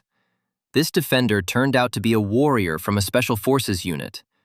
His words sounded serious, and his face expressed respect. Some in the audience were shouting for Paku to be helped, while others were shouting that he deserved it, because he deserved punishment for his actions. It seemed he had started too harshly, the defender thought, his face expressing doubt, and his eyes looking at the students, assessing their reaction. "Do they want to send them back to the academy?" the man from the Special Forces said angrily, his voice sharp and his eyes flashing with anger. There were many mains lurking there. They were not tracked down, but gathered and attacked the academy. "It's time to put them in their place," the warrior said decisively. True, most mains act alone unless the king orders them to. They easily infiltrated the academy, which means they had a spy helping them. So Hyunsu had to work there and find out what the mains were looking for, and who the spy was. His task was set clearly and strictly. Special Forces agent Jung Hyun-soo was pleased to meet him, sent from the Magicians Association. His voice sounded confident and his face expressed seriousness. If he is from the Special Forces, does that mean the students will be involved in cleanups or counterterrorism operations, the students ask? Under his leadership, the group was to scout out areas where monsters were spawning, and the heroes spoke confidently, conveying a sense of calm to the students. He reminded them that the mission was dangerous, so anything suspicious had to be reported, and his words were stern, setting the right work ethic. The hero explained that there was no real threat there, as they were heading to a closed training ground, and he spoke calmly, without unnecessary tension. He reported that one dungeon had already been completely cleared, and that magical surveillance circles could be used to track suspicious people. Students in the specialized group had more freedom of movement than the rest, and a possible spy could be hiding nearby. This is probably how Jung Hyun-soo thought, carefully analyzing what was happening and trying to understand what hidden intentions there might be. There was indeed a spy in the school, but he had acted cautiously and was now lying low, concealing his steps from anyone who might notice his presence. The most important thing now was to help Sojun obtain an S-rank item from the hidden level of the dungeon, as his success could change the course of the game. The hero also had to support So-yuna, who was going on a mission with Sojun, because her persistence and endurance could play a role. The teacher raised his sword and struck the floor of the auditorium, attracting the attention of the group, and his command was clear, signaling the beginning of the operation. He ordered them to split into pairs and move to their designated areas, and his orders sounded confident, leaving no room for doubt. One of the students thought for a moment, considering himself the odd one out, but he understood that the team draw would not change, and his thoughts were filled with internal doubts. He arrived at the designated area and wanted to say something, but again, he thought, assessing the situation and trying to figure out how best to start the conversation. There was a girl standing next to him, smiling thoughtfully, as if she already knew what would happen next and was calmly watching the situation unfold.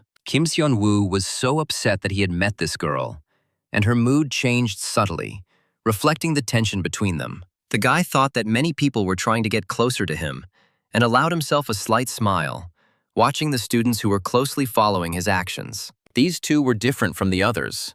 Their movements were confident and restrained, and they did not try to show unnecessary emotions. The hero understood why Senior Lee So-jun might not like him, but he couldn't figure out where such irritation came from when they met. Kim Seon-woo confidently said it was time to move out, and his calm tone set the rhythm for the entire group as they prepared to begin the operation. One student complained that he wanted to be alone with a cute freshman, and his displeasure sounded as if he had already resigned himself to it. Kim Seon-woo pointed out that there was no need to throw a fit over something like that, and another guy responded that it was easy to reason when a girl shows interest in someone. The students talked about Seo-yuna, thinking that she was the most beautiful among them all, and her confident smile really made many people feel uneasy. Another guy started crying because he wasn't the one who went with her, and his despair looked so genuine that the others didn't even know how to react. There were magical nobility among the students, but the girl had no intention of interfering in their disputes,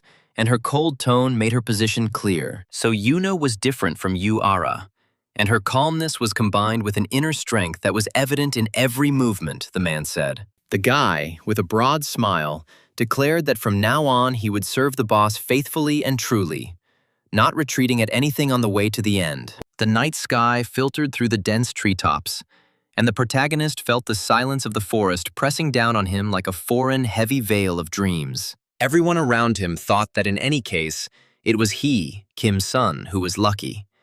and they whispered about it behind his back almost with envy and fear. The girls snorted quietly and thought that it didn't matter.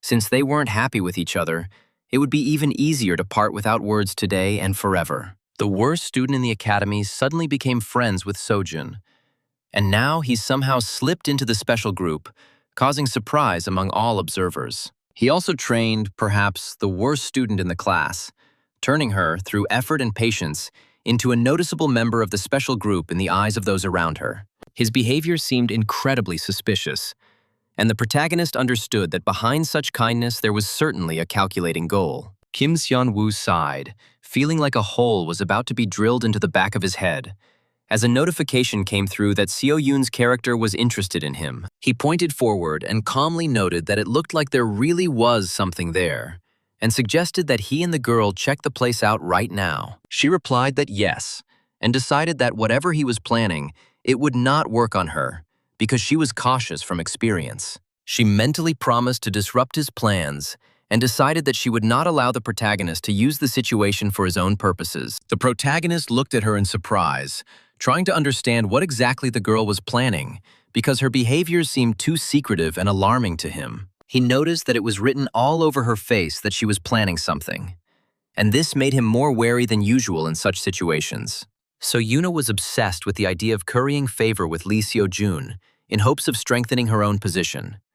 And this obsessive goal completely controlled her actions. She tried her best to increase her authority, and this greatly irritated the guy, who saw only calculation in her behavior. He decided that if he used it correctly, he could get the story back on track and prevent things from getting out of control. The heroine stated that the more she watches him, Sunbae Kim Sun-woo, the more amazed she becomes, because at the beginning of the semester he was so humiliated. She added that if he was going to rely only on force, then everything could go sideways, because such a path always attracts danger. She warned him that he would attract too much attention and make enemies if he continued to act so bluntly and recklessly. Her background, talent, and appearance were considered ideal. As they said, So Yoona had it all from birth.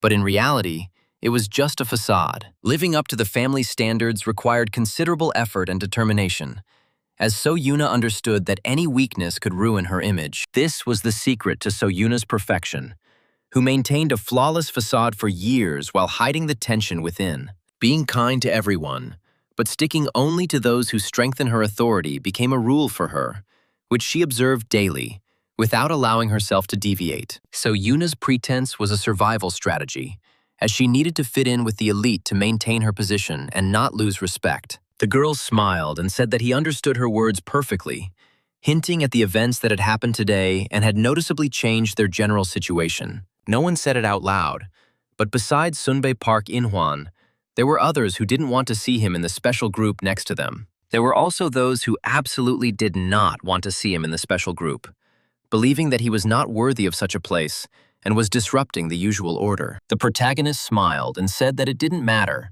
because he was determined to move forward, regardless of other people's doubts and discontent. He stated that he had a goal, and he would definitely achieve it in the special group, even if he had to overcome resistance and mistrust from those around him. Fear appeared in So Yoona's eyes as she realized that the situation was getting out of control, and that further events could lead to unexpected consequences. She remembered her father's words, who said that he had planned out her entire life and asked her to simply follow the plan without asking unnecessary questions or doubts. "It's all for her own good, So Yoona," he repeated, and the girl felt these words weighing on her, making her doubt her own desires. After this, the girl lowered her eyes, trying to hide her inner turmoil, because thoughts about the future were becoming more and more difficult and disturbing for her. She then stated that she seemed to now understand why the teachers were so supportive of him, Sunbae, and why they supported him more than other students. She asked what he intended to achieve in the special group, as it was important for her to understand his true intentions and possible influence on future events. Suddenly, he heard the killer's instinct, sensing a sharp change in the air, and realized that danger was approaching faster. And pushing So Yoona away, he shouted at her to watch out, trying to protect the girl from the threat that he noticed only thanks to his heightened instincts. The spear fell past the heroine, and the protagonist wondered if this was an ambush, since such attacks rarely happen by chance in such conditions. Kim Sun-woo asked irritably if the enemy had gotten it right, because what was happening seemed too stupid and dangerous at the same time. Park In-won came closer and declared that this was his last chance, because if he valued his life, he needed to sit quietly in the academy and not show himself. The protagonist laughed and asked what exactly he meant, since Park In-won's threat sounded empty and unconvincing to him. The guy clearly didn't expect such a reaction and gritted his teeth in anger, realizing that his words hadn't made the desired impression on his opponent.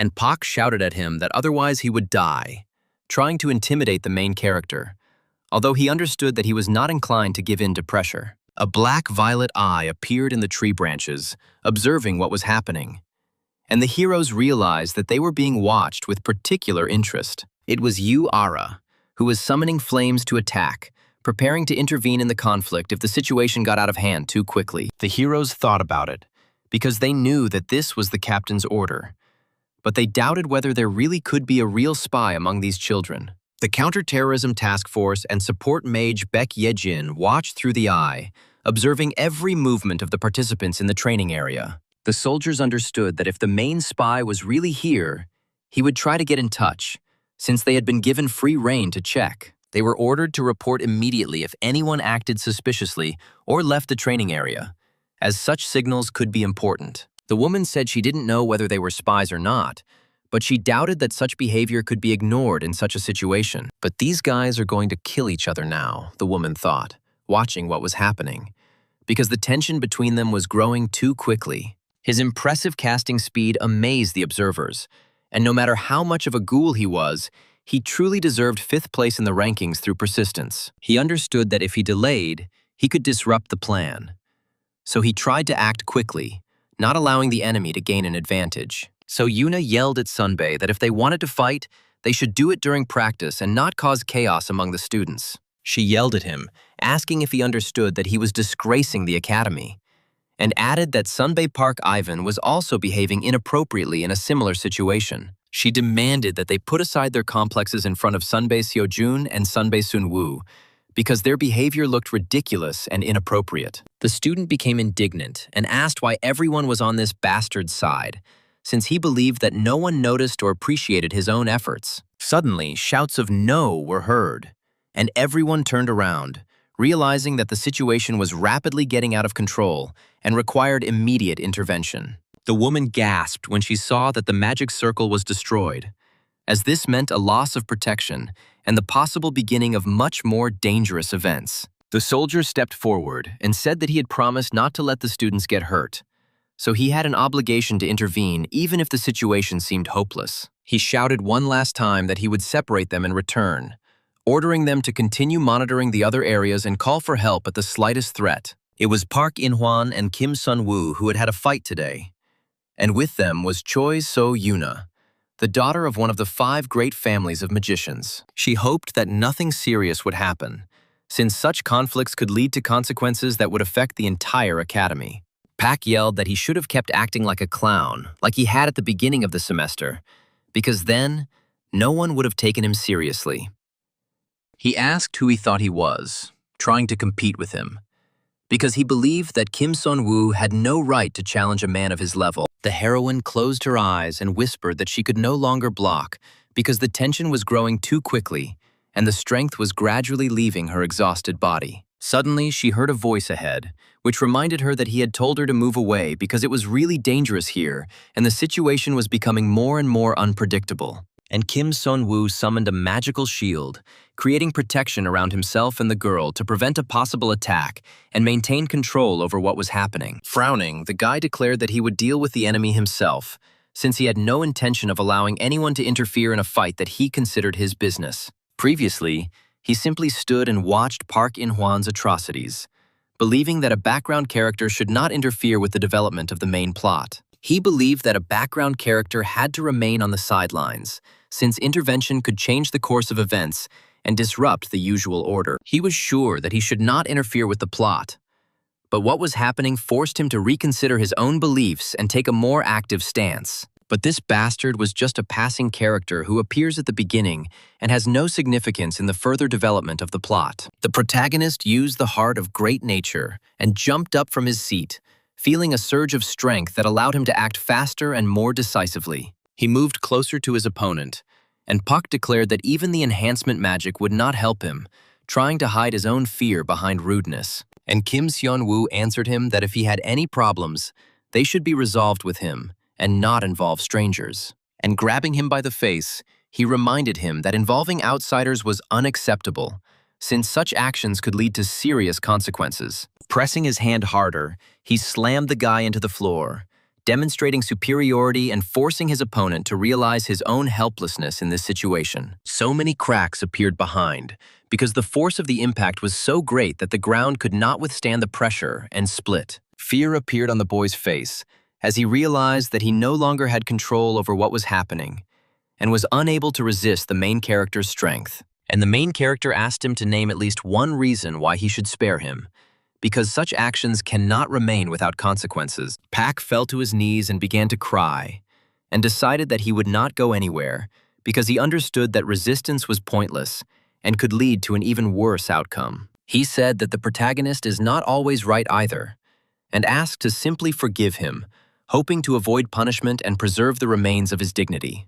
The girl behind him was indignant and said that he was wasting his mana, since the situation was already under control and further actions were pointless. He replied that he had not intended to maim him anyway, since he understood that such cruelty would not bring any benefit and would only make the situation worse. The protagonist told him to get out of there as far as possible, because if he saw him again, the consequences would be extremely unpleasant. Pak asked if this meant that he would keep what happened here a secret, because he was afraid that the information would reach those who could punish him more severely. But Kim Seon-woo declared whether he was leaving or not, because he had no intention of wasting time on empty talk when the situation required decisiveness. And sitting down on the ground, he decided that he would let him suffer at least once, because such a lesson could keep him from further stupidity. You could see Pak running away, trying to hide as quickly as possible, because fear completely controlled his actions at that moment. The observers shouted to Sunbae that Park In-hwan, who had just fought,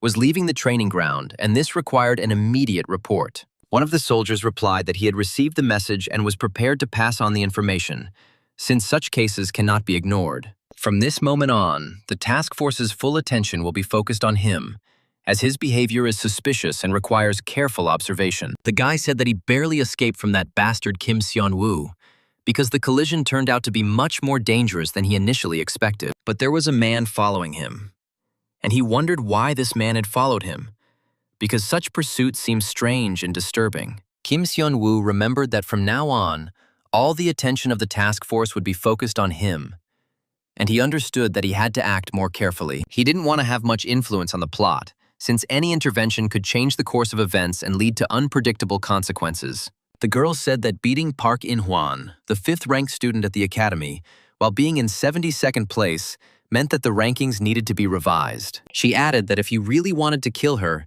she would never have won, because the difference in strength was too great. Kim Sun-woo became embarrassed and said that she probably wanted to join Lee So-jun's team, but ended up getting into this with him. A system notification about Choi So-yuna's level 1 interest in him appeared in front of Kim Seon-woo, and he carefully studied the unexpected message. The heroine smiled slightly, trying to hide her excitement, and her calm gaze made the protagonist think about the reasons for such unexpected behavior. And then the heroine admitted that at the beginning of the semester, she had a low opinion of him, calling him Sunbae, and she spoke about it calmly, without unnecessary emotion. She thought he was a mediocrity who had decided to attract attention to himself. And the heroine recalled her previous impressions, comparing them with the current ones. But recently, the girl noticed changes that forced her to look at the hero in a new way, gradually changing her previous beliefs. Now he seemed to her like a completely different person, no longer the loser and poser she had considered him to be before.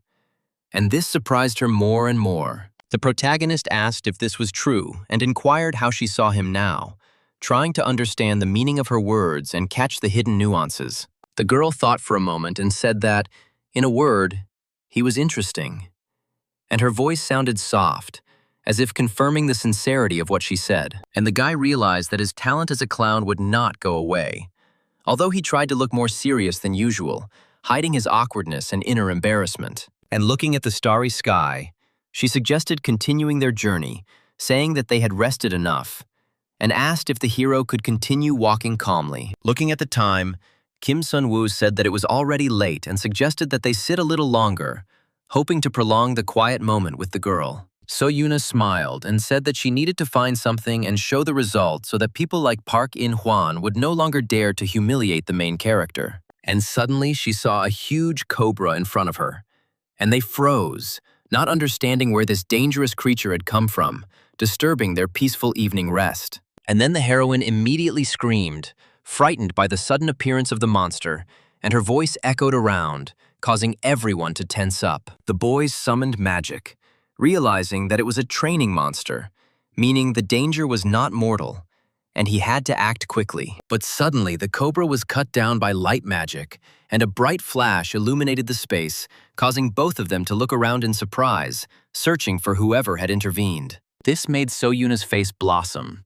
She realized who did it, and her eyes filled with admiration when she saw a familiar figure in front of her. Clenching his hand into a fist, the protagonist realized that everything was going according to plan and felt a confidence that helped him remain calm in a difficult situation. It was Lee Seo-jun who said that he had been walking around here alone and trying to help the others, although there seemed to be no dangerous monsters left nearby. The girl stated that for a genius like him, a sunbae, this was probably nothing, and her words sounded sincere, emphasizing her respect for his strength. The girl stated that for a genius like him, a sunbae, such a situation was really a trifle, and her confident voice emphasized her admiration. And she continued, saying that if he signed a sponsorship contract with her family, he would shine even brighter.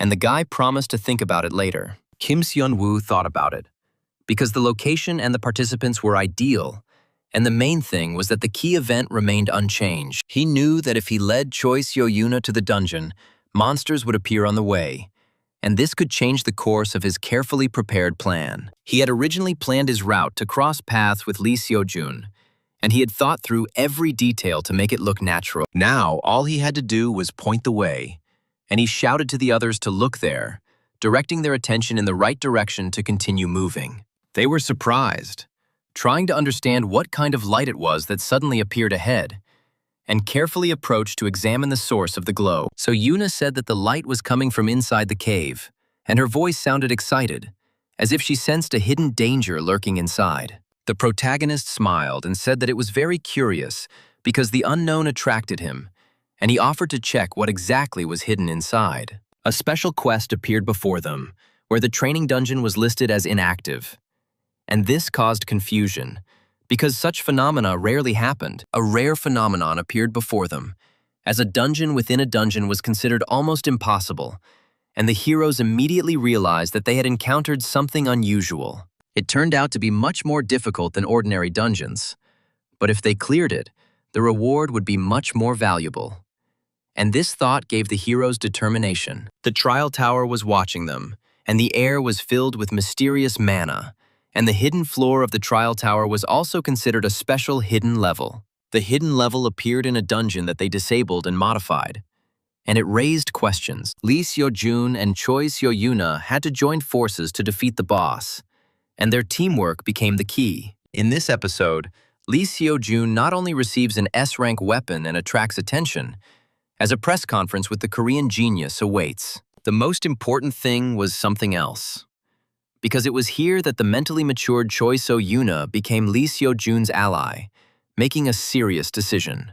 The protagonist said that he had, of course, prepared everything so that they could easily clear the level, and his confidence helped the others remain calm. Kim Seon-woo proposed to challenge the dungeon, and his voice sounded confident, as if he already knew that they could handle the upcoming trials. But Lee Seo-jun replied that there were too many variables in the hidden levels, and that they needed to report to the special forces first to avoid any unforeseen consequences. Meanwhile, So-yuna looked at her reflection, trying to understand the strange feeling inside, and her gaze became more and more attentive. The heroine looked more and more closely into the water, noticing subtle distortions, and her breathing became quieter, as if she was afraid to disturb the fragile silence around her. She began poking her finger into the surface of the water, watching the ripples spread out, trying to figure out what exactly had caught her attention in this place. A roar was heard calling her to come closer, and the voice sounded muffled, as if coming from the depths,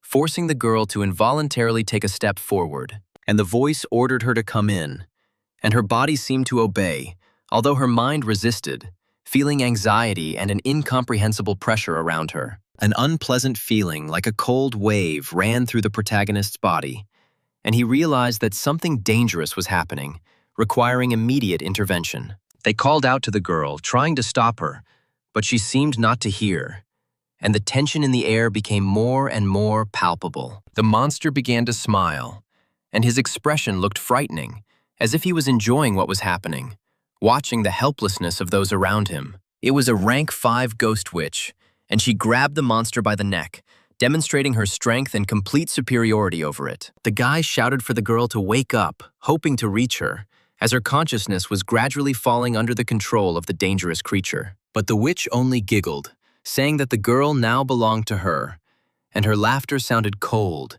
as if she enjoyed the power over her victim.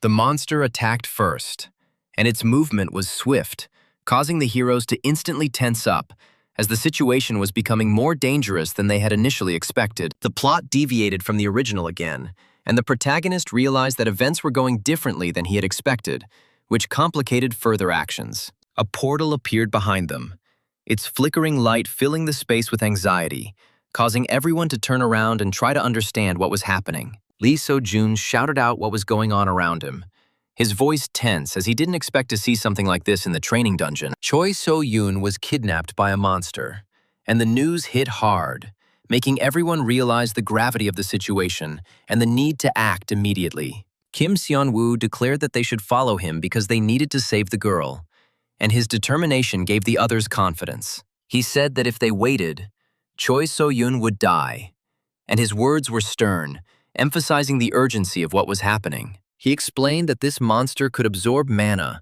and asked what would happen when it completely sucked it out, causing the others to wonder. He said they needed to sort this out themselves right now, as delay would only make the situation worse, and his confidence helped him stay focused. The hero drew his weapon and said he was ready, and his determination became the signal to begin rescuing the younger girl. They ran to save the youngest, and every step was filled with anxiety because time was against them, and the danger was getting closer. The Special Forces agent pinned the guy to the ground and shouted, demanding that he tell who he was in cahoots with and what the unknown men's goal was, suspecting the worst. He was curious about why he had started to run, and he tried to understand the hero's motives, suspecting hidden intentions and possible lies. The hero screamed that he couldn't say it, and his voice sounded desperate, because the truth could lead to even bigger problems. The man pressed him harder, and said that he was going to take pity on him if he confessed.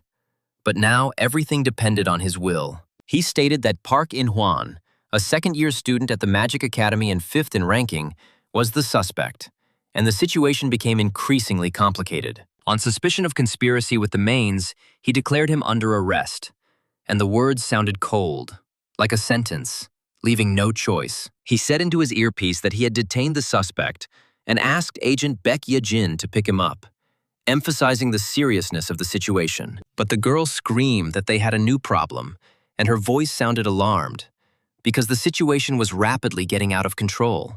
3 students entered the dungeon they were modifying, causing alarm as such actions could lead to unpredictable consequences. The man was surprised to hear that they had entered a dungeon, as it had been turned off and was now just an ordinary cave with no active mechanisms. The girl replied that they had just detected a signal indicating the appearance of a hidden level, and her voice sounded excited, emphasizing the seriousness of what was happening. The boys walked across the icy floor, stepping forward carefully, because the surface was slippery and the cold penetrated to the bones, forcing them to move slower. There was a huge amount of ice and snow inside, and the frosty wind beat against their faces, creating the feeling that space itself was resisting. The heroes trembled as she reinforced the space with the icy mana she had drained from Choi So-yoon, making everything around them feel dangerous and unstable. The hero turned red, saying that he still hadn't managed to do so much, but at this rate he would soon be able to cope,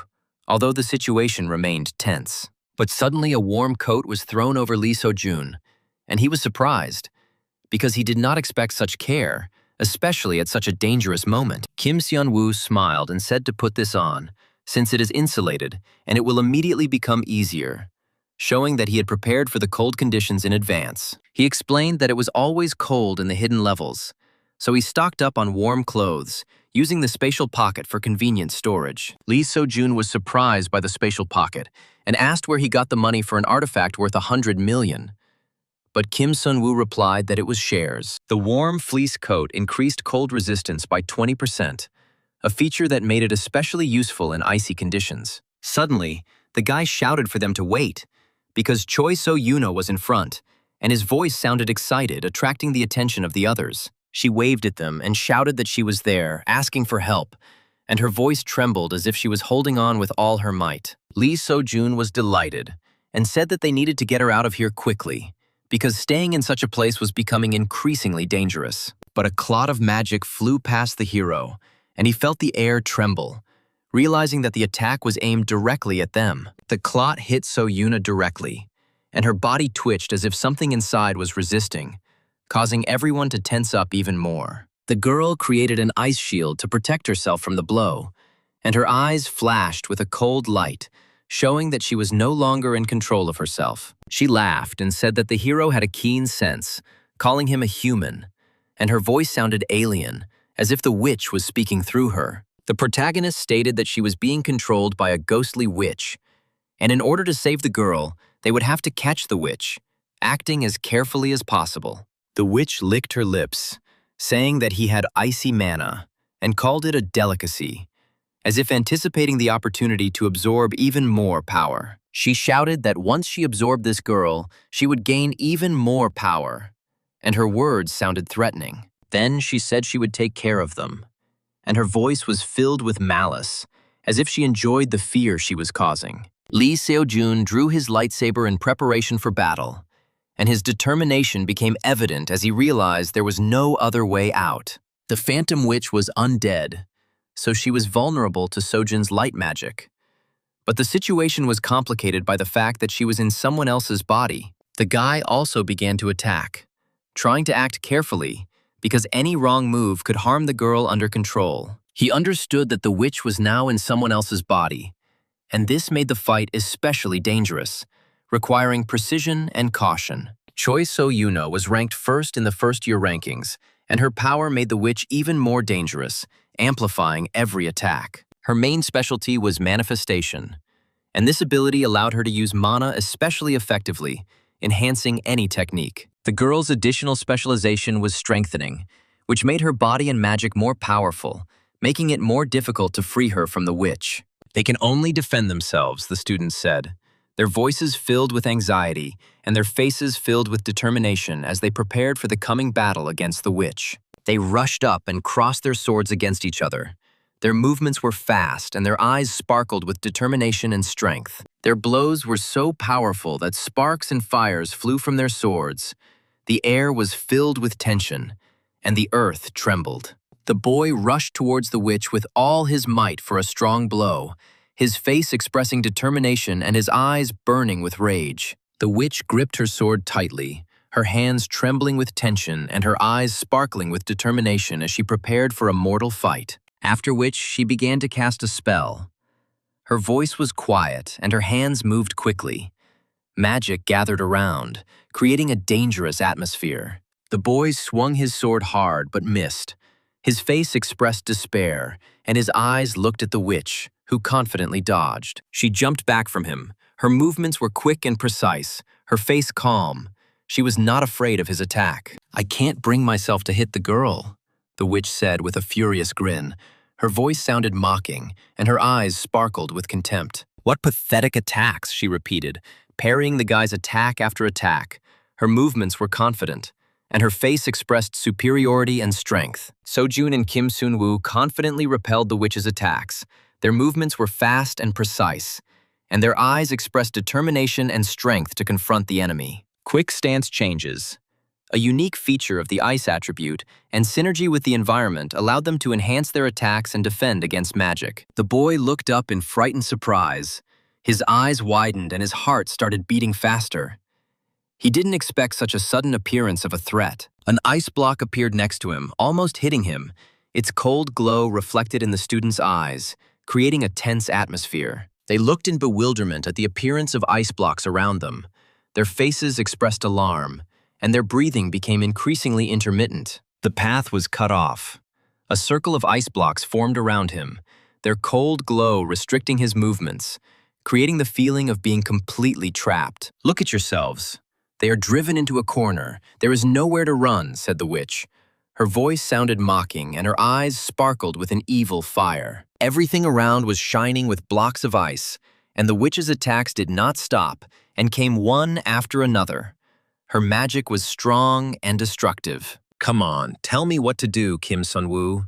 "He has a plan," Lee So-jun asked, his voice sounding anxious and tense. "We need to find the witch's real body. If the main body is in danger, she will leave Choi So-yuna," he said decisively and firmly. "There's only snow and ice everywhere here." He asked if anyone saw the witch. His voice sounded anxious, and his eyes searched for her among the boulders. "He didn't see it personally," So-jun continued, his face expressing doubt, and his eyes closely following what was happening. He was trying to understand the enemy's hidden movements. Kim Sun-woo began swinging his sword around the ice blocks, cutting them with his blows. His movements were swift, and his face was filled with determination. In the original, he defeated the witch, simply smashed everything there to pieces, but was confident that they would be able to kill her and finish the fight. Just not with your own hands. The enhanced mana elixir increased the speed of mana recovery by 500% for 5 minutes. Kim Sun-woo looked at Seo-jun warily. His eyes filled with doubt and his face was serious, trying to figure out what his comrade was planning. Everything around again glowed with a bright blue color. The ice blocks reflected the light, creating an eerie atmosphere. The students felt tension and fear. A teacher from the Special Forces asked if the student wanted to say that he started the fight and then ran away because he was ashamed of losing. The tied-up student answered yes. "The students should have been checked more thoroughly before acting," he said, his voice stern and his eyes expressing displeasure and seriousness. "Of course, he really didn't know anything," the student shouted. His voice sounded desperate, and his face expressed fear. He tried to justify himself to the teacher. "Didn't they guarantee the student's safety?" the teacher said, his voice serious, admitting his omission. The emergence of a hidden level. "If there was a chance to save the students, he would first try to open the entrance from the outside," said one of the teachers, his voice sounding decisive and confident. "Otherwise, they would have to pray that the students would clear the hidden level and come out themselves," he said, his words sounding anxious and tense. Everything around began to glow blue again, and someone appeared. His figure was enveloped in light. The students froze, watching the unexpected phenomenon. "Students, please wait," said a woman who suddenly appeared, her voice soft and her face calm. She was trying to reassure them. They were stuck on a hidden level with no way out, the students said with surprise and disappointment, their voices sounding anxious and confused. "If something happens to them, he won't let it go," the teacher said, his voice firm and his eyes determined. "In what sense with his powers?" Kim Sun-woo asked So-jun in surprise, his face expressing bewilderment and his eyes looking warily. "In the direct sense. Here he can use his power to the fullest," Seo-jun replied, his voice sounding confident and his face expressing calm. The flow of mana in one of them changed. What were they planning there? The witch thought, her eyes sparkling with alarm, and her face expressing suspicion. Kim Sun-woo began to accumulate all his mana in his hands, his eyes sparkling with determination and his body trembling with tension. He prepared to deliver a powerful blow. Lee So-jun continued to fend off the witch's ice attacks, piercing them one after another with his sword, his movements swift and his face filled with concentration. Lee So-jun heard the words, "You don't have to hide your strength in front of him. Show him what you're really capable of." The voice sounded firm and confident. Come to think of it, the only time he had attacked with full force was during the last major incident. His memories came back with alarm and force. So-jun began to recall that large-scale incident with the monster attack, his heart beating faster, and his eyes expressing determination and fear at the same time. He remembered how he killed them in crowds with all his might, his sword shining, his body moving quickly. He felt power and danger. If he gets carried away, he might harm his comrades, So-jun thought, his face expressing doubt and his eyes looking at Kim Sun-woo with concern. The boys continued to fight off the witch's attacks, holding shoulder to shoulder. Their movements were synchronized, and their eyes expressed determination and strength. "Let's give it our all," Xiujun said with complete confidence in his eyes, his voice sounding firm and his face expressing determination. "Go ahead, give it a try, you pathetic puppies," the witch said mockingly, her voice sounding cold and her eyes sparkling with contempt and anger. Since he believed in him so much, there was no choice, Sojin said confidently, and took a fighting stance, his eyes sparkling with determination and his body tensed completely. "I'll have to live up to it," he added confidently, raising his sword, his voice firm and his body trembling with tension and anticipation. "So much mana, it's simply incredible." The witch was very surprised. Her eyes widened and her face expressed alarm. She did not expect such power. "Lee Sojun, destroy this dungeon," Kim Sung-woo shouted, his voice loud and his eyes filled with determination, believing in his comrade. The main body was in danger, the witch felt. Her heart began to beat faster and her face expressed fear. She understood that the situation was becoming critical. A serious battle against the witch began. Everything around was burning with blue flames. The students held firm. Their eyes expressed determination and strength. The witch began to scream and contort herself from the boys' powerful attacks, her voice sounding furious and her body shaking from pain and tension. "She left Choi So-yuna's body?"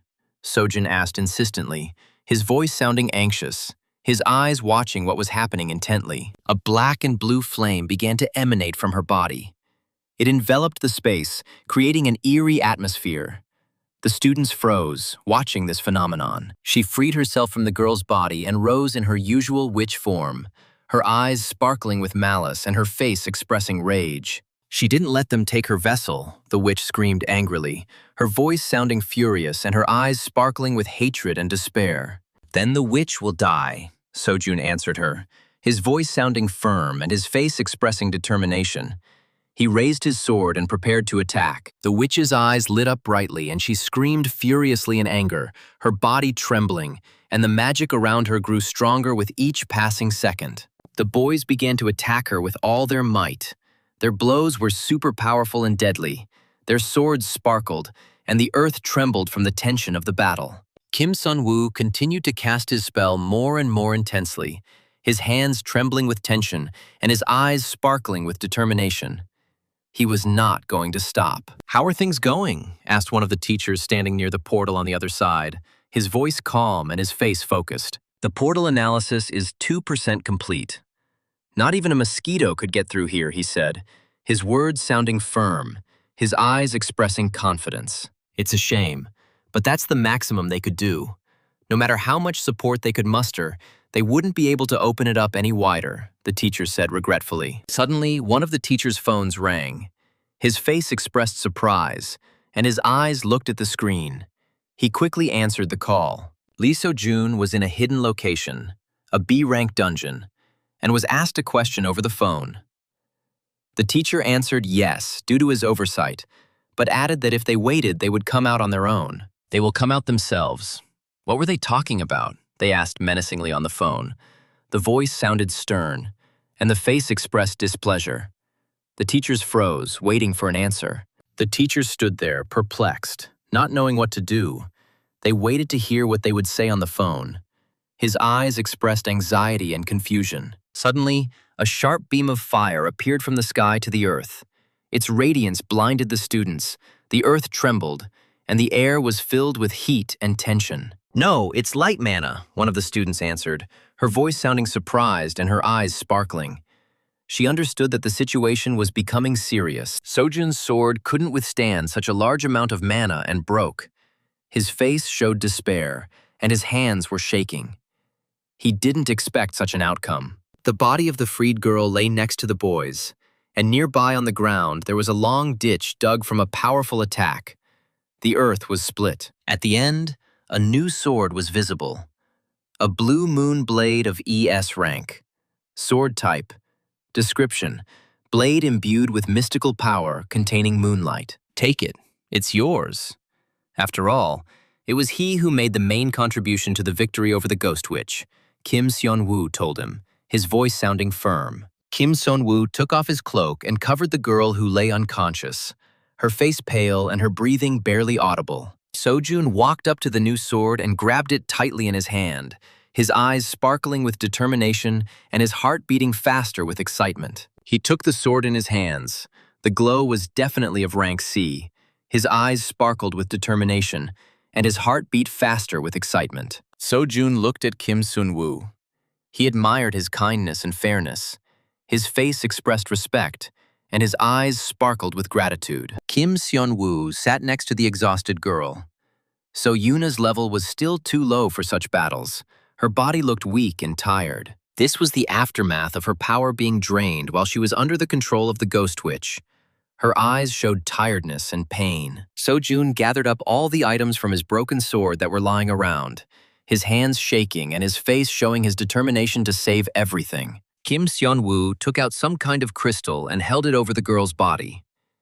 It was the heart of an ice spirit, an elixir type, the description of which enhanced her strength. He extended it towards So-yuna's face and began to hold it over her, his eyes filled with hope and his heart beating faster with excitement. The girl's eyes barely opened.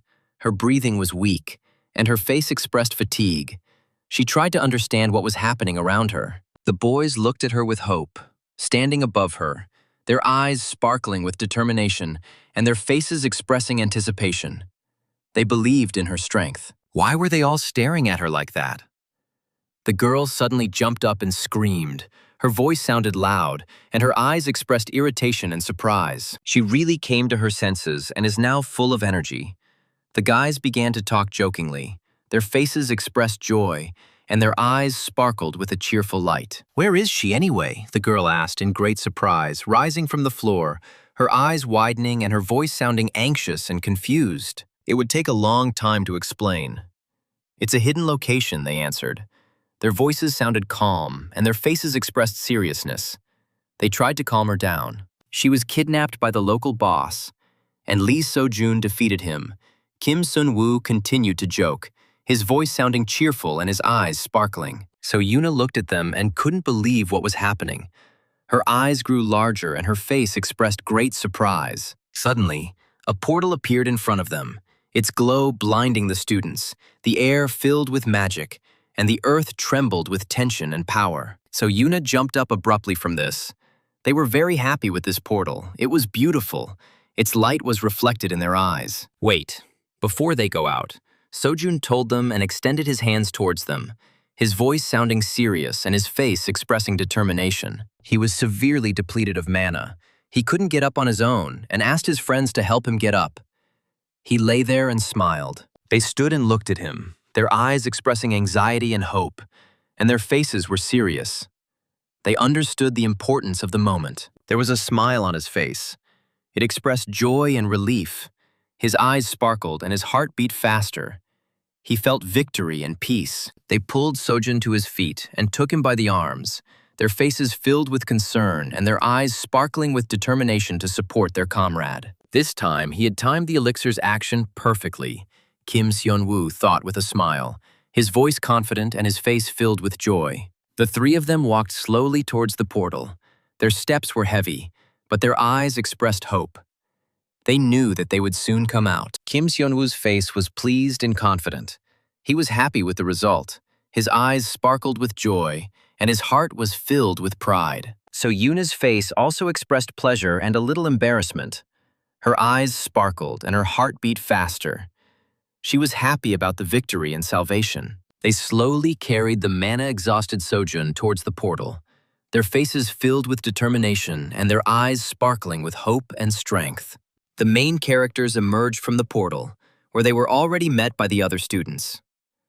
Lee So-jun became the youngest person in history to clear a hidden location. The Blue Moon blade that Lee So-jun took was later assessed and found to have 2 top-tier options even among the S ranks. Lee So-jun's brilliant exploits made the news. His name became known to many. Students admired him, and teachers were proud of his achievements. And the world began to pay attention to him. His name became more and more famous. Students admired him, and teachers were proud of his achievements. After the interrogation, Park In-hwan was cleared of suspicion. His face expressed relief. His eyes sparkled with joy. He felt free and confident in the future. However, during the investigation into the attack on him and Choi So-yoon, a story emerged about how he bullied students. As he and his gang bullied the other students, their faces expressed fear and their eyes sparkled with despair. They were unable to resist, and he received a disciplinary sanction. His face expressed anger, and his eyes sparkled with hatred. He understood that now everything had changed. Now this man won't get in his way, Kim Son-woo thought, his face expressing determination and his eyes sparkling with confidence. The fact that the special group's activities were a special forces operation would remain a secret. Their faces expressed seriousness, and their eyes sparkled with determination. And Choi So-yoon became closer to Lee Seo-jun thanks to this incident.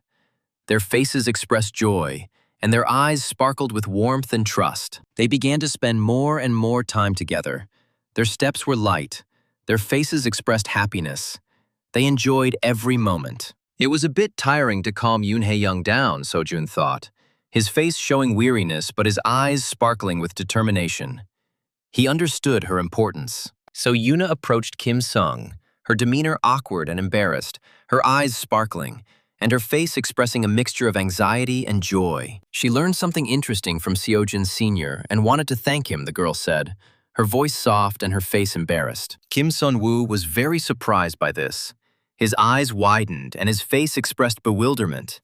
He did not expect to hear such words from her. She continued to speak shyly, saying that he had decided to save her and was desperately fighting in a hidden location, her voice sounding quiet and trembling. "No, it's all Lee So-jun," the guy answered with a smile, his voice sounding soft and his face expressing light joy and calm. "But it was Lee So-jun who defeated the Ghost Witch, remember," he repeated with a more serious voice, his eyes expressing confidence. The girl looked at him with a surprised and playful face. Her eyes sparkled, and her smile expressed slight amusement and embarrassment. Kim Son-woo himself was taken aback by her expression and her overall behavior. His eyes expressed bewilderment, and his heart beat faster. She smiled. Her eyes widened and her cheeks flushed. Her face expressed joy, and her heart filled with warmth and slight excitement. "Well, if he said so, Sunbae, then it must be so," So-yoon said. Her voice was soft and her eyes sparkled with trust. She turned around and left with a slight smile. Choi So-yoon's character's interest in him increased by 1. Her interest reached level 2.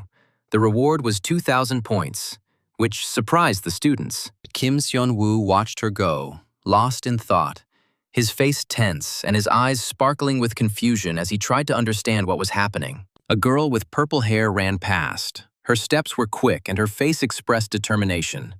She looked mysterious and confident. "I need to prove myself even better," she thought, her eyes sparkling with determination and her heart beating faster.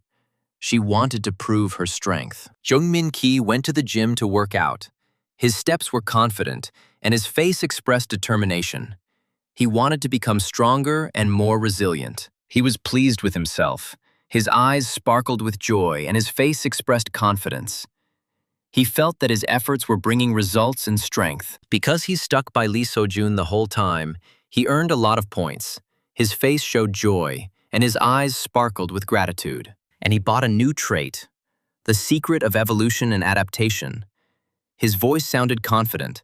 His face expressed joy. He felt strength. He had been in the cold for a long time and had become immune to it. His body had gotten used to it.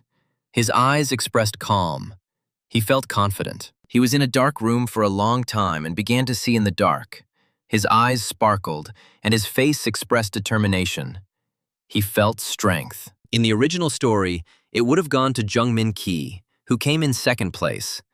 But everyone has their own items at the glasses store, so it doesn't matter. Kim Seon-woo walked into the gym when suddenly 2 other students called him over, their faces filled with curiosity and their eyes sparkling with interest. "What brings you to the hall?" they asked. "Well, I'm just keeping in shape. Everything is calm with you," Kim Seon-woo answered, his voice sounding confident. Some old man's question. "Everything is as usual." Maybe it is usual for him. "But look there," said one of the guys, pointing with his hand. He pointed his finger at a group of students across the room, their faces focused and their movements confident. Lee So-jun started his Monday mornings with bench presses. lifting such a heavy weight using pure muscle power without any magical enhancement. They looked at them and were amazed at their level of physical fitness.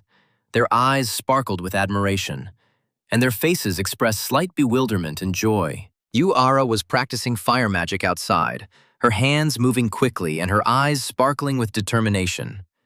She looked focused and confident. Yu Ara stood out in particular, declaring that she would show real firepower and gave herself a hell of a workout, said one of the guys in the hall. That's great.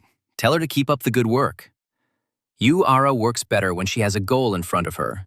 That's a good incentive for her. By the way, Teacher Jung Unchul is not in sight today, said one of the boys, doing exercises on the exercise machine, his voice sounding calm. He usually hangs around the hall when he doesn't have classes. His presence is always noticeable. Students are used to seeing him nearby during practices. He patrols the academy grounds. It's a secret. But a bloodless corpse was found near the school, their faces expressing anxiety and tension. Could it really be the work of the Mains? So what? Even if they attack again, their genius will protect them, the boys said, their voices sounding confident. They trust their lives to Lee So-jun, one of the guys joked, his face expressing amusement and his eyes sparkling with a slight mockery and respect. The Mains could attack the academy at any moment because a spy had infiltrated them.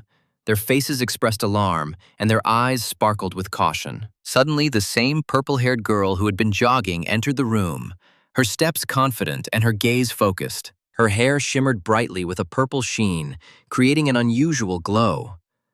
The students turned around, surprised by her appearance. It was Park Min-ye, a third-year student, ranked 4th. Her name was known to many, and her reputation commanded respect among the academy's students. She said that Sojin was sweating all over and gave him a towel. Her voice was calm, and her face showed a slight concern and confidence. The girl smiled sweetly at Sojin. Her eyes sparkled with a soft light, and her face expressed slight embarrassment. She stood next to him and looked especially charming. Sunbae. He was as irresistible as ever today, one of the boys said, complimenting her, his voice sounding cheerful and his face expressing genuine admiration. Seojun took the towel and thanked the girl. His voice sounded calm and his face expressed slight gratitude. He tried not to show embarrassment. She said that she was rooting for him. Her voice sounded enthusiastic, and her eyes sparkled with sincere admiration. She did not hide her emotions. She looked at him with burning, rapturous eyes and did not take her gaze away. Her face expressed a strong feeling, and her heart beat faster. The girl remembered how she kissed Sojin on a bench in the park one evening. Her face turned red, and her eyes filled with memories and embarrassment. She bit him so hard into the neck that he even screamed and called for help. Her actions were unexpected, and her strength surprised and frightened him. She had sharp fangs like a vampire. Her face looked scary, and her eyes sparkled with a strange light. She seemed completely different. Then, Sojin barely escaped from her arms and ran away as fast as he could, his heart pounding and his face expressing fear and confusion. The girl remained sitting on the bench and thought about something. Her eyes were thoughtful, and her face expressed sadness. She did not understand her feelings. Park Min-ye was a main of rank B, Chang Yi, the only daughter of Main Chang Han. Her background made her dangerous and highly unpredictable. She didn't expect him to show up in person, and asked if he was planning to attack the academy again, her voice tense and her gaze cold. It was the ominous Lord of Cheon-hae, his presence oppressing the space, and the dark energy around him made the air tremble and thicken. He stepped on the head of the guy lying on the floor. His movement was slow and confident, and his face expressed complete indifference to what was happening, and he told her that he had to take care of her. His voice sounded calm but threatening, and his eyes sparkled with a cold and frightening light. She said she was planning to play with the guy a little more, but he said that if there was any noise, they might be tracked down, and he was serious. The Lord asked her about her student life. Her violet eyes lit up. She became thoughtful. Her face expressed irritation and hidden rage. In her situation, it was impossible to get close to Jung Hyun-soo, and Mr. Ha Ryung had forbidden her to take revenge on Kim Jin. Her voice sounded dissatisfied and tense. Every day she had to see the faces of the puppies who had betrayed her father. Her eyes sparkled with hatred, and her heart filled with rage and pain. She asked him what he thought of student life. Lord Chun-hei, her voice filled with disgust and her face filled with deep contempt. Among these puppies, the name Lee So-jun has been making headlines recently. His strength has been discussed more and more often, and his influence has been growing, causing concern among the mains. After the attack on the academy, he was considered the main candidate for the role of the Child of Prophecy. His name was heard more and more loudly, and rumors multiplied. The moment the Great Demon Barrier disappeared during the attack, the Lord suspected something was wrong, and as soon as it appeared, his attention immediately intensified. This overwhelming magical power was none other than the power to punish the mains. There was no doubt that the Child of the Prophecy was Lee So-jun. Then Park Min-ye asked to let her kill Lee So-jun with her own hands. The Lord asked if she could handle it, because she saw his power. She said that he would not understand this. Lord Chong-hei listened in silence. Her voice sounded firm, and her eyes sparkled with purple fire. The fruit of revenge hung right in front of her, but she could not pick it. Her voice trembled, and her heart filled with rage and despair. Not only for personal revenge, but also for the sake of her appearance. She would kill Lee So-jun no matter what it cost her. Her determination was unwavering. This was the mood that the Lord liked. He said this with a grin. His eyes sparkled with a dark light, and his voice sounded satisfied. Chun-hei was not mistaken in his recommendations. For such a young age, she had a very commendable determination. Her strength and fury impressed him. The girls suddenly saw a mysterious man in a black cloak appear in front of them. His steps were quiet, his gaze cold. The air around him became heavier. Park Min-ye looked at the Lord in surprise. Her eyes widened and her face showed tension. She didn't expect to see him here. He told her to join the king's army to attack the Child of Prophecy again. Refusal was not an option. His voice was firm and his gaze was icy. Pukan-san, the hellish dungeon on the 5th floor, was once again attacked by green monsters, their roars echoing and the air filled with the smell of magic. The girl fought them off using magic. Her movements were fast and her eyes sparkled with determination. She was not going to retreat even a step. A magical blue ball formed in her hands, pulsating with energy, and the air around it trembled, creating the feeling of an impending, powerful attack. She fired it furiously at the monsters, sending them flying in all directions, their bodies slamming against the walls and their screams echoing throughout the floor. The monsters did not expect such power and began to run. Their steps were fast and their movements chaotic. They tried to hide as far away as possible. They ran away very quickly, their silhouettes disappearing into the corridors of the dungeon, and the girl stood calmly, watching the result of her attack. She asked if she was doing well. Her voice sounded confident. The guy replied that she had noticeably improved and suggested that she focus on confidently mastering the form. The girl said she was surprised by his unexpected offer to go somewhere for the weekend, although she was even more amazed by the dungeon he found. Kim Seon-woo reflected on how lucky he was, having stumbled upon this place by chance before his regression, when he was a high-ranking mage. He understood that this dungeon was absent from the original plot, and therefore, only he knew about its existence and hidden features. Many demonic creatures lived here, creating ideal conditions for the development of the willpower of a girl named Yoon Hayan. He asked her about what she felt when the power activated, and compared it to her behavior during the recent fight with Ara. She replied that she had only thought about the desire to protect the one who was next to her, and this feeling helped her to discover her own strength. The girl added that she wants to become stronger and one day get into a special group, just like Sonu did in his time. The guy confidently said that if they continued to train every week, then she would definitely succeed and she would cope. The heroine blushed, imagining how the two of them would go down into the dungeon every week, and this thought seemed too much like a date to her. Watching her, Kim Seon-woo thought that at this rate, Yoon Hae-young would be able to get to the right place already in the first semester of her 3rd year. He knew that there was only one thing left for him to do now, and that was to deal with Chang Han's daughter, a girl named Chang Yi. In the original story, Chang Yo grew close to Lee Seo-jun in an attempt to avenge her father, and her actions always led to dangerous consequences. She was considered a villain who constantly wove intrigues, creating an atmosphere of hidden threat and tension around herself. However, Her father was killed by Kim Sun-woo and Jung Hyun-soo, so he didn't understand why she approached Lee Seo-jun first. He felt that there was something wrong with what was happening and suspected that there was a reason behind her behavior that was unknown to him. Therefore,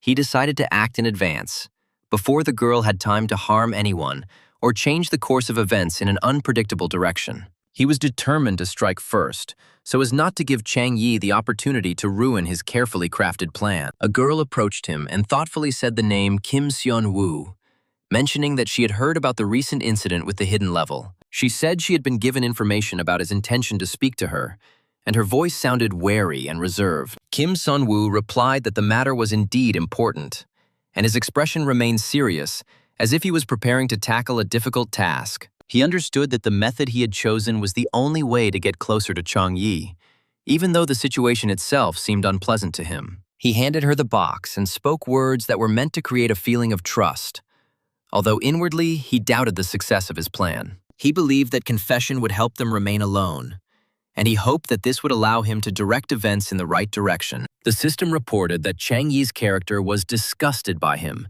and issued a reward, recording yet another unsuccessful outcome of his attempt. The girl really did look irritated, and her gaze clearly showed that what was happening was causing her great dissatisfaction and internal tension. The protagonist realized that he had been rejected, although he had expected such an outcome in advance, and tried to remain calm so as not to appear vulnerable. The girl said that he was not her type and suggested that they remain friends, trying to soften the harshness of her words and avoid unnecessary conflict. Inside, she thought that she would never date such a person, and her thoughts sounded much harsher than the words she spoke. He tried to convince himself that he wasn't so unpleasant as to provoke such a reaction, although the system's words sounded especially offensive. In fact, he needed a different character, and the system reported sympathy from Shin Yeon-jun, adding a few points to his progress. The hero covered his mouth with his hand, trying to remain calm, and mentally encouraged himself not to let disappointment show in his expression.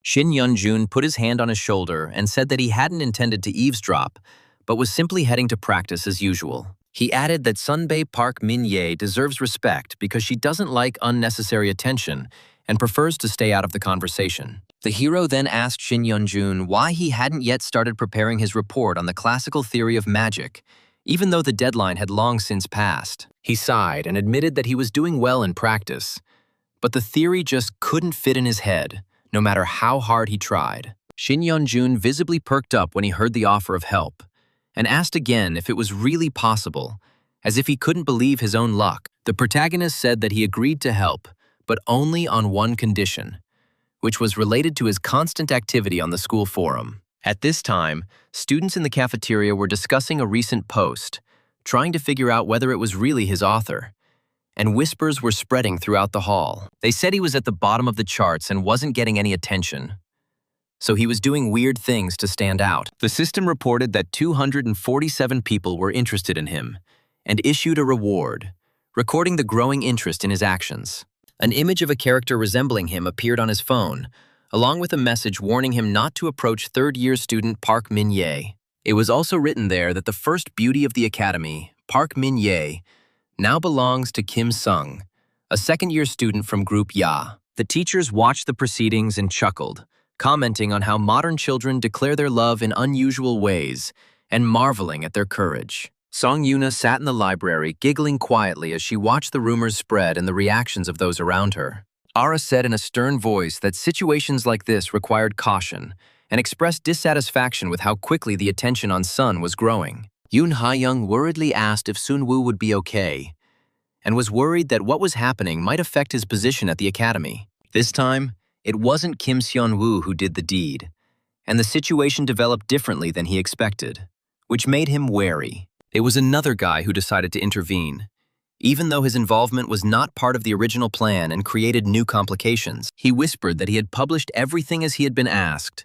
but the result had been unexpected and had backfired. The protagonist said in a quiet voice that the result was different from what he wanted, but thanks to this, he was able to express his feelings quite clearly. He knew that if he involved Shin Yeon-jun in spreading rumors, any news would spread throughout the school faster than he could react. The protagonist whispered that he would support his friend until the end, and his voice sounded confident, although inside he felt tired. He reflected that no one in their right mind would admit it like that. But he needed to create the right situation. He was no longer in last place in the rankings, but, as Choi So-kona said, many continued to consider him an upstart. As long as Chang Yi was involved with a man like him, it became more difficult for her to act freely and harm Lee So-jun. He understood that he had no reputation anyway, so he had nothing to lose, even if the situation looked strange. After these thoughts, the main character winked at the girl, trying to look confident, although his gesture caused an ambiguous reaction. Her friends snorted, calling him disgusting, and he felt their contempt hang in the air like a heavy cloud. They said that strange individuals always stick to beautiful and kind people, and suggested that Park Min-ye leave so as not to waste time. The heroine thought that she needed to kill Lee So-jun, but because of Kim Seon-woo's intervention, everyone was now looking at her too closely. Kim Seon-woo waved his hand at her, wishing her luck, and his calmness only further irritated the girl, who was hiding her own intentions. He thought he would gladly have set up an ambush and quietly gotten rid of her if circumstances had allowed him to act openly. However, for now he had to limit himself to cautious steps so as not to arouse suspicion and not disrupt the overall plan. He knew that something more important was about to happen to Lee So-jun, and that this event would change the course of history. The Museum of American Artifacts was filled with men in business suits, and the atmosphere resembled preparations for an important event. It was getting close to closing time, and staff were asking customers to remember their belongings when leaving, keeping the premises tidy. One of the men said that they were working especially carefully today, and his voice sounded confident and stern. He ordered all suspicious places to be checked and announced the start of a night patrol to ensure the safety of the exhibits. And he approached the Vessel of Souls, which was considered a sacred relic, capable of holding and sealing human souls. 13 years ago, the world was threatened by the international terrorist organization Chayun, and its actions left a deep mark on history. The international terrorist organization Chayun has left a deep mark on history, and its activities have led to numerous tragedies.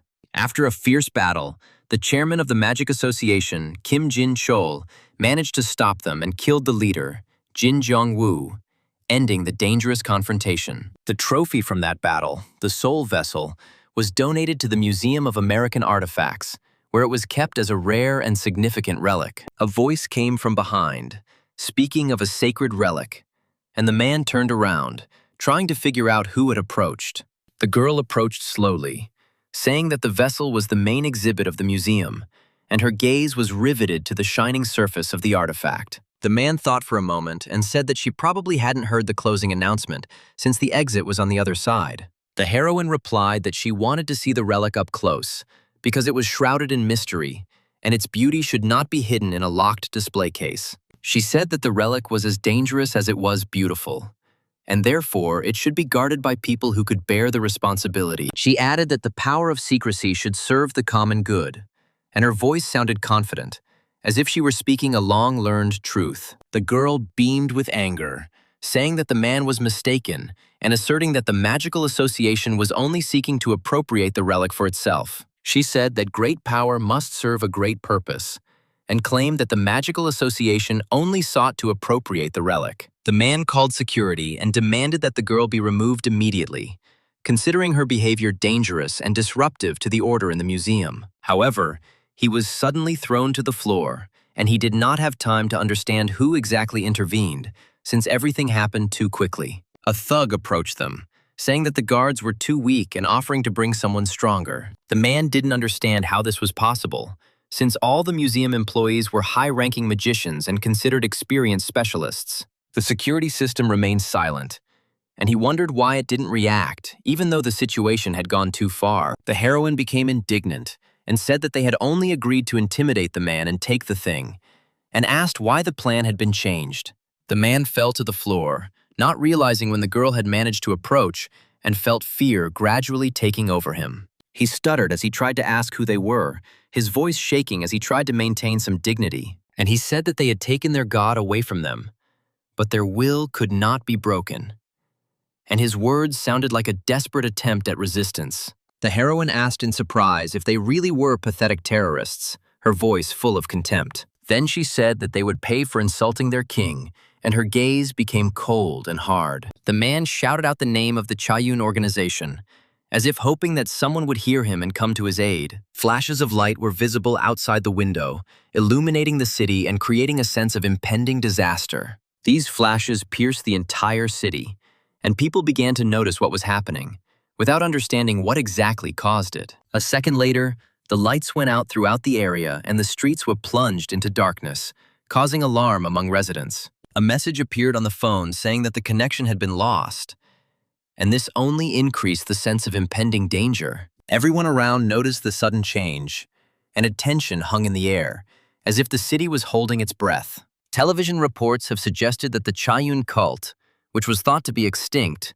is behind the recent incident at the American Artifacts Museum. Recordings from the scene were corrupted, but it was believed that the attack was led by one of the organization's leaders, named Bert. The public was demanding an official statement from the Magic Association, and the protagonist realized that tensions were rising. Yoon Ha-young worriedly asked Ara if she was okay, as the girl looked too pale and could barely stand after the incident. She replied that everything was fine, although she felt very nauseous, so she decided to leave so that no one would notice her worsening condition. Watching her go, the protagonist understood her behavior, because the girl was clearly hiding her anxiety, which intensified as the important and dangerous event approached. After all, the first battle was about to begin, and the hero realized that it would be a serious test, capable of changing the future course. The main villainous group of Chayun had to be confronted, and the hero understood that the opponents possessed a power capable of upsetting the balance. Chayun appeared on the horizon again, reminding us of the tragic events of 13 years ago, which left a deep mark on the destinies of people. The once infamous Chayun group staged an attack on a museum of American artifacts, and the aftermath of that attack is still being debated. The CCTV footage was damaged, but it was assumed that the terrorists were acting under the direction of Bert, whose methods were always distinguished by brutality. Chayun Jin exhaled, realizing that there was very little time left, because they barely managed to hide their faces and still made a serious mistake. The girl lying on the couch said that the stupid curator insulted that man, and her voice sounded irritated, as if she was still experiencing what had happened. Chayun Natasha smiled and said that she had to force him to atone for his guilt with blood. Otherwise, he would not have understood the seriousness of the situation. The man would sit down abruptly on the sofa and say that everything had gone too quietly, expressing dissatisfaction with how their last operation had ended. Chayun Ska continued to shout, claiming that in the past they would have trashed the entire block before leaving, and his irritation grew stronger. The hero answered him that times had changed, and Ska must understand that they had acted too recklessly, risking attracting unnecessary attention. Natasha poked him in the forehead with her finger and reminded him that the Special Forces and the Blade of Dawn were hunting them, so caution was vital now. Another girl stated that they needed to lie low, as further actions without preparation could lead to serious consequences for the entire group. She said that Jin was right, and admitted that she had been hasty this time in suggesting that they rush off to Korea to get some rest and get their act together. Others claimed that Korea was full of strong fighters and suggested visiting the magical arena of Seoul to assess the local capabilities. Jin replied that the idea was not bad, but he did not want to cross paths with Kim Jin-chul as it could create unnecessary complications. Bert chuckled and said that the darkest place was under the candle, so no one would think to look for them right under the noses of their enemies. Taking the torn photo, she said that they needed to check something, because the future decisions of their entire group depended on it. She reminded them that the hero knew how important this child was to them, and her voice sounded especially serious and tense. Natasha was indignant, saying that he was constantly getting into trouble lately, and asked where Baek Eun-sung, who was in charge of security, was looking. She said that the decision had been made, and asked Jin to prepare false documents and contact Baek Eun-sung for further instructions. Bert added that she needed to convey to him the news of her imminent arrival, as time was running out and preparations required precision. The protagonist walked up to Kantia's restaurant, thinking about the upcoming meeting and the possible consequences it could bring. He thought that it had been a long time since he had gone out into the city as Kim Jin-woo, and it gave him a slight feeling of nostalgia. The hero believed that he could now act more boldly, since he had not shown himself for a long time, and Heron's interest should gradually fade. The most important thing now was to prepare for the meeting with Chae-yoon and raise his stats so as not to find himself at a disadvantage before the important event. A girl sat boredly at the table, glancing at the door and waiting for the hero, because the meeting was important and could influence further events. Opening the door slightly, the protagonist said that they could simply send a courier, since such meetings usually did not require personal presence. She replied that they hadn't seen each other for a long time, so she decided to say hello in person, wanting to emphasize the importance of their interaction and maintain trust. The girl held out a gift bag and a neat box, waiting for the hero's reaction, and hoping that the gift would actually be useful. She explained that inside was a potion made from sacred herbs and high-strength combat boots designed specifically for difficult situations. Kim Seon-woo was surprised, because the double options made such a thing significantly more expensive than similar products of the same rank, and he did not expect such generosity. The heroine said that she couldn't choose a bad gift because she wanted to support the hero and emphasize the importance of their further cooperation. The table was laden with sumptuous dishes, creating an atmosphere of luxury, and the hero understood that the meeting had been carefully and thoroughly prepared in advance. She maintained that a gift should never disappoint the recipient, as this was her principle, which she adhered to in all situations. Looking at Kang Tia's dish, the hero remembered that in the original, Lee Seo-jun almost fainted from the first bite, and understood the reason for its popularity. He wondered if it was really that delicious here, and he was going to check it out for himself, because his expectations were too high. The subtle mushroom flavor of the duxelle sauce mingled with the spices, and the premium Korean beef lurked within, creating a rich flavor. Paired with the red wine sauce, the dish was a true explosion of flavor, crispy on the outside and incredibly juicy on the inside. Han Se-yeon chuckled, saying that it was worth treating him for such a reaction because the hero's emotions seemed especially sincere. He wiped his mouth with a napkin and said that after such a luxurious reception, he felt embarrassed to remain in her debt. The girl replied that they didn't need the money because they weren't the kind of people who cared about such trifles, especially in such circumstances. The hero asked what could be better than money, trying to understand her intentions and the hidden meaning of the proposal she was preparing. He noticed that she was worried about something, and he understood that her anxiety was connected with the threat of a terrorist attack that was circulating. The hero said that he had his own sources of information, and she knew perfectly well that he was rarely wrong in such matters. Han Se-yeon replied that after the news about Cha-yun, imitators appeared all over the world, and she already had too much to do due to the fight with her brother. Luckily, the one who threatened Han Se-yeon had no connection to Cha-yun, and the hero realized that this made the situation much easier for everyone involved. She was worried about an underground alchemist named Cho Sung-hoon, a small fry who would be caught trying to blackmail Hansung Pharmaceutical. Kim Seon-woo said to check the financial status of the guards, because surely among them there would be someone who got involved with this half-educated alchemist. In the original, it was only mentioned briefly as a trigger for an event, so such an intervention did not disrupt the flow of the plot and remained safe. He possessed information on a level that even a hero did not have access to, and his sources remained a complete mystery to everyone around him. Suddenly, Seo-yeon said that she wanted to discuss an important matter, addressing Mr. Kim Jin in a calm but confident voice, attracting his attention. She continued that she didn't know who he worked for, and asked if he would like to move to her, offering favorable terms of cooperation. She claimed that with such an assistant, she would definitely not lose to her brother in the fight for the inheritance, offering a salary of at least 8 zeros and excellent conditions.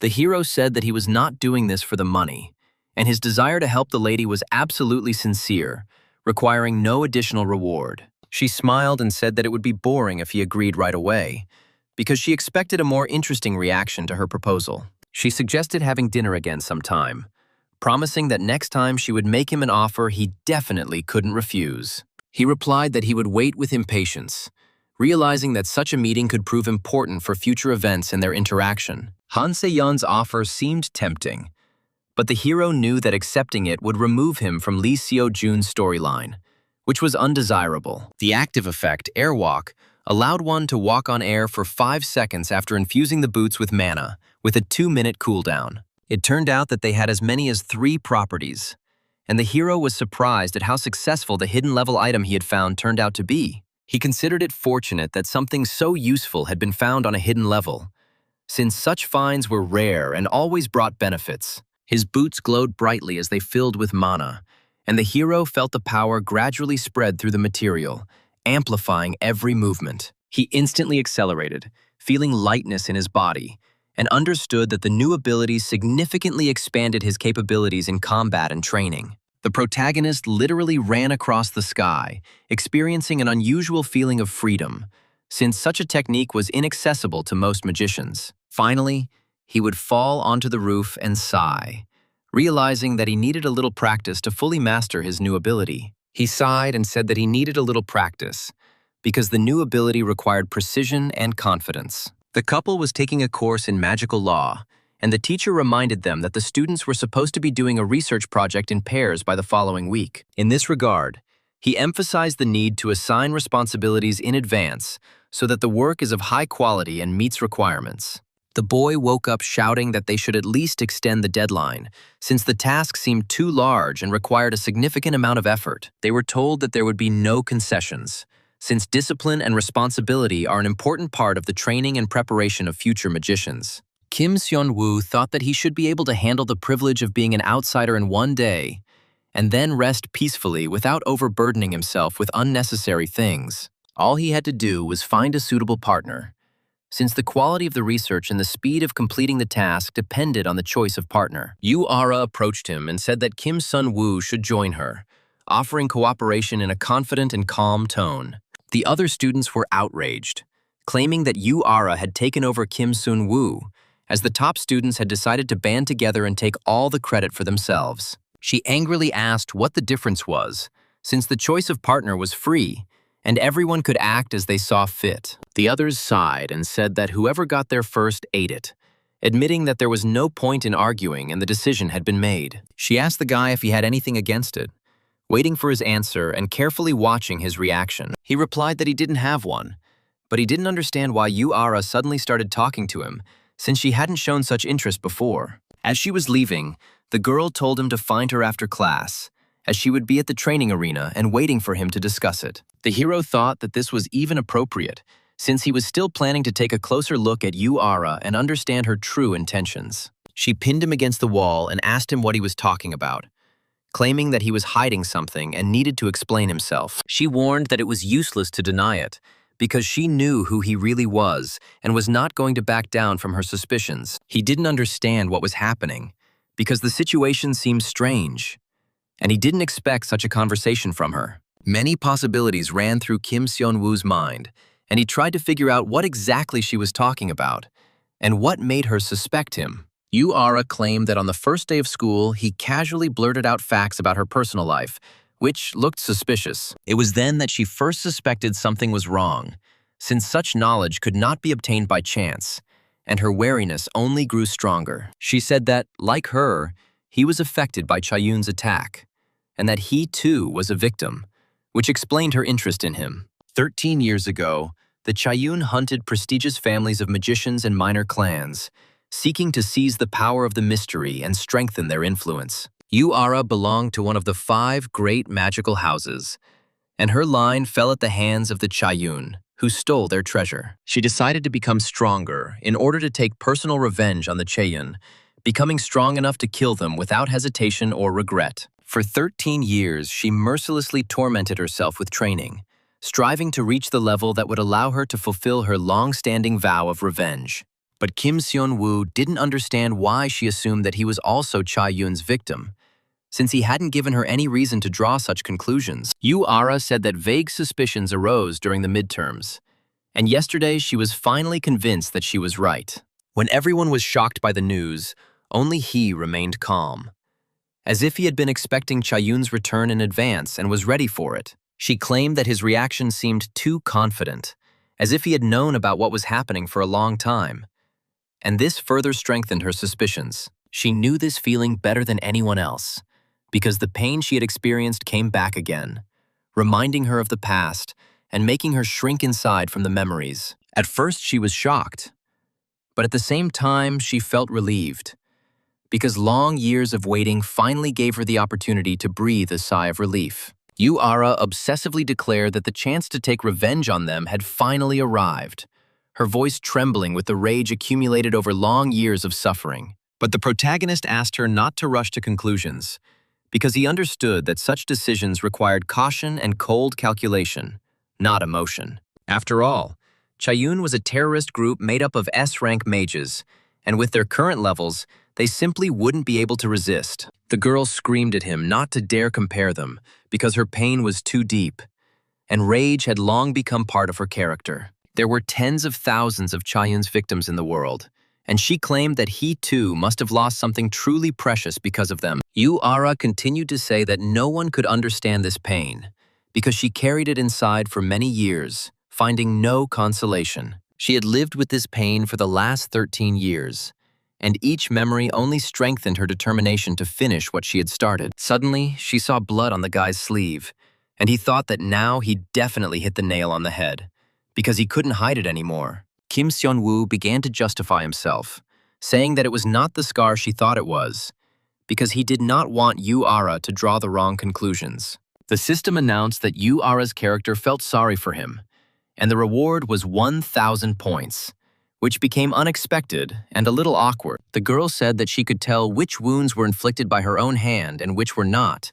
because such sensations could not be confused with time. She apologized for stirring up painful memories, because she didn't want to cause him any more pain that could hurt him more than before. She said that it would hardly pass as an apology, but she promised to complete the task for both of them, trying to at least slightly make amends for her own guilt. As she left, she mentioned that she would see him tomorrow, and her voice sounded calmer, as if the tension had eased a little and allowed her to breathe more freely. But Kim Seon-woo shouted at her to forget about the mission, because it was more important for him to help her achieve the long-awaited revenge that she had been waiting for so long. He asked her to let him help her take revenge, because he understood how deep her pain was and how much she needed support nearby. And he asked her to remember the first day when their paths crossed, because it was then that he first saw her strength and inner resilience. He said that he considered Yu Aru better than the other two because he saw her character and understood that she deserved more than constant pain. He claimed that he was not lying when he said that she was better than them, because his words were sincere and reflected his true attitude towards the girl. The hero confidently said that he could help her become even stronger, reminding her that she saw Yoon Ha-yeon and understood the importance of support in difficult times. She threw him some ointment and told him to get rid of this scar, because it only bothered him and reminded him of unpleasant events from the past. She continued that if she didn't end them with her own hands, then everything would lose its meaning, because revenge had become part of her path and character. She said that everything would lose its meaning if she did not finish what she started, because her determination had long become the basis of her every action. She told Kim Sung that emotional wounds often leave marks on the body, and he should understand how difficult it was for her to cope with this burden. And she believed that he was talented, and his failure on the first day was probably due to his scars, which prevented him from concentrating and acting confidently. She said that his difficulties were probably related to his scars, as such marks often prevent a person from realizing their own potential. And she argued that he was vulnerable and should not be drawn into revenge, because such a path could destroy a person from the inside and deprive him of support. Her fist trembled as the girl called out to her interlocutor as sister, trying to understand the hidden meaning of what was said and holding back the pent-up emotions. When Yu Ara graduates, the girl also wants to go after the enemies, joining the task force or the Blade of Dawn squad to fulfill her own duty. She grabbed Yu Ara's hands and said that she wanted her only remaining relative to live happily, without repeating her grave mistakes. The girl claimed that she would end Chayun herself because she didn't want Yu Ara to risk her life for revenge, which could completely destroy her fate. She said that victims like them should never happen again, and her determination became firm, cold, and completely conscious. The girl declared that she would personally finish off the bastards from Chayun, because long years of pain had transformed her rage into unshakable strength and inner core. The protagonist reflected that for the closed Yu Ara, sharing something so personal was real progress, showing trust. The system announced that Yu Ara's character felt a kinship with him, and the reward was 1,500 points, adding to the significance of the moment. The hero wondered what to do with this misunderstanding, as the situation was becoming increasingly complicated and required a careful approach. The guy was wondering how he could now say that he had hurt himself, because such an admission could destroy the trust that had developed between them. Resistance to paralytic poison increased by 50%, and the speed of recovery from paralysis increased by 10%. While summoning magic, the hero understood that such a technique required serious training, because without proper preparation, the power could get out of control. Every night, the character purified his mana and thought about how to prepare for the coming events, as dangerous clashes lay ahead. One day, he will have to fight Chayun. And by helping Yu-Ara take revenge, the hero simultaneously helps Lee Seo-jun, preparing the ground for the future. The guy understood that during the next incident he would definitely have to show something, because it was becoming increasingly difficult to hide his abilities. Youngwol, Gangwon-do. The mercenary internship was an elective course in which all students participated, gaining real-world experience. In practice, the groups were formed in advance, received missions from mercenary corps from all over the country, and spent 3 days helping them carry out their assignments. In the original story, their group's mission was to provide escort support for a large mercenary corps, the Gangwon Black Flame. The VIP specifically requested Lee Seo-jun, which made the task more significant and attracted the attention of all the practice participants. Chang Yi was also here and wouldn't attack Seo-jun while surrounded by veteran mercenaries, because even in the original, nothing happened at that moment. Just in case, until the group arrives, the heroes will have to make sure that Chang Yi does not get close to Seo-jun, avoiding possible complications. The protagonist held out a bottle of water and asked if his interlocutor would like a drink, trying to show concern and ease the tense atmosphere between them. She answered in a quiet voice that no, thanking him for his concern, since such attention seemed unexpected to her and a little disturbing to her inner mood. The girl angrily thought that Kim Sun-woo was annoying her beyond belief, and one day she would definitely finish off this annoying man if her patience ran out. The guy smiled, thinking that his efforts for those around him were finally beginning to bear fruit, because the reaction of his interlocutor seemed a little softer. Kim Kae-yoon, an A-rank mage and captain of the 4th Squad of the Black Flame Mercenary Corps, shouted loudly to attract everyone's attention, attracting the mission participants. The commander announced that the group had arrived at the mission site, and now everyone would have to carry out their duties as responsibly as possible, without any unnecessary mistakes. Security confirmed the identities of those arriving and allowed entry, opening the way to the area where they would spend the next few days in intense work. Lee Seo-jun was surprised that such a huge mansion was located right in the mountains, because such a place seemed too luxurious for a simple mission. The man replied that this was precisely where they would be working, and that even a renowned genius like Seo-jun was seeing something like this for the first time, which made the task special. The complexity of the task corresponded to the rank, and the client was a famous artist, which increased responsibility and required accuracy from the entire group. Recently, several paintings were stolen from the mansion's collection, and now the students had to help prevent theft attempts. For the next 3 days, the participants had to protect the mansion from petty thieves, carrying out assignments from the Corps and practicing their skills in real-life conditions. Kim Seon-woo stated that rich colors are used, but the background does not distract from the center of the composition, creating a harmonious artistic solution. The hero noted that this technique reflects the artist's unique perspective, allowing one to discern the author's character through the chosen details and color accents.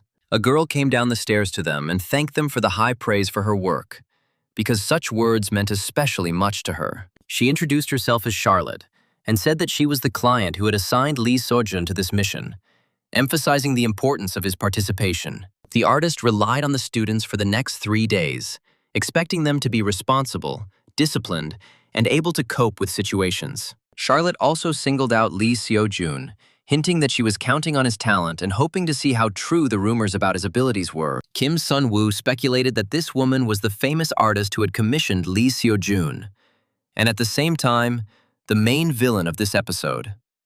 There was a wooden house on the street, and somewhere nearby the windows were boarded up, creating a feeling of abandonment and hidden threat around the area. The heroes at the table asked if Baek Eun-sung had done anything bad, as his behavior seemed suspicious and raised questions among the others. Chayun Baek Eun-sung shouted that he was just doing his job, claiming that he did nothing unnecessary and acted strictly according to instructions. The character claimed to have kept a close eye on Lee Seo-jun, checking his grades, connections, and health, not missing a single important report. She said that she carefully checked his performance indicators and did not miss a single report, trying to fulfill her duties as conscientiously as possible. The man held out a piece of meat and asked everyone to stop arguing, suggesting they eat and calm down, as the tension was only interfering with their work. The hero continued that if Lee Seo-jun were really in danger, he would have intervened, because such situations cannot be ignored. Jin replied that Baek Eun-sung was not a complete fool,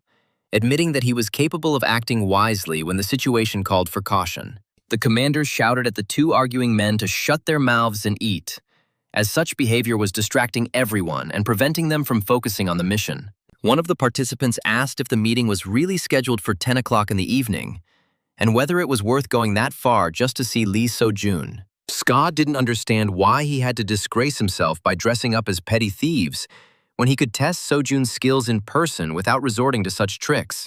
Jin responded that if the group did not want to attract Kim Jin-chul's attention, then they needed to hide their identities, act cautiously, and avoid any steps. Bert's orders were to restrain herself and not kill anyone else.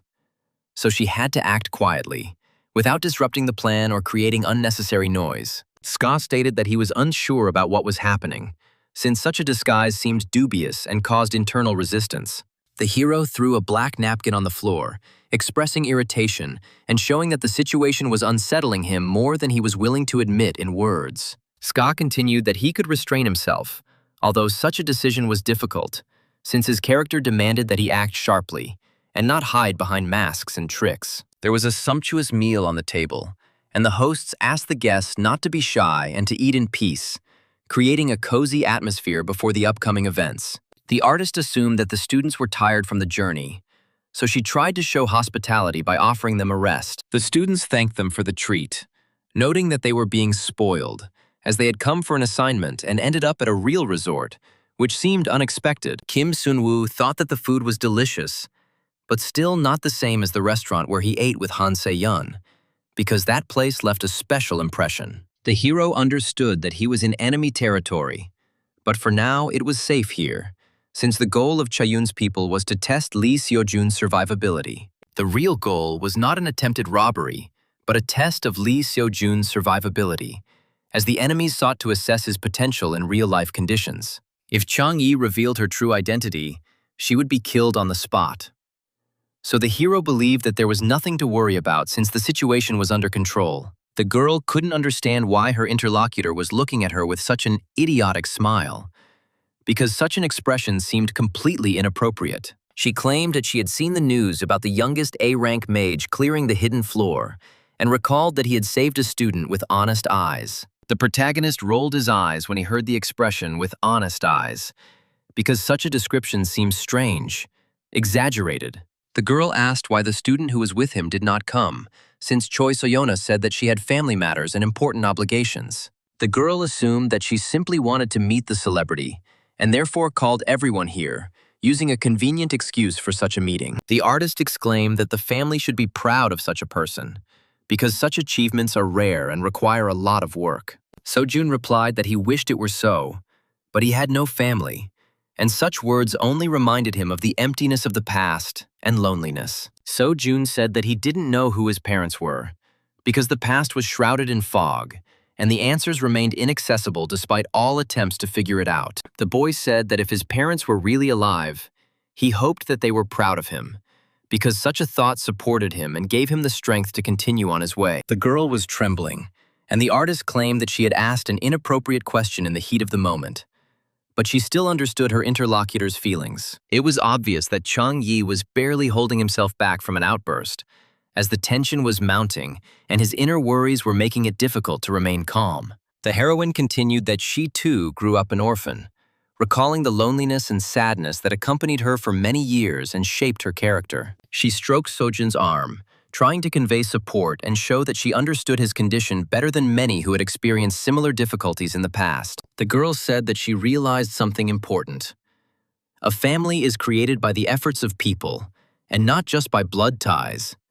And this thought gave her hope. The hero smiled, thanking her for her words, because such sincerity seemed rare and helped him feel the warmth that he so lacked. The students thanked their interlocutor for the food, noting that the treat was delicious and helped them relax a little after the stressful events of the day. Lee Seo-jun said that the mercenaries were tasked with patrolling the area on a schedule, and such a duty required discipline. Chang-yi said that Junior Sojun could spare a minute, hinting at a conversation she had long wanted to start but had been hesitant to take the first step. Kim Seon-woo interrupted his interlocutor, declaring that he had come up with a way to strengthen the patrol route, inviting Lee Seo-jun to immediately go with him for a discussion.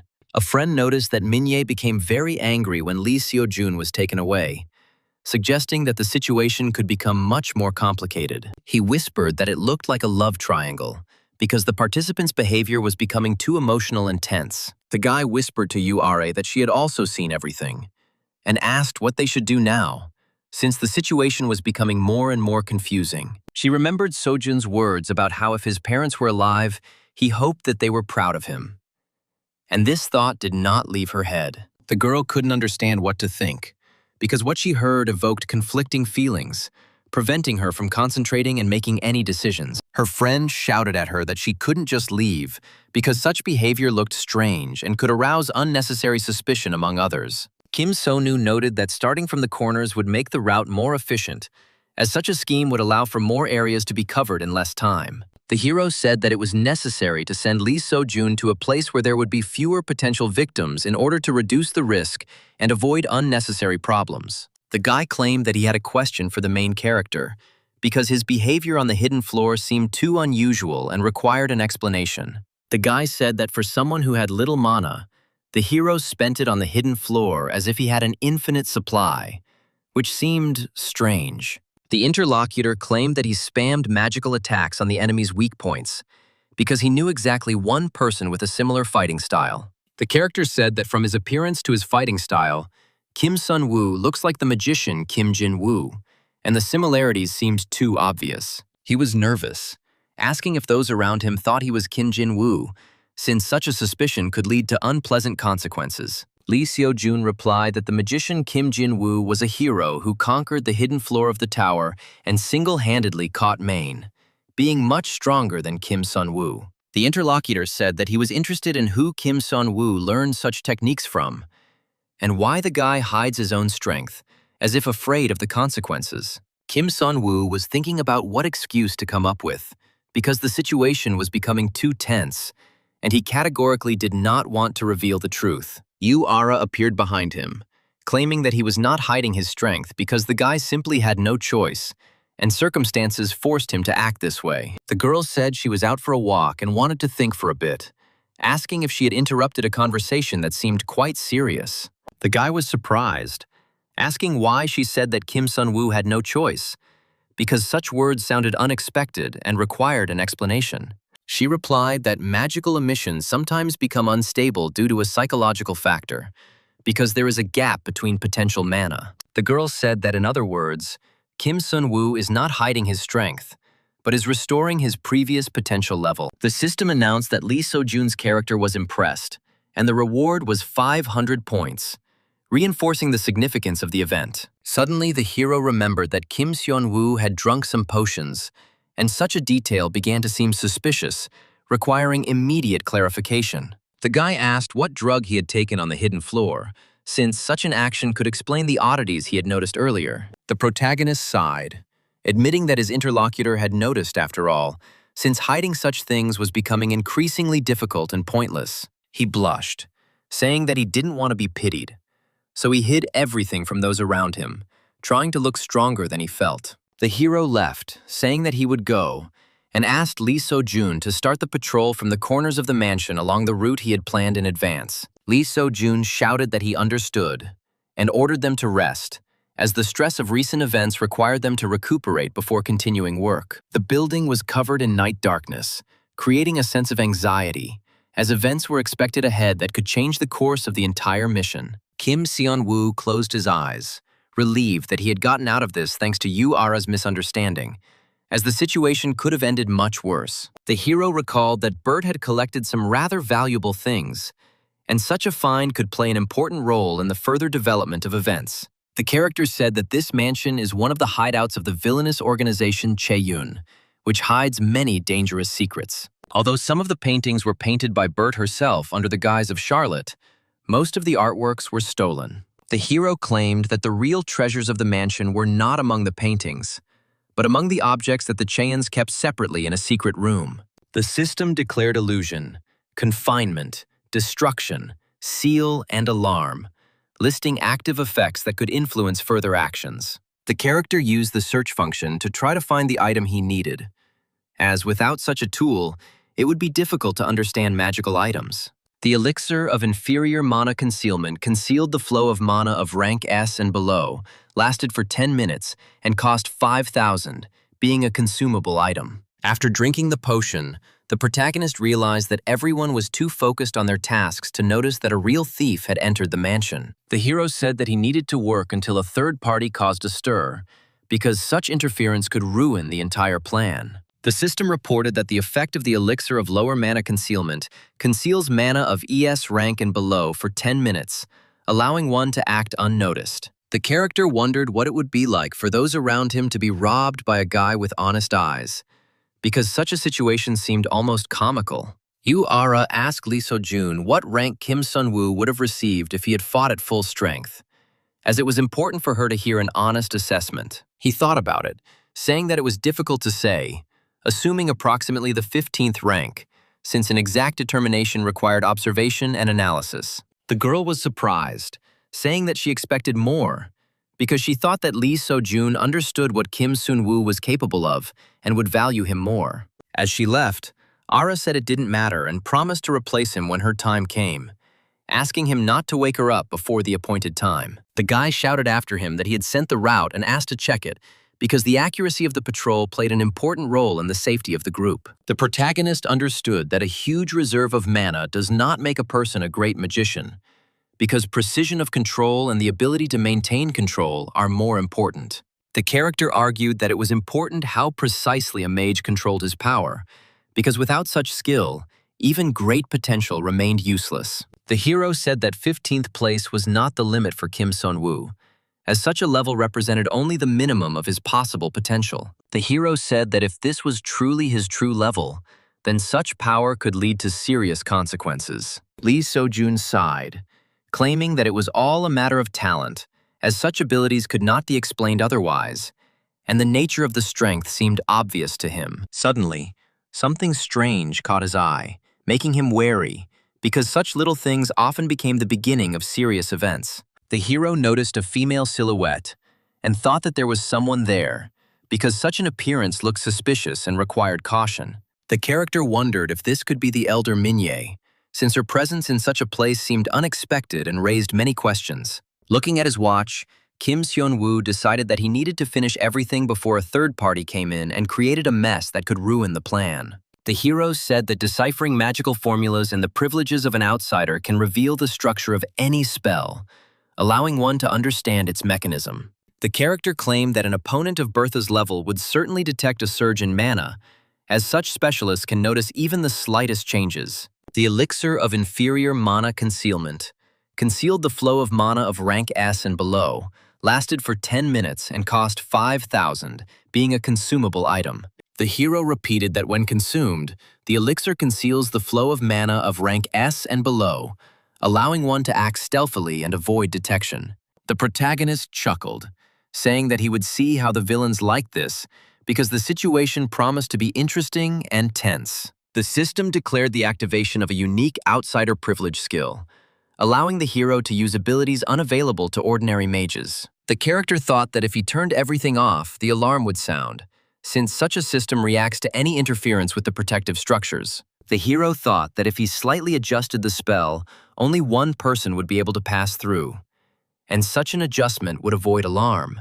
His foot passed through the portal, confirming that the change had worked, as the passage was only open for one selected user. Kim Seon-woo took a step and entered Chayun's secret room, where important items were kept hidden from prying eyes and carefully guarded. Behind the display cases were valuable artifacts, each of which was of great value, as such things are rarely found. All the display cases were enchanted with protective magic, creating a barrier that was impossible to overcome without special knowledge and precise calculations. With a smile, the hero said that it was time to begin the robbery, because the situation was developing favorably, and the obstacles seemed surmountable. The voices discussed how outsiders often visited the place, as it attracted attention, although such visits usually ended in failure. The guards said that everything was quiet for now, but the captain felt that something was fishy here, because the atmosphere was becoming too tense. The character claimed that the Gangwon province was dangerous, as one step to the side led to an area teeming with high-level creatures. The hero reflected that no matter how valuable the art was, a thief would hardly venture into such a wilderness, since the risk was too great for an ordinary criminal. The captain was indignant, asking what his interlocutor was missing, since their job was to protect and get paid, not to seek adventure. The character said that at worst, this was a staging for insurance purposes, and advised not to interfere in the client's affairs, but to think about how to recruit Lee So-jun. An old man appeared behind the hero, appearing unexpectedly, as if out of thin air, which immediately caused alarm and wariness. The old man cut down his opponents with a single movement, demonstrating incredible strength, since such a technique required great skill. He remarked that they had worked hard, speaking almost mockingly, as if judging their efforts as insignificant. His eyes glowed purple against their black orbs, creating a frightening effect and emphasizing his inhuman nature. Turning to the girl, the old man said that thanks to her, it was easier than ever to follow, because her actions helped him remain unnoticed. Chang Yi stated that Mr. Sung Jin should allow her to finish off Lee Seo-jun, as such an opportunity seemed long awaited to her. The old man replied that they could not act until they were convinced that he was the child of prophecy, and ordered that he be sent on further. Suddenly, Lee Seo-jun pointed his lightsaber, shouting at the elder Minya to be careful, as the threat was getting too close.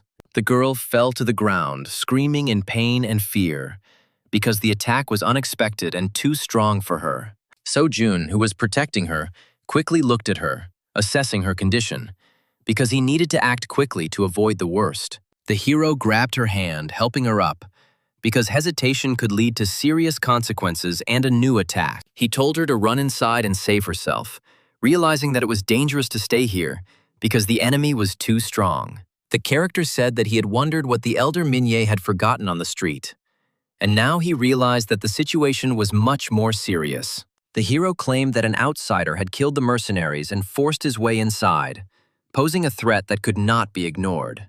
The character said that the strangest thing was that the thief turned out to be Maine, because no one expected such a development of events. The most terrible breath suddenly caught the hero.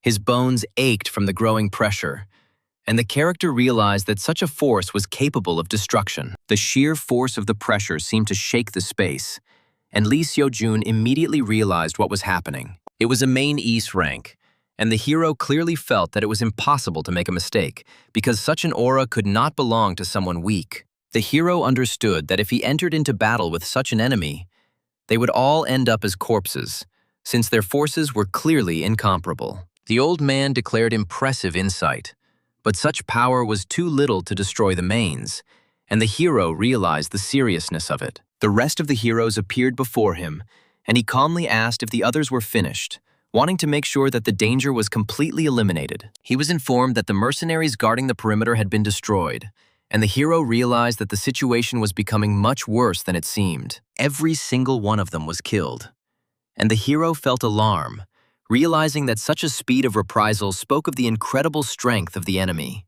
Sung Jin ordered the death of all the students except Lee So-jun, and the hero felt the tension in the air become almost unbearable. This was the king's order.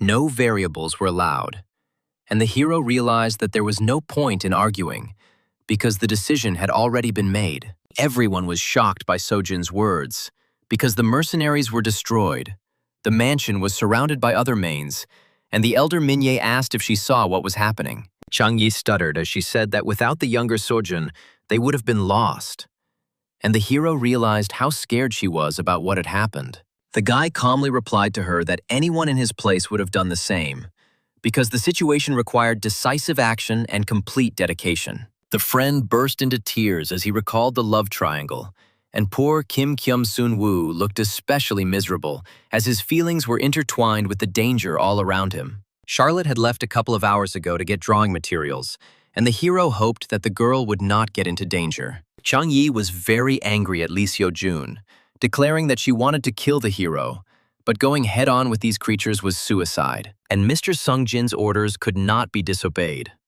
So the hero understood that any rash actions would lead to catastrophic consequences. The guy noticed that they were in the mountains. There was no communication, and the situation was becoming increasingly tense, because there was nowhere to wait for help. Lee So-jun asked Kim Sun-woo what he thought, hoping to hear at least some opinion that could help him understand what was happening. But no one answered them, and the hero wondered if he really had fallen so deeply asleep, despite the danger around him. Yu Ara lifted the blanket and screamed, demanding that Kim Sun-woo get up, as it was impossible to sleep peacefully during such a tense moment. She looked at the empty bed in confusion, realizing that Kim Sun-woo had disappeared, and anxiety instantly gripped her. Lee So-jun jumped up and said that he would go look for him, since delay could lead to tragic consequences. The students watched him go silently, realizing that the situation was becoming increasingly dangerous and that every step could be his last. Meanwhile, the protagonist clutched the artifact, feeling its power, as it could become the decisive factor in the upcoming clash.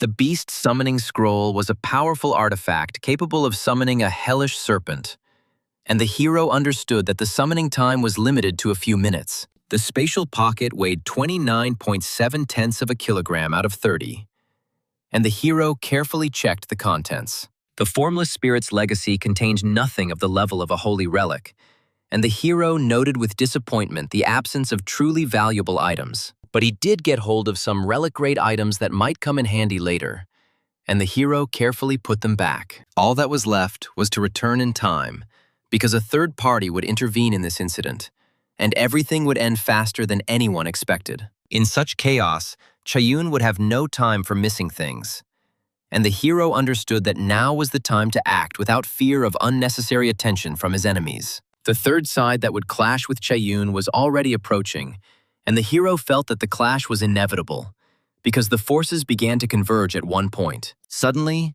the guy saw a silhouette off to the side, and the hero's heart sank, because the figure seemed familiar, but at the same time it caused alarm and wariness. He was shocked to think that this could really be Maine, because such an aura felt too powerful, and the hero realized that the situation was becoming critical. And the man with a smile and a knife in his hands laughed, saying that the hero had finally been caught, and his voice sounded especially ominous. He made a sharp swing, advancing on the protagonist, and he realized that hesitation would lead to instant death, so he needed to act immediately. The hero wondered why he was here, because according to the plot, a similar meeting should have happened later, and what was happening seemed wrong. At what point did the plot become distorted, the hero wondered, because events were developing too quickly, and the logic of the world seemed to begin to collapse. The guy took the necessary artifact out of his pocket, hoping that it would help him buy time, because the enemy was too dangerous. It was a scroll of beast summoning, and the hero felt the magic within the artifact begin to awaken, preparing to fulfill its purpose. The type of summoning scroll allowed him to summon a powerful hellish serpent, and the hero understood that it was this power that could save his life. The duration was 3 minutes. The recharge time was 10 days. The durability was 0, and the hero realized that he needed to use the scroll as efficiently as possible. A cobra appeared from a magical glow and attacked the enemy, and the hero saw how the snake quickly wrapped itself around the target. He bought it as a distraction, but now he realized that the snake was much more powerful than he had originally thought. The hero did not expect the snake to be so powerful, because the strength of the summoned creature exceeded his expectations and inspired confidence. The enemy was already tied up with a snake, and Kim Seon-woo began to approach him, assessing the situation and preparing to obtain the necessary information. He said that, judging by the mana, the enemy was an S rank, and warned that he would not repeat himself twice, asking the purpose of his appearance. Maine laughed, saying that the hero really thought he was going to hear an answer, since he had no intention of revealing his plans, enjoying what was happening. He continued, declaring that everyone would die at the hands of Lord Seong-jin, and blood gushed out as the opponent tried to break free from his grip. The guy said that he had said too much for a man who was going to remain silent, and the hero realized that the conversation had gone too far. Since he had gone this far, it meant the mercenaries had already been killed, and the hero realized that the situation was becoming critical, since the enemy had clearly acted in advance. The experienced mercenaries fell in an instant, without even a peep, And it turned out that this Song Jin was followed by a decent crowd of mains of incredible strength. He is the right hand of the king of the mains, and the hero wondered why the villain, who was supposed to appear later, brought the mains here before the appointed time. The hero understood that he could not allow them to fight Lee Sojun, because such a fight would end in tragedy, and he needed to act immediately. The heroes fought and defended themselves, trying to hold their positions, because the enemy was advancing too quickly, and every second was decisive. The mercenaries shouted that there were people there, demanding that they all be killed. And the hero felt the tension growing, because the opponents had no intention of retreating. The passage was too narrow for everyone to enter at once, so the hero understood that the narrow space could play into their hands. The guy didn't know what to do, because the situation was rapidly deteriorating, and any mistake could lead to the death of everyone present. He turned around, seeing purple magic, and realized that one of his allies was using a powerful spell that could change the course of the battle. It was a powerful flame magic, and the hero felt the heat, realizing that such power could destroy opponents if used correctly. An explosion thundered in the middle of the room, and the hero barely stayed on his feet, feeling a wave of magic roll through the entire room. The hero shouted for warning before attacking, as such actions could injure allies if their positions were not taken into account. Ara stated that the hero would have enough strength to dodge, and her confidence sounded almost irritated because she was counting on his reaction. Unlike last time, her attacks were hitting their target, and the girl felt that her diligent training was finally beginning to yield tangible results. The hard training paid off, and the hero saw how her magic became more precise, stronger, and more stable, which inspired confidence in the outcome of the battle. But she still lacked firepower, and the girl knew that victory would require more strength than she could currently muster. The students shouted that the enemy was approaching, demanding that they focus on the attackers, as there was no time left to think. Changyi thought that she should stand still, because any movement could disrupt the formation and lead to chaos among the defenders. She declared that she would grind everyone into dust and then finish off Lee Sojun, and her rage sounded especially frightening in the midst of the battle. Suddenly, a blue teleporter appeared behind him, and the hero felt the space tremble, foreshadowing the appearance of an unknown force. The teleporter began to suck in the opponents, and the heroes watched as the enemies disappeared one after another, not having time to resist. The heroes froze in place, amazed by what was happening, because such magic was too powerful for an ordinary person to use. They saw a huge dent running across the floor, and the hero realized that the force that had caused it was incredible and terrifying. Meanwhile, Lee Sojun continued to run, not stopping for a second, because every minute could decide the fate of Kim Sun. He didn't understand where Kim Seon-woo was, and his anxiety grew, because his friend's disappearance seemed too suspicious at such a dangerous moment. The hero thought that maybe the mains had taken him, and this thought made his heart clench, because then there was almost no chance of saving his friend. The main ES rank he had seen at the main gate appeared in front of Sojun, and the hero realized that a clash was inevitable. The old man said he would give him a chance to fight before he died, and his calm sounded especially frightening in such a tense situation. He understood that such an opponent was not to be trifled with. But the hero still had no intention of retreating, because he had no choice. He said that he could not escape, and yet doubt flashed in his eyes, because the enemy forces were too great. And he used the weapon's enhancement, feeling the blade fill with power, and the hero understood that without this chance, he would not be able to withstand such a dangerous opponent. He ran forward to fight, gathering all his will, because retreat was impossible, and every second decided the outcome of the fight between them. After all, Lee Sojun thought that he had to stop this bastard, and rage mixed with despair, forcing the hero to move faster. But the old man was very strong, and the hero felt that his attacks did almost no harm, because the enemy was superior to him in everything. He made the hero sway, parrying blows with frightening ease, and Lee Sojun felt the strength begin to rapidly leave his body. Sung Jin almost cut the guy down with his sword, but the hero fought back, barely maintaining his balance, and realized how dangerous each subsequent blow was. The old man stated that the hero was able to counterattack in a split second, and there was surprise mixed with mocking approval in his voice. He threw Lee Sojun in the stomach, and the blow was so strong that the hero barely held back a scream, gritting his teeth in pain. The blow was so strong that the hero clenched his teeth, feeling his breath catch and his body respond with a sharp wave of pain. And he began to fly away, far away, not having time to regroup, because the enemy's strength was too great, and the ground was rapidly approaching. Flying up to him, Sung Jin declared that if he had just had a couple more years, no one would have been able to stop the hero, recognizing his potential. The hero quickly rolled away, trying to avoid the next blow, and understood that any delay would lead to inevitable death. The sword got stuck in the ground, and the hero saw an opportunity, because the enemy lost a split second, which could have changed the course of the battle. The old man said indignantly that it was still too early, and his voice sounded irritated, because the hero continued to resist contrary to expectations. He stated that it was too early to call the hero a force capable of destroying the mains, asking whether he considered him a worthy opponent or was fighting half-heartedly. Lee So-jun was surprised by the words about the power capable of destroying the mains, because such a thing sounded too incredible for his current level. He yelled what this meant and ran towards the enemy with his sword,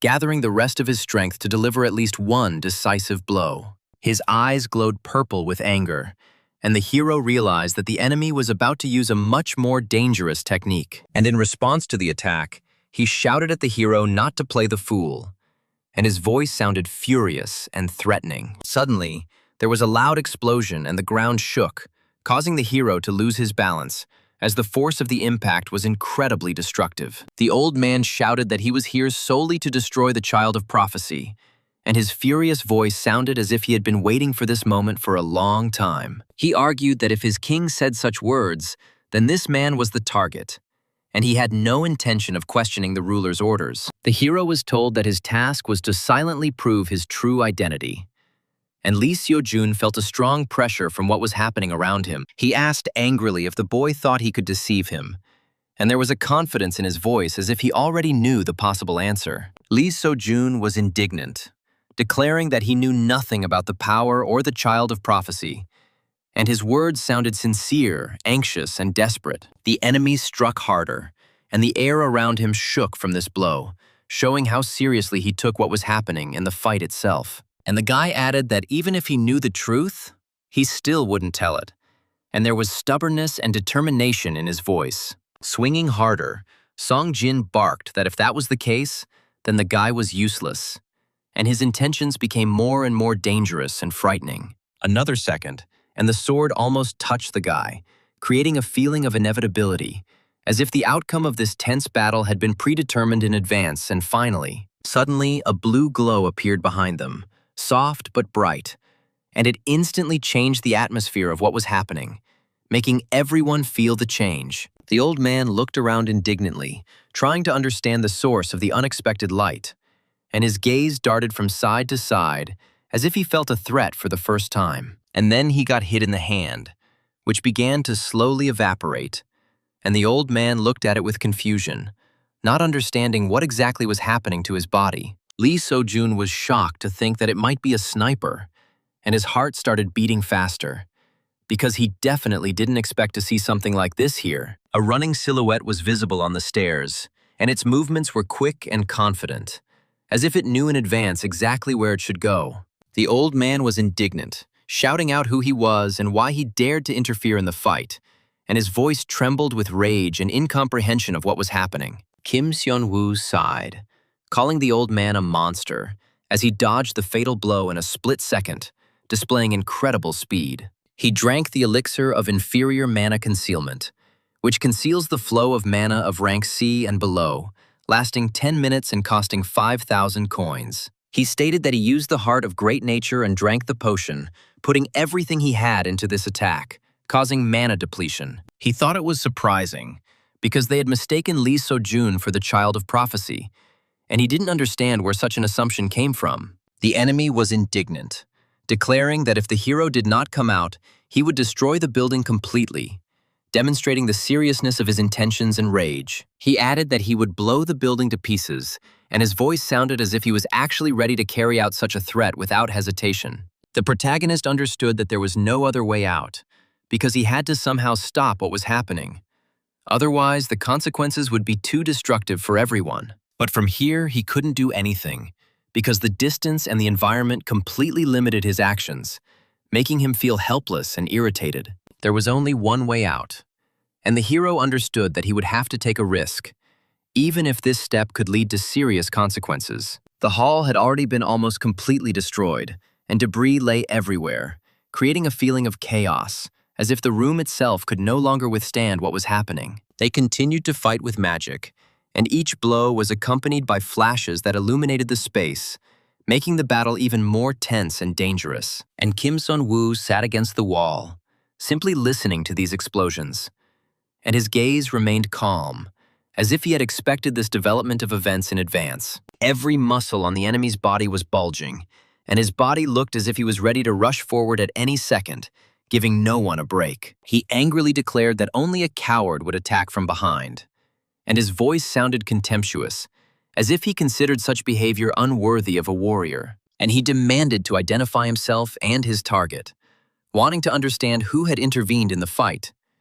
And his gaze was cold, persistent, and threatening at the same time. A girl approached them, declaring that after him she would deal with everyone else, and her voice sounded as if she was in complete control of the situation. Lee So-jun looked around in surprise, trying to figure out who exactly had approached, and his gaze darted around, as if he hadn't expected to see an ally here. The weapon sank into the enemy's body, and the blow was so precise that he didn't even have time to react, only staggered, losing his balance. There was a fight going on in the street, and flashes of light illuminated the space, creating a sense of chaos, as if the entire area had turned into a battlefield. Inside, Cha-Yun-jin's opponents were also slaughtered, and the traces of his attacks clearly showed how strong he was and how quickly he acted. A female voice was heard, claiming that she was the one asking the questions, and her words sounded confident, causing everyone to pay attention to her presence. The artist was indignant, asking why he was hunting Lee So-jun, and her voice trembled with rage, because she could not tolerate such injustice. The guy chuckled, declaring that like cures like, and his calmness looked frightening, as if he was enjoying what was happening around him. The protagonist was pleased with this outcome, because now the opponents could kill each other, and this gave him a chance to avoid unnecessary problems. After all, now they would really kill each other. And the hero understood that interfering in such chaos would be too dangerous and pointless.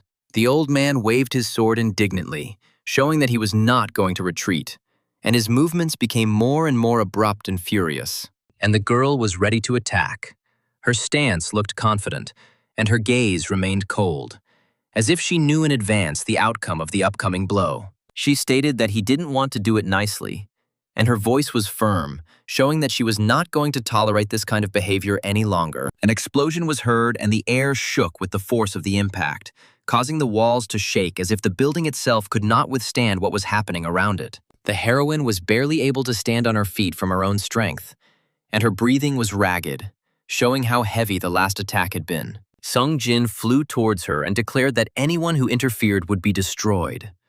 And his voice sounded threatening, as if he was speaking the absolute truth. He added that everyone would die by the king's order, and his words sounded so confident, as if he completely believed in his own invincibility. The street was ablaze with sparkles and flashes of magic illuminating the space, creating the feeling that the night itself had turned into a field of fierce battle. Charlotte fought on equal terms with an S-rank opponent, and her movements looked precise and fast, as if she had long been accustomed to such fights. A friend ran up to Lee So-jun asking if he was okay, and his voice sounded worried, because he was afraid that he was too late and might lose his comrade. The guy replied that he was almost finished off by that S-rank monster, and added that Charlotte saved him by showing incredible speed. And he was surprised, asking if Charlotte was not an ordinary person, because he did not expect such power, and said that they should help her. Kim Sun-woo came down to them, insisting that they first needed to get out of here,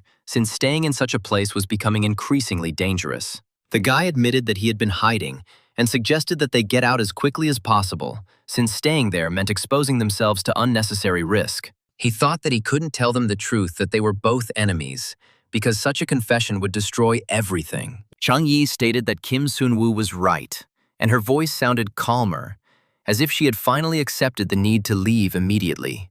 And she continued that her hands were shaking after what happened, because she was so scared and she could hardly maintain her composure. She was trembling all over, and the hero thought that the poor thing had been through too much, because her condition clearly showed the depth of the horror she had experienced. He wondered why Chung-Yi was saying that, because her reaction seemed too strong, as if she was hiding something important. She admitted that she couldn't stand Kim Sun-woo, but now he was right, because due to unforeseen circumstances, Mr. Sung-jin's plan had completely collapsed. She decided that she had to survive at any cost, because only then could she become stronger, and one day take revenge on everyone who had hurt her. He declared that he had found a way out and asked her to follow him, although he himself did not understand what Chung-Yi was planning again, and what it would lead to. In any case, neither he nor she would do anything now, because the situation had gotten completely out of control and required a careful retreat. It was really time for the heroes to leave, because staying here meant exposing themselves to mortal danger, which was getting closer with every second. And outside, the flashes were getting even worse, and the fighting was intensifying, as if the magic itself was going crazy from the tension of what was happening. The heroes were not inferior to each other, and their blows created powerful waves, causing the air to tremble and the ground beneath their feet to vibrate from the force of the collisions. The girl began to swing, preparing to deliver another blow, and her movements looked confident, as if she had long been accustomed to such battles. It struck like lightning, and bright flashes illuminated the space, creating the feeling that the storm itself had descended to the earth and entered the battle. But the artist didn't understand something, because what was happening around her was becoming stranger, and her gaze expressed confusion and anxiety at the same time. It seemed to her that everything around was rapidly getting darker, as if someone was deliberately hiding the light. And this feeling made her even more nervous. And the enemy quickly advanced towards her, closing the distance, and his steps sounded heavy, as if he was confident of his imminent victory. But there was a guy next to her who summoned lightning, and his appearance seemed timely, as if he knew in advance that he needed to intervene. The enemy barked that he was talking about intolerance of interference, and his voice sounded furious, as if he considered what was happening a personal insult. The guy asked who had intervened first, and his calm tone sounded almost mocking, as if he was deliberately throwing his opponent off balance. Others started running towards him, and one of them cut open his opponent's leg, showing how seriously they took this fight. He was surprised by such power, because he realized that they were all S-rank mages, and his face expressed a mixture of fear and admiration. He thought that the sniper was probably one of them, because such precision and strength could not belong to an ordinary person. Black smoke began to fly out of the severed leg, and the sight looked frightening, as if his body was made of something unnatural. And it grew back rapidly, recovering right before their eyes. And this showed how dangerous their enemy really was. As he charged at them, Sung-jin ordered everyone to get out of here, and his voice sounded like he wasn't going to repeat his words. The girl watched them from the side, trying to understand what was happening, and her gaze remained wary, because the situation was unstable. Jin stated that the mains on the first floor and in the garden were finished, and added that Ska was supposed to clear the second floor. And Seojin, according to him, was safe, because he left with the other students, and he personally checked this information. She thought that she had wanted to ask him so much, but now she had missed the moment, and this caused her great disappointment. And she ordered Baek Eun-sung and Natasha to finish here, because the fight had to be finished so they could move on. The enemy began to look around, trying to understand where the threat was coming from, and his movements became more and more nervous and abrupt. His sword was intercepted, and he did not have time to react, because the attack was too fast, and the opponents acted in a coordinated manner. The old man was indignant, calling the attacker a bastard, and his voice trembled with rage, because he did not expect such resistance. Natasha replied that he had thought of taking them out in one regeneration, and her words sounded confident, as if she had known the outcome in advance. The enemy declared that he would kill them anyway, and his voice sounded threatening, although the strength was clearly beginning to leave his body. And the girl quickly struck him with blows, and each of them was accurate, demonstrating her experience and confidence in her own abilities. And then more and more, leaving him no chance to recover. and her fury grew stronger with every movement. He began to bleed rapidly and began to lose strength, as his body could no longer withstand such an onslaught. And he screamed, cursing the people, because he could not believe that they were able to bring him to such a state in this battle. As the heroes left the mansion, an explosion was heard behind them, and the ground shook, as if the building had finally given in to the destruction. Lee So-jun turned around in surprise, trying to understand what had happened, and his gaze expressed anxiety as he expected another attack. In berserker form, the mind is switched off, and regeneration, physical strength and mana increase dramatically, turning the warrior into a nearly unstoppable machine. In general, all characteristics are enhanced, making the enemy incredibly dangerous because such a transformation changes the very nature of his body. Mains of rank A and above can even transform to fight better, and this ability makes them especially terrifying. The heroes understood that the stronger the main, the more dangerous he becomes in berserker form, because such power is capable of destroying everything around him. Bert calmly stated that an extremely dangerous enemy had suddenly appeared before them, and her confident voice sounded especially clear. She wondered in surprise if anyone present really wanted to fight him, since the threat was becoming obvious. Ska shouted loudly that since the enemy was dangerous, he would deal with him himself, because the great Ska was always ready to show his strength with his confident and powerful blow. But he quickly dodged the blow, demonstrating incredible speed and frightening precision of movements that clearly exceeded expectations. And swinging a heavy fist in strong armor, the enemy created a strong gust of air, making those around him feel threatened. He knocked the hero back with one powerful blow, revealing the huge difference in their physical capabilities and combat experience, which was an unpleasant discovery. He clearly had no trouble dealing with such attacks, as his opponent's movements remained calm, confident, and almost lazy. Ska stretched his neck and uttered a snorted word, considering what was happening to be a good start, since such tests only fueled his fighting spirit. He shouted to Bert and Jean, asking if they were okay, because the situation was getting more and more dangerous, and he needed to make sure they were safe. The man shouted at him that he was an idiot and shouldn't show off their skills, because such carelessness could lead to serious consequences for the entire team. A knight began to approach them with heavy steps, and his confident gait immediately revealed that he was an experienced warrior who had no intention of delaying. Ska was indignant and stated that he was following orders, killing only mains and not touching children, and then asked if they had really decided to fight here without him. Bert calmly replied that they were simply warming up, as such skirmishes allowed them to maintain their form and better understand the capabilities of each participant. The old man rushed towards them, moving confidently and quickly, as if age did not matter, and determination completely displaced any doubts. And the heroine replied that from that moment on, they would act differently, because the situation required a serious approach and complete concentration. They would fight like Chae-yoon, because such tactics allowed them to combine forces and act as effectively as possible, leaving the enemy no chance. The students walked along the forest path, listening carefully to every sound, as the atmosphere became increasingly tense. Ara noticed a tremor running through the air, and the feeling of impending danger became so clear that the girl involuntarily slowed her pace. The mana burning in the lungs made everyone feel weak, as each breath made their hands go numb, and the tense atmosphere around them grew thicker. And the sky was dark and engulfed in lightning, creating a sense of impending disaster that could strike them at any moment without warning, like the day her parents were killed. And the memory of it instantly pierced the girl, causing her heart to clench painfully from an old, unhealed wound. Lee So-jun also looked up at the sky, trying to understand the source of what was happening, since such phenomena were rarely random. And Kim Seon-woo understood that they were clearly facing an S rank, and such power could change the course of any battle if they weren't prepared in advance. This was the burden they would have to bear, because responsibility for what was happening fell on each of them, and the future fate of the entire team depended on their actions. An enemy with such enormous power that it could not even be measured seemed an insurmountable obstacle.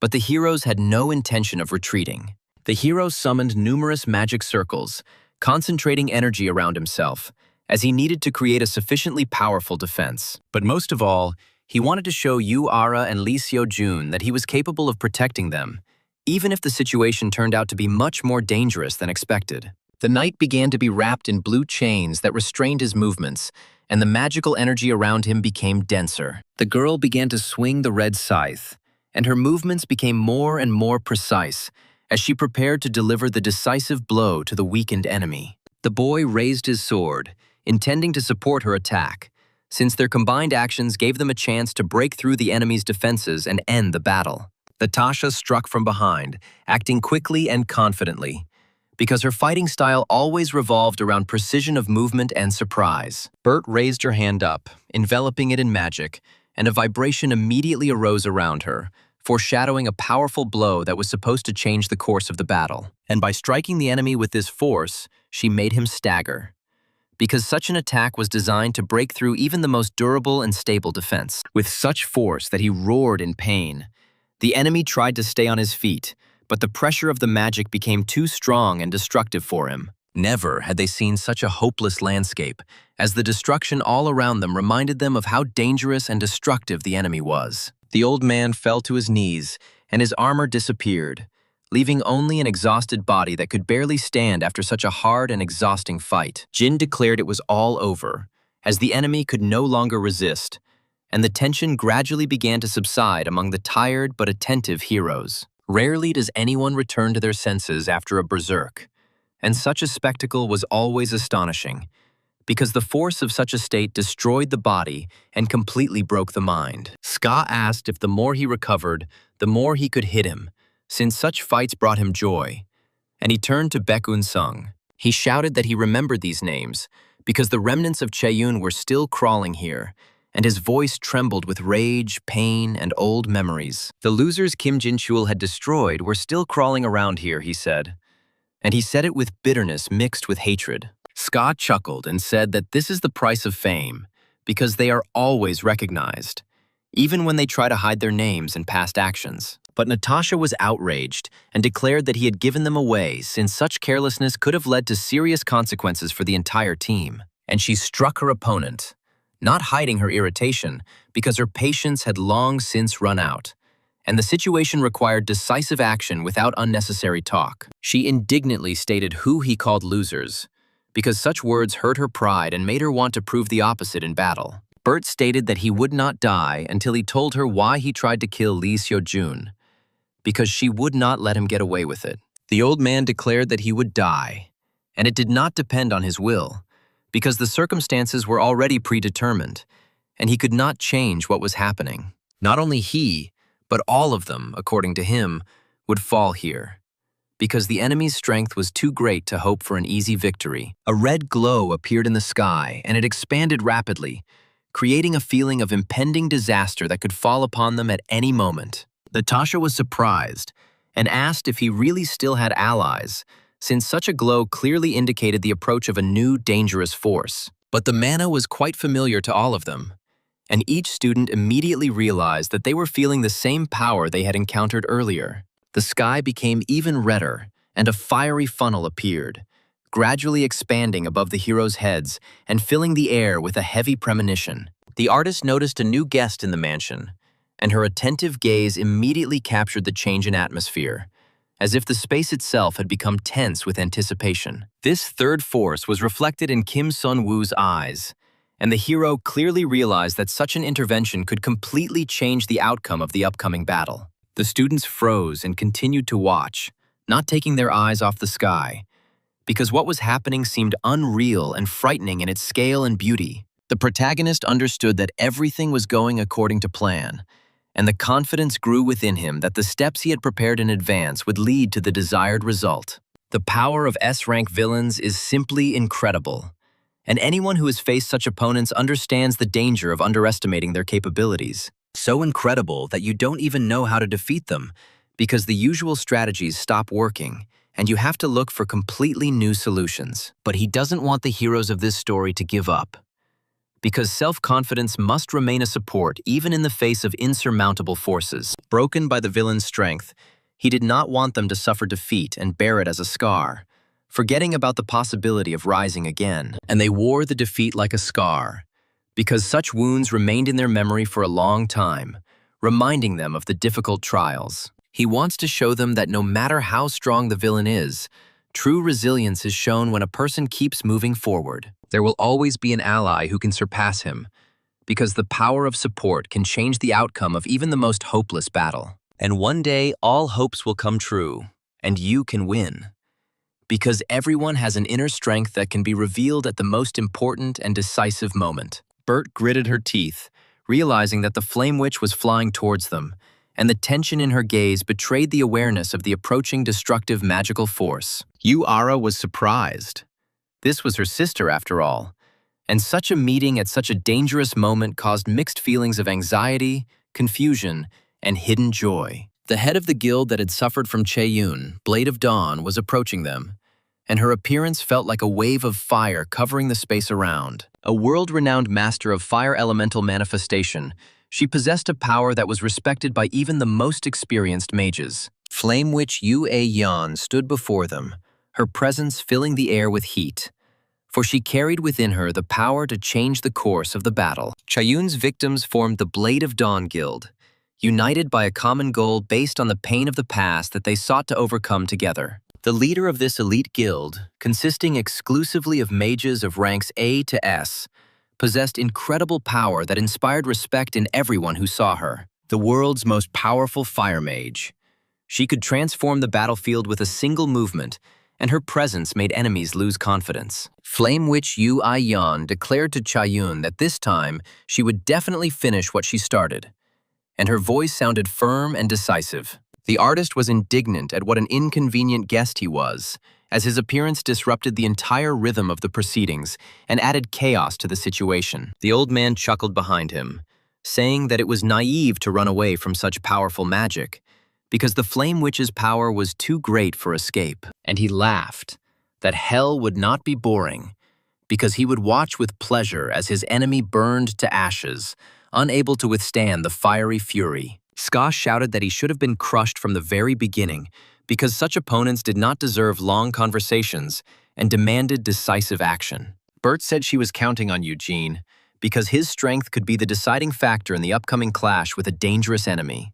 Looking at the precious stone, the hero understood that it could only be used once, and such a decision required great responsibility and precise calculation. He crushed it in his fist, releasing the energy contained within, and magical light instantly enveloped the space around, preparing the heroes for movement. And magical circles appeared under the heroes, which began to glow ever brighter, creating a feeling of impending movement. Sung Jin's eyes widened in surprise, as what was happening seemed impossible to him, and he tried to comprehend the scale of the force. And they laughed at him, saying that he would gladly take you with him, but the number of places is limited, and it is no longer possible to change such a decision. And they added that you have to cope on your own, because every hero has to go through their own path, even if the circumstances seem too difficult and frightening for an unprepared person. Everything in front of Sung Jin began to glow, and a bright light enveloped the space, forcing him to squint and try to see what was happening through the blinding radiance. He raised his head, realizing that everyone had disappeared, and a feeling of loneliness washed over him, because now he had to act without the support of his comrades. There was a red circle of fire in the sky that was slowly rotating, creating a sense of impending disaster and filling the air with heavy energy. And he whispered that his king would live forever, putting into these words the devotion and hope that supported him even in the darkest moments. The sky began to spin in a whirlwind, and powerful streams of energy began to collide, creating a roar that made the ground tremble under the hero's feet. And a huge explosion fell to the ground, breaking the silence and leaving behind a fiery trail that was a reminder of the destructive power of what was happening. It was so strong that it nearly knocked the heroes off their feet to the side, and each of them felt a powerful blow rolling across the ground around them. They realized that our client Charlotte was a terrorist from Chayun, and this discovery shocked everyone because no one expected such a betrayal. The guy put up a shield, saying to keep it a secret, because if the information leaked, the consequences could be too dangerous for their entire team. Blade of Dawn, A-rank mage Zhang Juwan, stated that it would be more difficult to track them down, as such events always make further searches for enemies more difficult. They shouted to her, "Sister, I found the students!" And the voice sounded excited, because the situation required immediate action. The witch appeared before them and said that she was already on her way, and her confident voice made it clear that she was in complete control of the development of events. And the Chayuns escaped.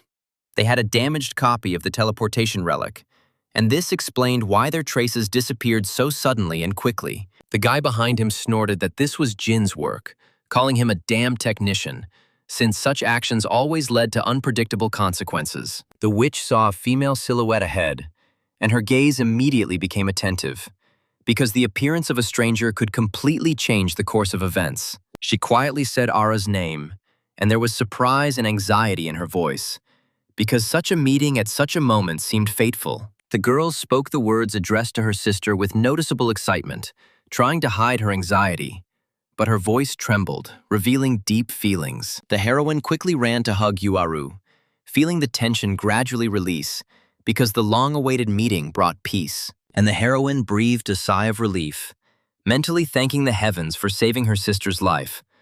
The fear she had experienced still gripped her heart. She admitted in a quiet voice that the opponents were very strong, and the girl did not even dare to engage in battle, understanding the danger of such an attempt. The older sister shouted that she knew Aru very well. Revenge remained her business, and the younger one should just live happily, because this was a sincere request. But the girl replied that the older one knows well the character of the younger one, who cannot calmly watch from the sidelines when important events are happening around her. The witch smiled and noted that it was impossible to argue with the heroine, either then or now, because stubbornness was always combined with inner strength. She understood that what she was dealing with was not simple stubbornness, but true willpower, formed by years of trials, difficult decisions, and constant struggle. 4 years ago, the older sister asked me to promise that I would never point a blade at my own body again. That period became the darkest stage of the elder sister's life, when, due to complete powerlessness, the desire to live gradually disappeared and memories caused pain. The older sister could hardly hold back her tears because the younger one was screaming that the older one was all she had left. And these words hurt her heart especially deeply. She promised that it was precisely this kind of will that had once saved her, and added that over time, Ara would become much stronger than her older sister. She asked to postpone serious conversations and suggested discussing plans for the future later, when both had calmed down a bit and could think more clearly. And behind them, Lee Seojun watched them closely, trying not to interfere, but feeling the warm atmosphere that reminded him of lost moments. He thought that family must be great, and he wondered if he could ever become as strong as he was to protect the people truly dear to his heart. A friend approached him and asked what he was thinking so hard about, noticing an unusual concentration that rarely appeared on his comrade's face. A friend sat down next to me and said, "Don't worry about it. The incident on the Han River, the hidden level, and the current situation all ended well." He reminded that no matter how genius a person is, it is impossible to cope with everything alone. So it is important to help others in the same way. The hero only exhaled and said words of gratitude to Yeonjun, feeling his friend's support, which helped him maintain confidence. They hugged, and the friend said that since the hero was so grateful, it would be better to help with notes because studying never ends completely on its own. Kim Seon-woo wondered if he hadn't anonymously passed the information to the Blade of Dawn. The plot would have deviated from canon even further than it had. He reflected on Yu Ara's path and Lee Seo-jun's motivation, realizing that the changed plot created a solid foundation for the future. He understood that the plot had changed before, because any action can influence events, even if the consequences do not appear immediately and remain unnoticed. But nothing had yet directly affected Lee Seo-jun and Yu Aru, so the changes that were taking place seemed especially significant. He needs to start preparing in advance, because delay can lead to undesirable consequences, and the future requires decisiveness and thoughtfulness. After all, it was unknown what changes were coming ahead, and the hero understood that he had to strengthen his forces in order to meet any challenges with dignity and confidence. The Blade of Dawn headquarters in Korea continued operations, and the staff discussed the latest events, trying to understand the true reasons.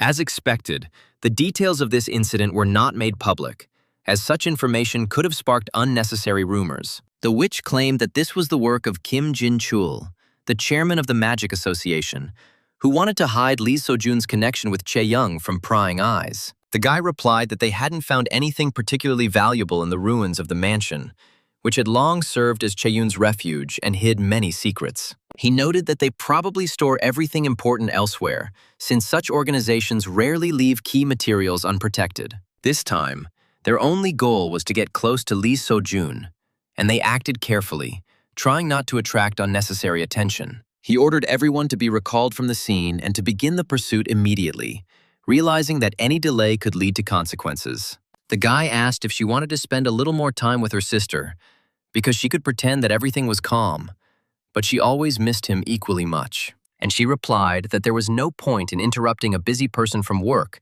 because from now on, they would have a lot of things to do and important observations to make. Precious little sister echoed in her thoughts, and she vowed to never let her little one be in danger again. This time, she swore that she would incinerate the bastards from Chae-young, because the long suffering should not be repeated under any circumstances. The walking man said that those obnoxious guys from the Blade of Dawn had really dug up everything here, leaving almost no traces or hidden passages. He noted that they had indeed dug up everything around, carefully checking every corner, and such persistence was irritating. All of Bertha's paintings did burn, but they couldn't find this one item, and the man felt satisfied, but they couldn't find this. And the man realized that something important was hidden among the charred remains, something that had eluded a thorough search. After passing through the teleporter, the man saw real treasures hidden behind simple paintings. Jin chuckled and said that of course such a thing was possible, then asked if they knew who exactly designed this protection. But before him, there were only broken display cases and an empty room.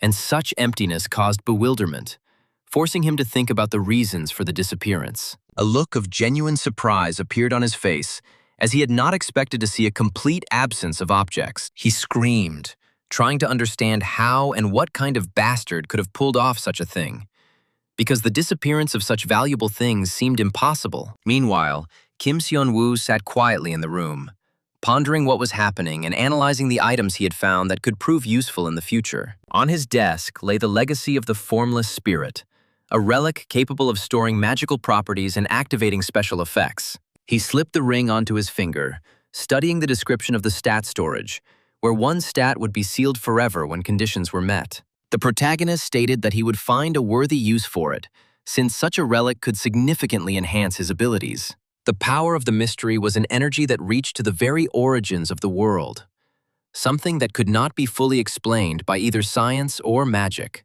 Objects that carried this power were called relics, and each of them had special properties that influenced the course of events. This ring was the only relic of Chae-young, and therefore its value far exceeded that of ordinary magical items. The attribute of light, like the attribute of emptiness, cannot be developed through training, because such powers require a special nature and innate qualities. Therefore, the main character decided that the first thing he should do is choose this path, associated with the attribute of light. Ultimately, he settled on the attribute of light, believing that it would allow him to unlock his greatest potential and enhance his future opportunities. The relic was capable of absorbing any attribute, and if its increased power was added to this, the overall potential became significantly higher than before. Even if it was only when using elixirs or skills, at the peak of his concentration, his mana momentarily reached a level equivalent to A rank. Sung Jin noticed the hero's hidden potential because he had surpassed the limit of his own C rank elixir,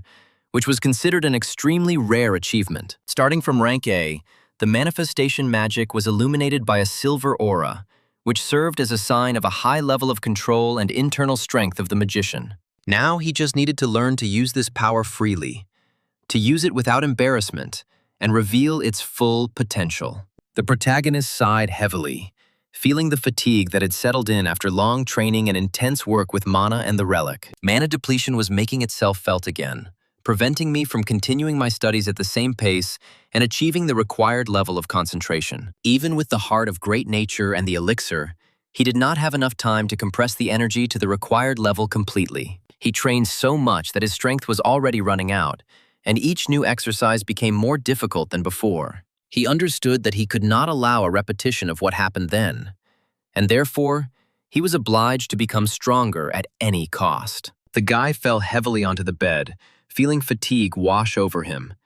And for a while, he simply stared at the ceiling. Then he looked at his hand, thinking that if he didn't become stronger and stayed like this, he would lose a lot. In this state, he wouldn't be able to bring Lee Seo-jun any real benefit.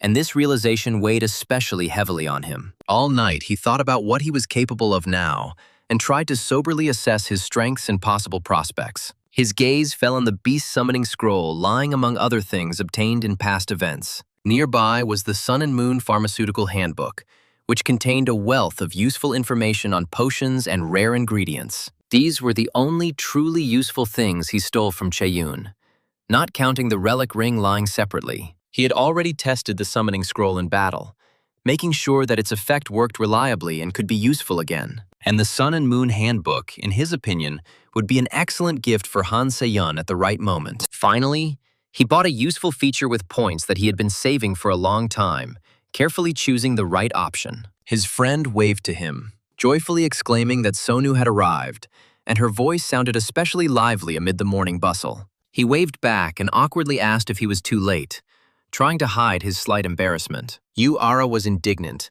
and asked why it was taking so long, clearly unhappy that it was taking him so long. The guy awkwardly replied that he hadn't slept well the previous night and had therefore woken up later than he had originally planned. She noted that meditating before bed would not hurt, as it would make sleep deeper and recovery more effective. The protagonist decided to use all the means available to him, and in the morning went to classes. Second year, Class A, the embodiment lesson. The teacher said that in today's embodiment lesson they would be learning a technique called mana shape transformation. First, it was necessary to form a mana sphere, and then try to give it a different shape, changing the structure and outline. The students watched the demonstration in amazement, trying to remember every movement and understand how the technique worked. She then continued that now everyone trains independently and should try to show the flexibility of their own imagination. The students began talking among themselves, noting that they needed to instantly create a form and then transform the already formed object into something else. Yu-ara watched as a fire formed in her palm, gradually taking a stable form and intensifying its glow. The flame grew stronger and stronger, expanding and rising higher, as if it were trying to flare up to the limit of its capabilities. Soon it spread across the sky above the training ground, attracting the attention of others and causing admiring glances. The heroes couldn't understand how she could do it, surprised that someone their age could demonstrate such a level of skill and control. They also noticed that Yoon Hae-young also got it on her first try, and that her skills had improved greatly since the exams. Shapeshifting was considered a particularly useful technique for manifestation mages, who often lacked flexibility in combat. By switching between attack and defense using shapeshifting, manifestation mages who were weak in close combat could fight smoothly. But Kim Sun was having a hard time, and those around him thought that he would show something impressive. But this did not happen. Transformation was considered a far more advanced technique than regular incarnation, and only the gifted could achieve it immediately. One of the girls asked if her friend had never seen someone who couldn't shapeshift before, and was surprised. Yu-ara said that she understands different circumstances, but she cannot comprehend how one can make a compressed embodiment and not be able to transform the form. Kim Sonu responded that these are two completely different fields that require different approaches and skills that do not always develop simultaneously. Compressed embodiment, he said, was a matter of control that could be learned through diligent training and constant practice. The transformation of form consisted of the hero controlling the internal flow of his own mana using his innate imagination. The girl noted that the compressed embodiment is the result of long-term efforts, while the transformation of form is more related to natural talent. Yu-ara looked at them thoughtfully, assessing the situation and trying to figure out how accurately she perceived each participant's abilities. She thought that she had never seen anything like this before, but Kim Sun-woo must have had special qualities. Yu-ara heard herself being told that instead of constantly obsessing over form transformation, she should focus on manifestation. Kim Sun-woo calmly noted that the girl had already achieved a certain level of perfection in this area, so she should develop other areas. He asked if she had ever considered that she might lack firepower, as it was sometimes the firepower that determined the outcome of a serious magical clash. When she fought in Gangwon province and watched her sister fight, She clearly understood the difference between their abilities and strength levels. She admitted that she truly felt that her firepower was insufficient, so she sought to develop in order to one day approach her sister's level. Ara noted that his words made sense, as sometimes an outside perspective helps you see weaknesses that are difficult to spot on your own. She stated that after Kim Sun-woo's advice, she finally understood the direction of her future training, and remembered that Hae-young had told her about this for quite some time. He noted that most mages are unable to objectively evaluate their own abilities, so after his hint, Ara's growth rate would increase significantly. The girl stated that she was interested in something important, since understanding weaknesses helps a magician develop and avoid dangerous mistakes in the future. She asked if there was anything he was having difficulty with, as even powerful mages faced obstacles that required attention. Walking down the corridor, he thought about his own difficulties and realized that he knew perfectly well the reason why he could not move forward. He understood only too well where he was stuck, as his mana reserves remained too meager to support long and complex magical battles. To compensate for the lack of mana, he fought, accelerating its regeneration with the help of elixirs and the heart of great nature. He thought that if enemies stronger than Songjin appeared in the future, his previous methods would no longer be able to provide him with the advantage he needed. And he understood that he couldn't spend several minutes compressing his mana in every battle, because such a delay could cost him his life. Teacher Lee Hee-yeon asked if he wanted to increase the speed of magic compression, as such a skill could significantly increase a mage's effectiveness. Kim Sun-woo noted that he was thinking about improving his manifestation technique, since the faster he could compress mana, the more often he would be able to use it. He came to ask if the teacher had any useful advice, because any hint can speed up development and help overcome current limitations. Closing the book, the woman replied that she had not imagined that a student like him could have such a problem that required serious attention. She smiled and said that there are no shortcuts, because in magic, the answer is always hidden in talent, time, and effort. However, she noted that there are many ways to become stronger if a mage is willing to seek new approaches and develop their own skills. She added that strength is not limited to speed alone, as magic is multifaceted and requires the comprehensive development of all areas. She explained that increasing compression speed requires a colossal amount of time and effort, so this path is not suitable for everyone. He understood that he didn't have that much time, because the villains hunting Lee So-jun weren't going to wait. He came to a conclusion, which was formed thanks to the advice of teacher Lee Hee-yeon, and decided to change his approach to further training. The hero realized that the key to development would be the detailing of the embodiment, allowing him to strengthen his magic without having to increase the compression speed. The teacher noted that Ara's flames were capable of producing enormous destructive power, even without compression, and Haeyeon's ice acted in a similar manner. He understood that the detail of the embodiment plays a key role, because even with the same form, it is the precision of the elaboration of the attribute that determines the strength of the magic. He realized that the degree of refinement directly determines the destructive power of magic, so ignoring this aspect of development would be a serious mistake. The protagonist sighed, realizing that with his abilities, the ordinary sphere remained the limit, and further development required a more in-depth approach. She replied that it was precisely because of the sphere's simplicity that detailing became even more important,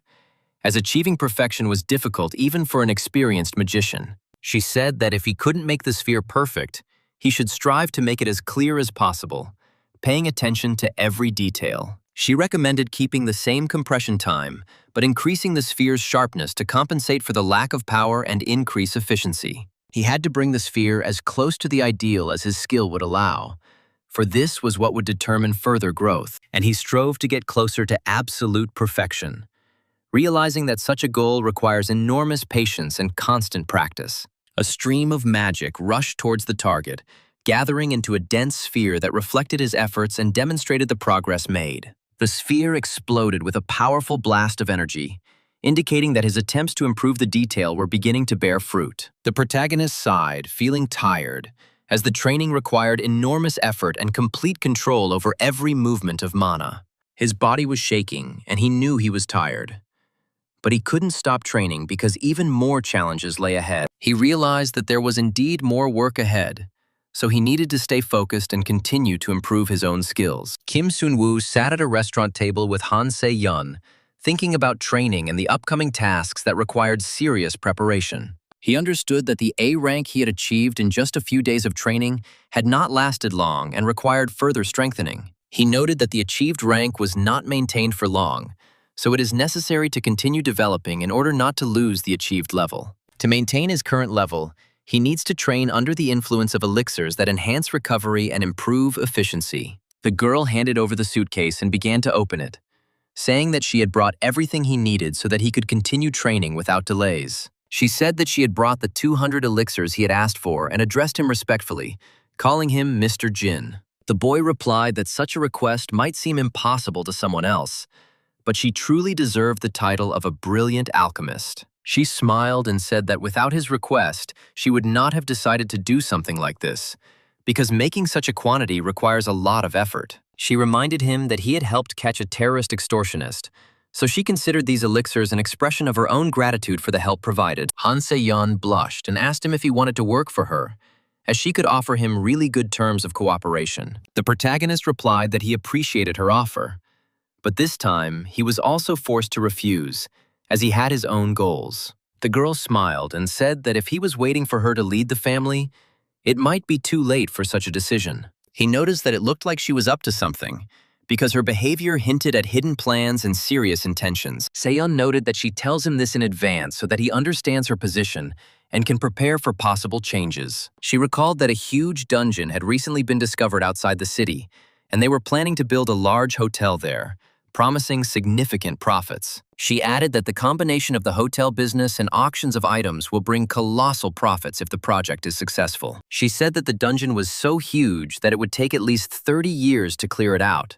so profit would be guaranteed for many years. The heroine closed her eyes and admitted that she was trying not to give in to his brother, that is, Han Se-jin, because of which she almost stopped sleeping. Suddenly, Kim Seon-woo shouted for her to stop, as he realized that he had to intervene and prevent a possible mistake. The heroine was surprised and asked again what exactly he had just said, because his words sounded too unexpected. The guy whispered that the project with the hotel in the dungeon was doomed to failure, since he had seen similar developments before the regression. He remembered that before the regression, he had seen news that the Hansung Group had invested huge amounts of money in building a hotel in a suburban dungeon. He knew that 3 months later, an even larger dungeon appeared in Seoul, which made the project almost completely worthless. He realized that since Han Se-yeon was the one promoting the project, such a failure would greatly damage her position in the fight against Han Se-jin. The heroine asked what he meant by failure and demanded to know what he based his words on.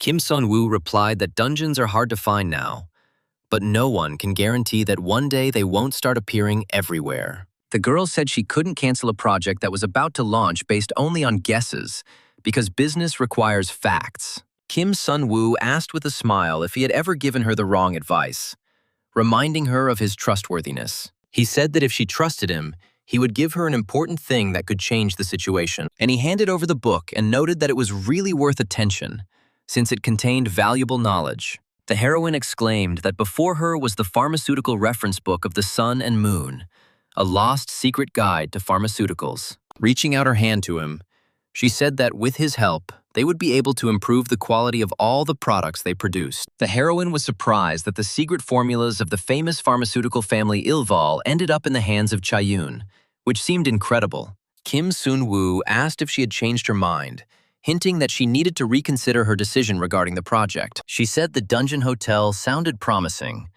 but no one knew if the project would take off, and the directory was right in front of her. She admitted that her pride would not allow her to miss such an opportunity, and wondered why Mr. Jin was tempting her in this way. She frowned and said that this situation irritated her because the choice turned out to be too difficult, and she snatched a glass from the table and said in a serious tone that the situation required a thoughtful decision. She began to gulp down the champagne, trying to calm down and collect her thoughts before an important choice. The heroine screamed that she had invested too much in this project, so it was incredibly difficult to give it up. He thought she was quite cute when she drank, as her emotions became more open and sincere. The girl laughed and said that it was unfair, because such information could completely change her plans. She said that if the information about the failure turns out to be true, then he will take responsibility for the consequences. He noted that he had been planning to give her the book anyway, but now he had one less variable to worry about. Han Se-yeon thought about it, and said that he wouldn't say something like that without a reason,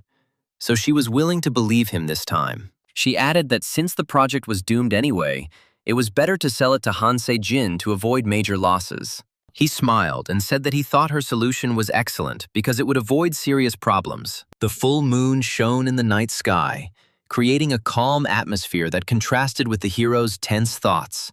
The protagonist thought that such a decision would harm the main's accomplice, Han Se-jin, weakening his influence. The hero understood that he needed to keep the mains in check so that what had once happened in Gangwon-do would not happen again.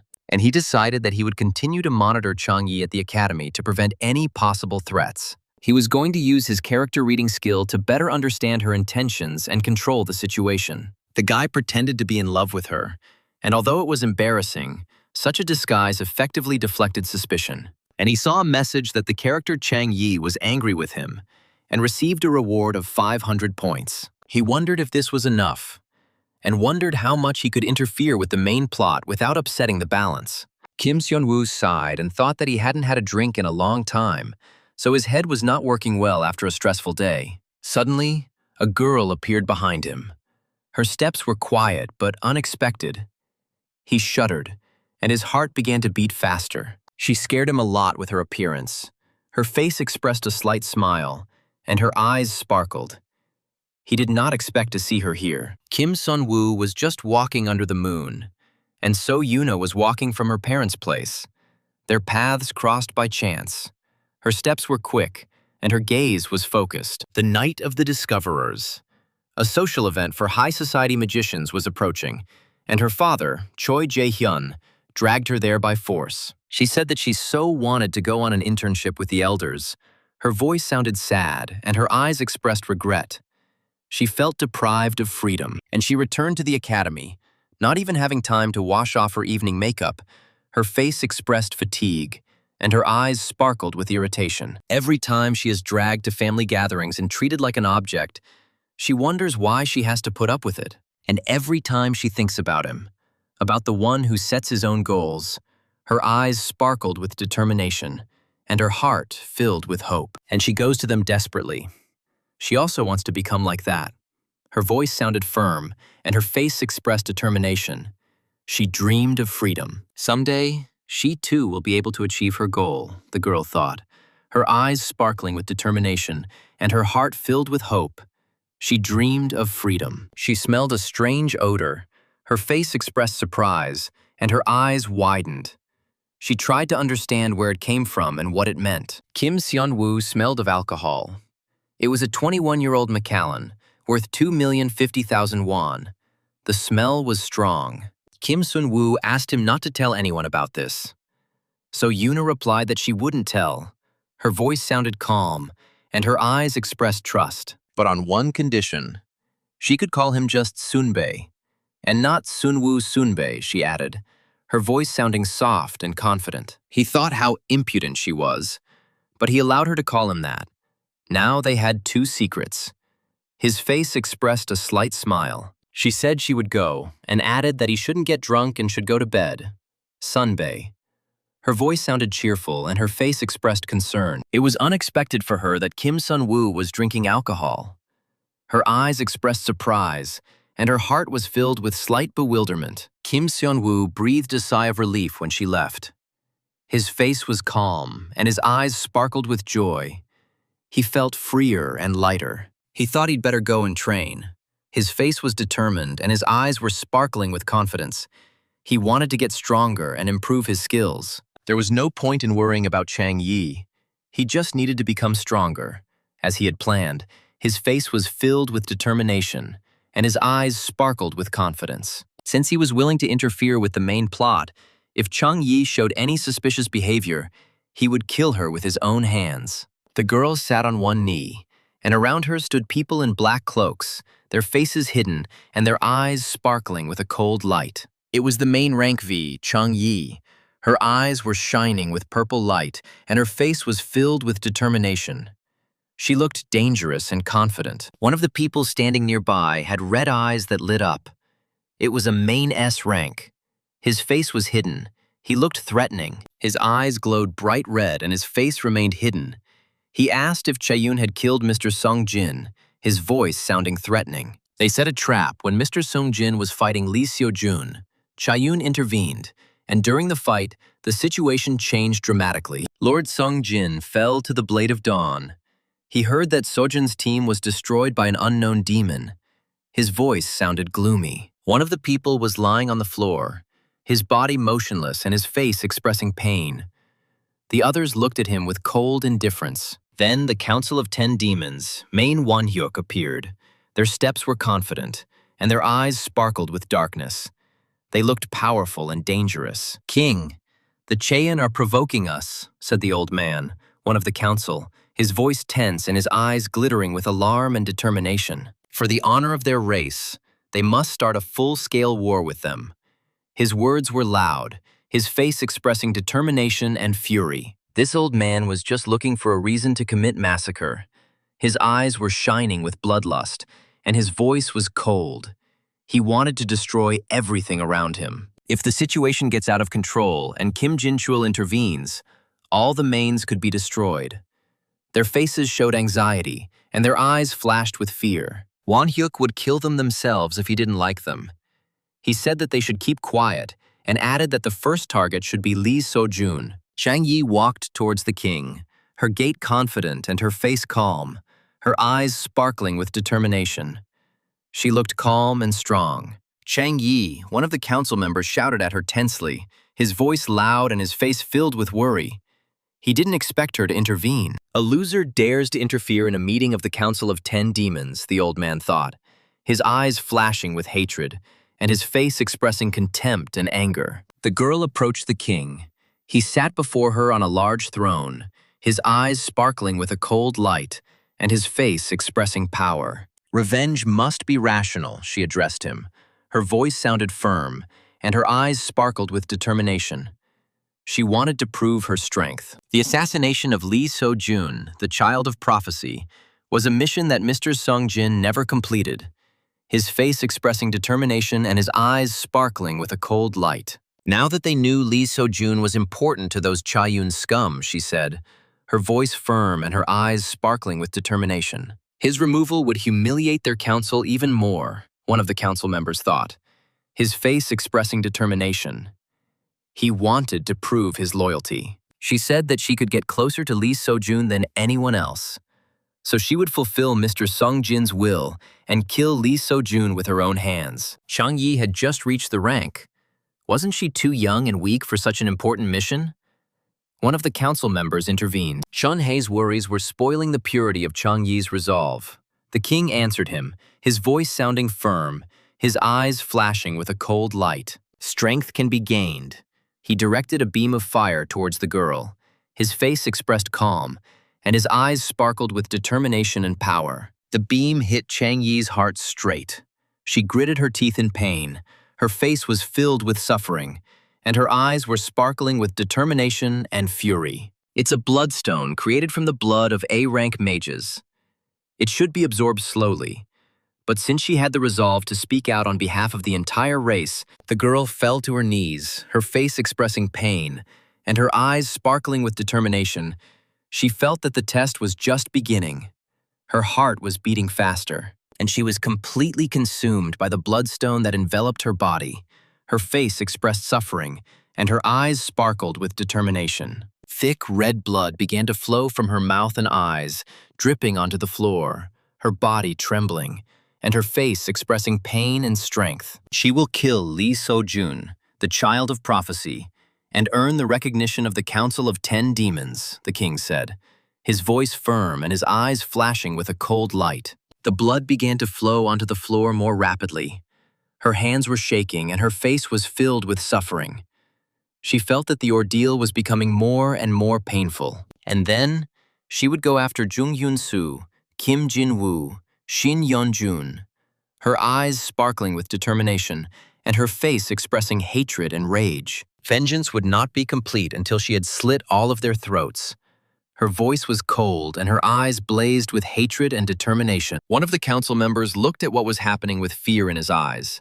His face expressed fear, and his heart was filled with anxiety and bewilderment. Chang Yi finally stood up, her face filled with determination and her eyes sparkling with fire. She felt herself become stronger and more dangerous. She was ordered to go and kill Lee Seo-jun for all of them, the king told her, his voice firm and his eyes flashing with a cold light. The girl was enveloped in red flames. Her eyes were burning. She was full of strength. Her face expressed determination, and her heart was filled with rage. "He will kill," the girl answered menacingly, her eyes instilling fear in the others. She was ready for anything. Her face expressed determination, and her heart burned with rage. Night had fallen, but the magical defense building was still functioning. The light was shining there. Its radiance was reflected on the walls, creating a feeling of calm and protection. A guy walked into the office. He was called there. His steps were cautious, and his face expressed tension. He felt that the conversation would be serious. The president of the Magic Association called him. His voice was firm, and his eyes sparkled with a cold light. He looked powerful and confident. It was the most powerful magician, Kim Jin-chul. He said that the guy looked good for someone who had experienced such a strange incident.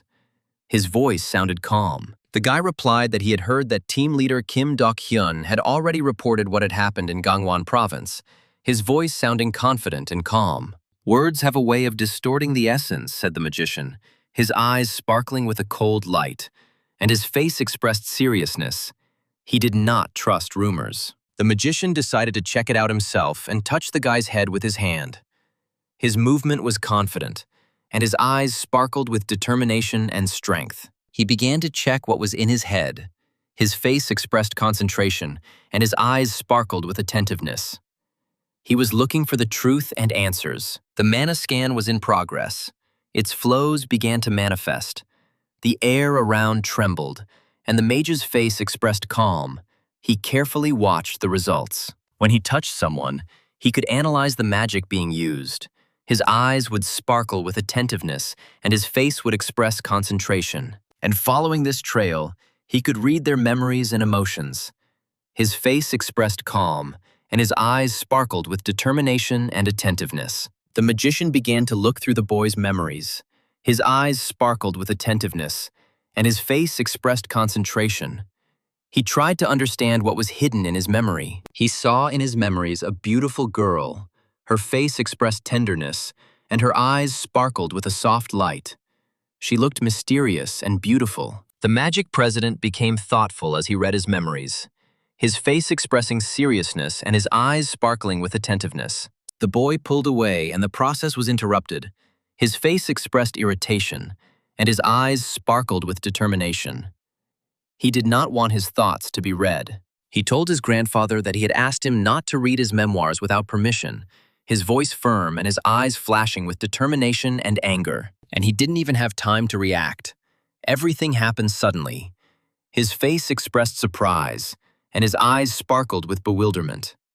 He felt helpless. As expected from the strongest mage, the best in strengthening, supporting, and manifesting, his face expressed calm, and his eyes sparkled with confidence. Grandfather stroked his head to calm him down.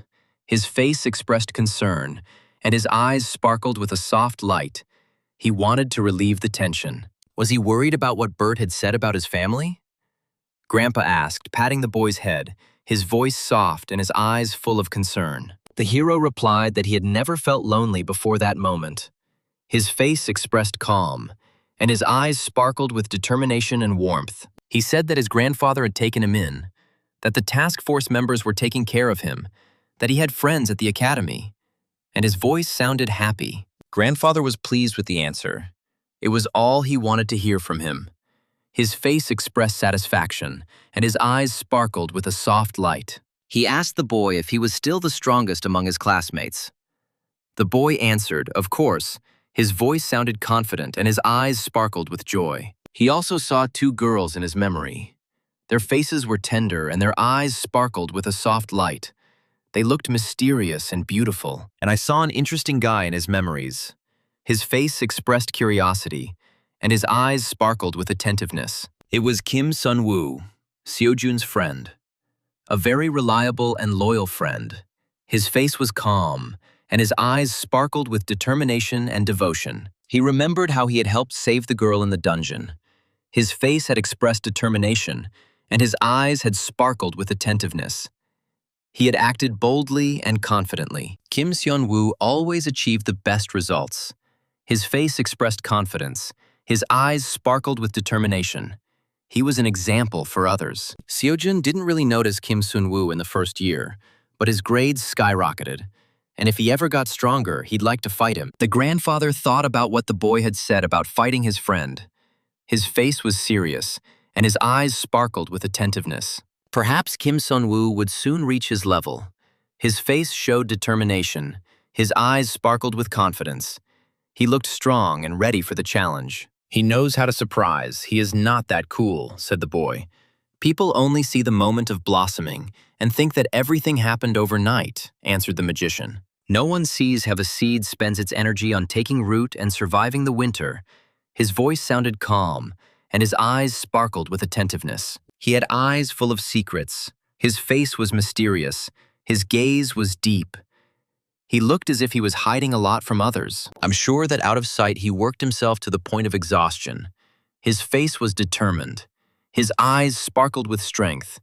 He was ready for any challenge. Grandfather looked at the framed photograph and began to remember those moments. His face expressed sadness, and his eyes sparkled with a soft light. The photograph showed a grandfather hugging two boys, his face expressing concern, his eyes sparkling with warmth.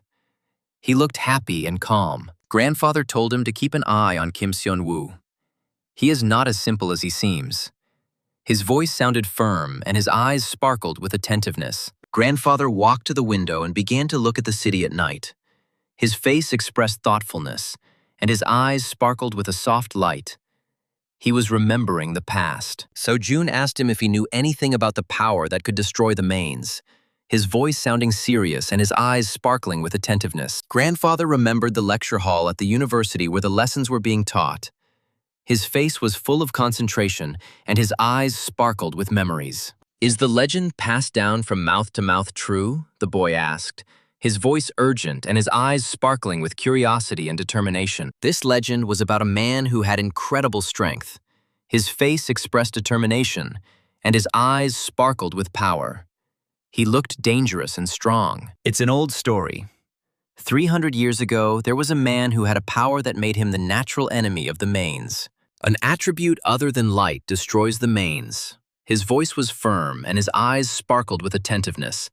He spoke of the power hidden in the legend. Could it really be that same power that saved him from Maine back then, the boy wondered, his face expressing bewilderment, and his eyes sparkling with curiosity and anxiety. "No, it was normal magic without an A-rank attribute," said the grandfather, his voice sounding calm and his eyes sparkling with attentiveness and confidence. "So who really is it?" the boy wondered.